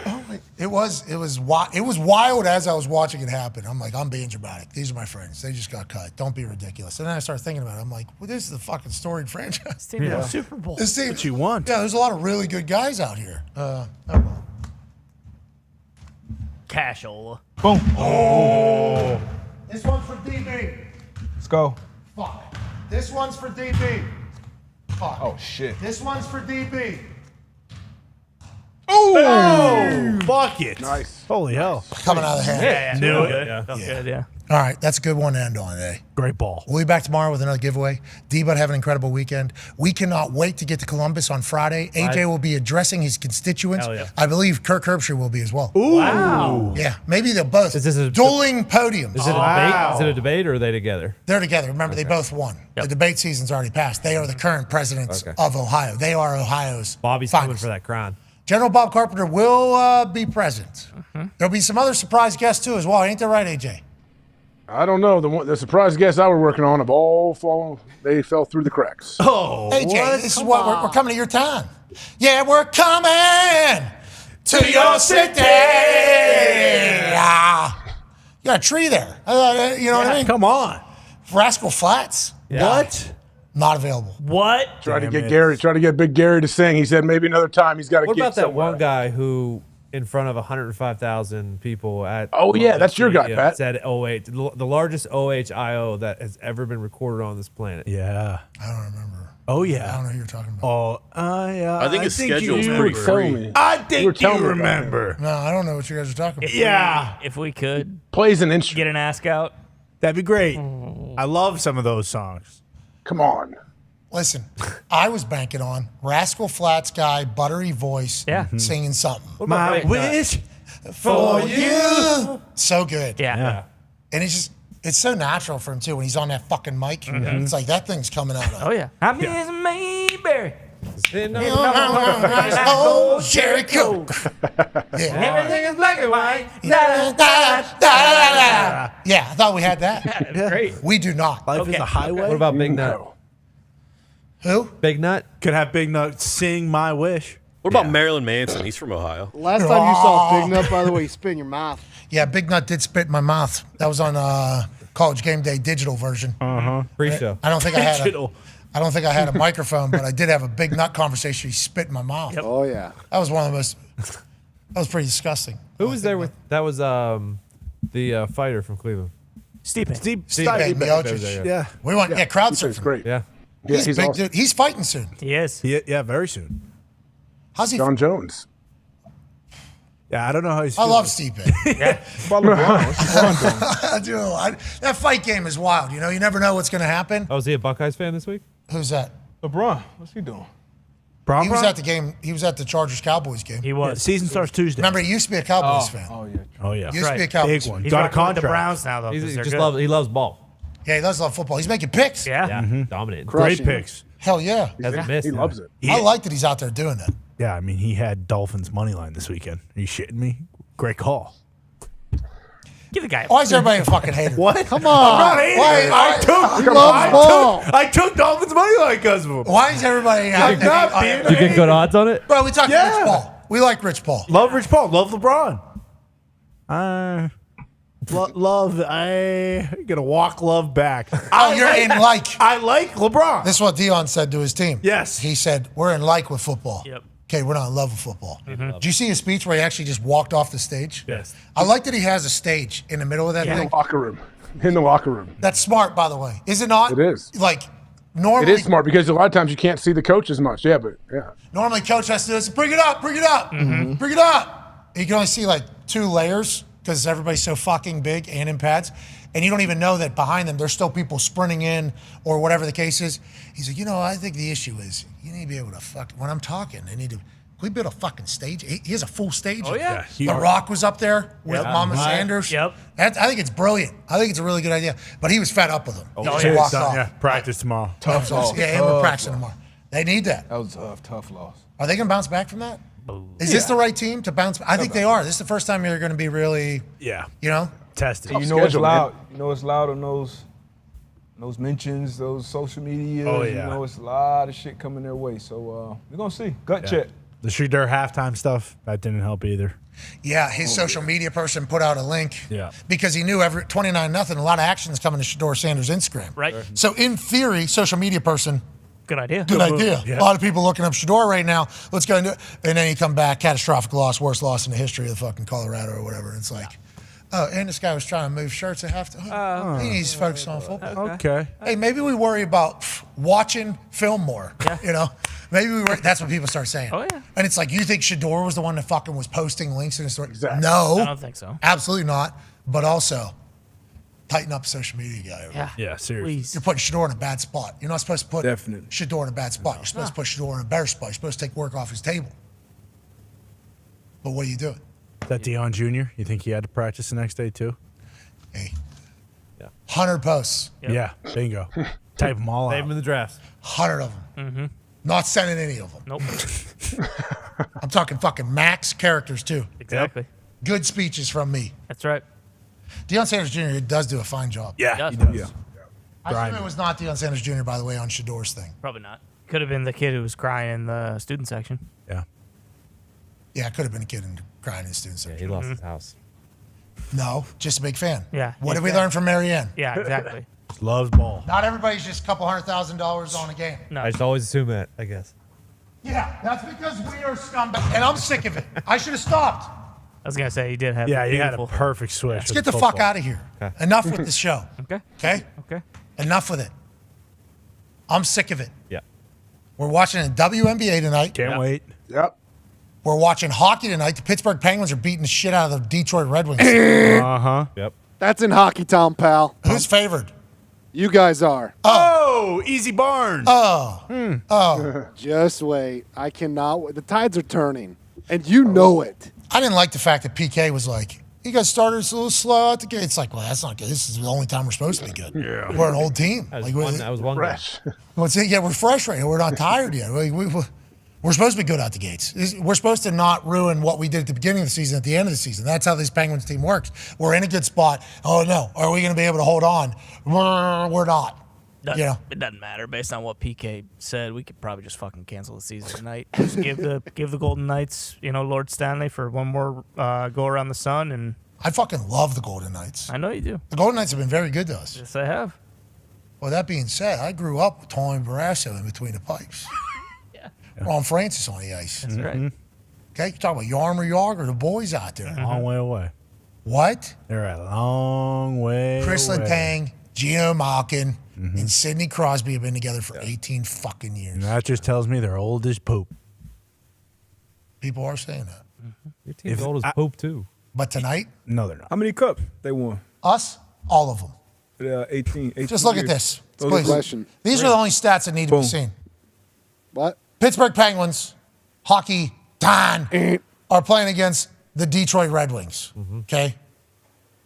Last Stanley Cup for the Pens, 2017. Yep. Okay, it's been too much time. We agree. We need to win another Not one that soon. much time. Sure. This is not like, we're not happy about this. Right. But we couldn't even fathom calling ourselves Hockey Town and not having one since 2008. I was Yeah. still in college. Over a decade. I was still in college at that time.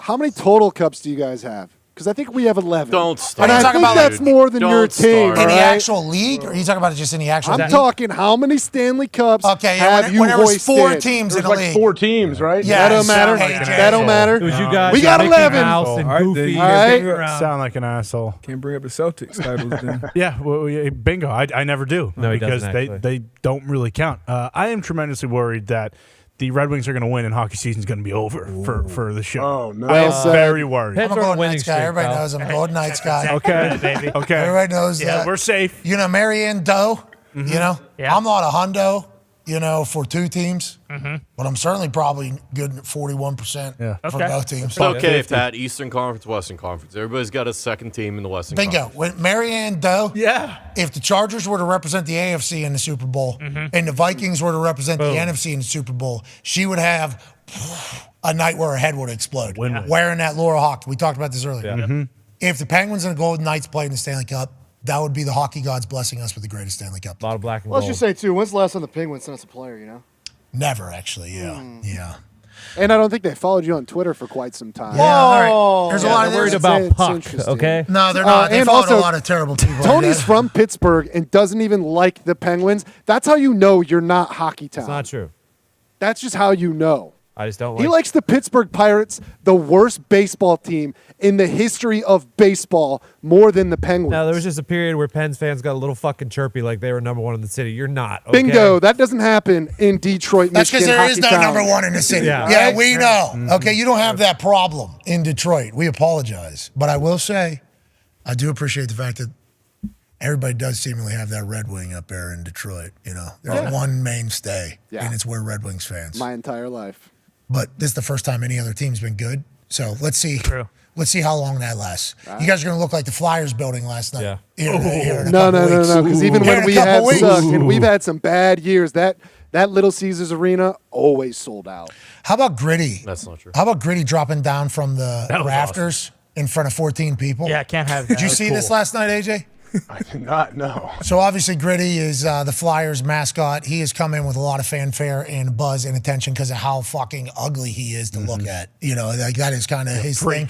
Yeah, it's weird. It's a weird looking thing they created that certainly everybody got. But the Flyers, you want to talk about Stanley Cup?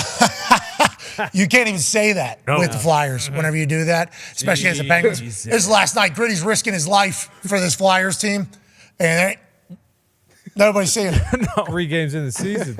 But they're going up against. You think it was a sold out house, though, how he's reacting. No, he's still bringing his passion. Well, he knows that it don't matter how many people are here. Okay, if the Flyers are good, Flyers are bad, I'm going to bring a hundo every single time. So we respect him dropping down from the rafters and this death-defying start to a game. Well, that being said, NHL, you got to know, Phillies are playing right now. Yeah. There ain't time. Okay, there ain't time for both. It had nothing to do with the Phillies. They just absolutely stink this year. The Flyers suck? Oh, yeah. Again? Oh, no. Bummer. Not even wearing their pants this year. Bring back Scotty Hartnell. No. Yeah. To hell with Scott Hartnell. Him and the boys got into it a good bit. Is that right? His little curly hair, yeah. That's a menace. Yeah, he was a problem. Yeah, he for was. a long, long time. But look at Gritty, dude. Look at this guy. His fucking shadow just projected over a bunch of humans dressed like seats. Perfect. I mean, he looks awesome there. He looks amazing. Look at this guy, dude. I mean, man. Are you kidding me? This fucker's ready to die for this team. Is he going to do this every game, or did he blow his wad on this in front of... It's like a Plinko thing coming down here, just kind of bouncing around. I appreciate this. If this is going to be an every game staple, cool. But if not, why'd we blow it? That was dumb. Terrible decision. Why'd we do that? We should have waited. Say that for Christmas. Yeah, Flyers fans are a pretty passionate bunch. I've been on the receiving end of some I of think their- that was their home opener. Wow. Oh, buddy. Jeez, they must really So suck. Gritty had been preparing for this all offseason. Yeah, well, boy. Probably started planning it in March. Oh, my God. I'm going to kill him. And then they were telling Gritty right beforehand, like, nobody's here. They did win. They beat Gumpy's Vancouver Canucks pretty handily, though. Not my Vancouver Canucks. Texas hockey. Yeah, you tried to push that agenda on PK Subban earlier, and he just didn't even acknowledge it. Well, he's a Cowboys fan. I mean, what? Big Mike fired. What are we talking about, PK? He did say that. Yeah, That's he wants tough. him out of town. Hey, PK was electrifying today, AJ. I know you didn't get to see most of it, but he was fucking awesome. He was really. We need to have him on more. Yeah, he's great on TV. I saw him on TV with Jeff Saturday. They had a little co-mingling hockey and football. They did Saddam Dahn with the pancakes. Hockey edition. Really? Yep. Jeff? Oh, yeah. Yeah, all 3 days this week. Oh, yeah. How happy is he to be doing that again, as opposed to, all right, we gave up the biggest comeback in the history of the NFL. Thanks. Get to your meetings. Like, what was Jeff doing last year? Won his first game. He had to. Won that first game. Never forget. 1-0. He had to be so miserable. Oh, my God. Well, And then whenever he finds out he's not getting the job, it's like, I did all this just so I could maybe get the job. And you're like, go back to TV. Okay. Fuck out of Indianapolis. You need to. we We don't ruined want your you. life, bro. Yeah. Okay. Like, He you had were- to be so happy though. when they Get didn't that, pick him. get that call, hey Jim, from Jim. Hey, come be the head coach. Yeah. Yes. You kidding me? That would be hilarious. But then, as you find out, you got to do Bad stuff. actual stuff. It's like, oh, fuck. Everything I do is going to be judged heavily. I mean, I was doing pancakes last week. Yeah. Now, it's timeout before half, not, The fuck you thinking, Jeff? yeah, everywhere. Yeah.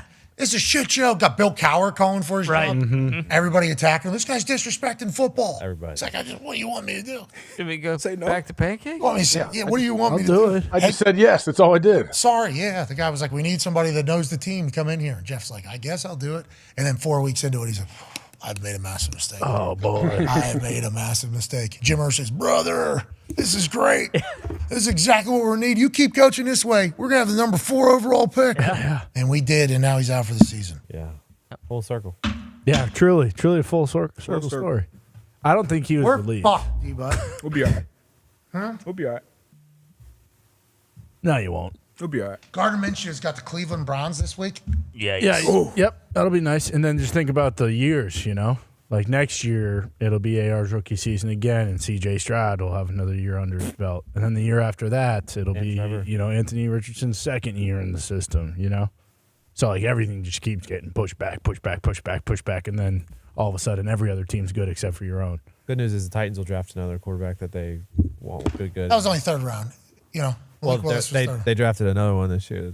I forgot about Levis. Yeah. Wasn't even thought about going in the game the other day. No. Malik Willis was out there making some plays and then ended up, it happened. It's hard to be a quarterback in the NFL.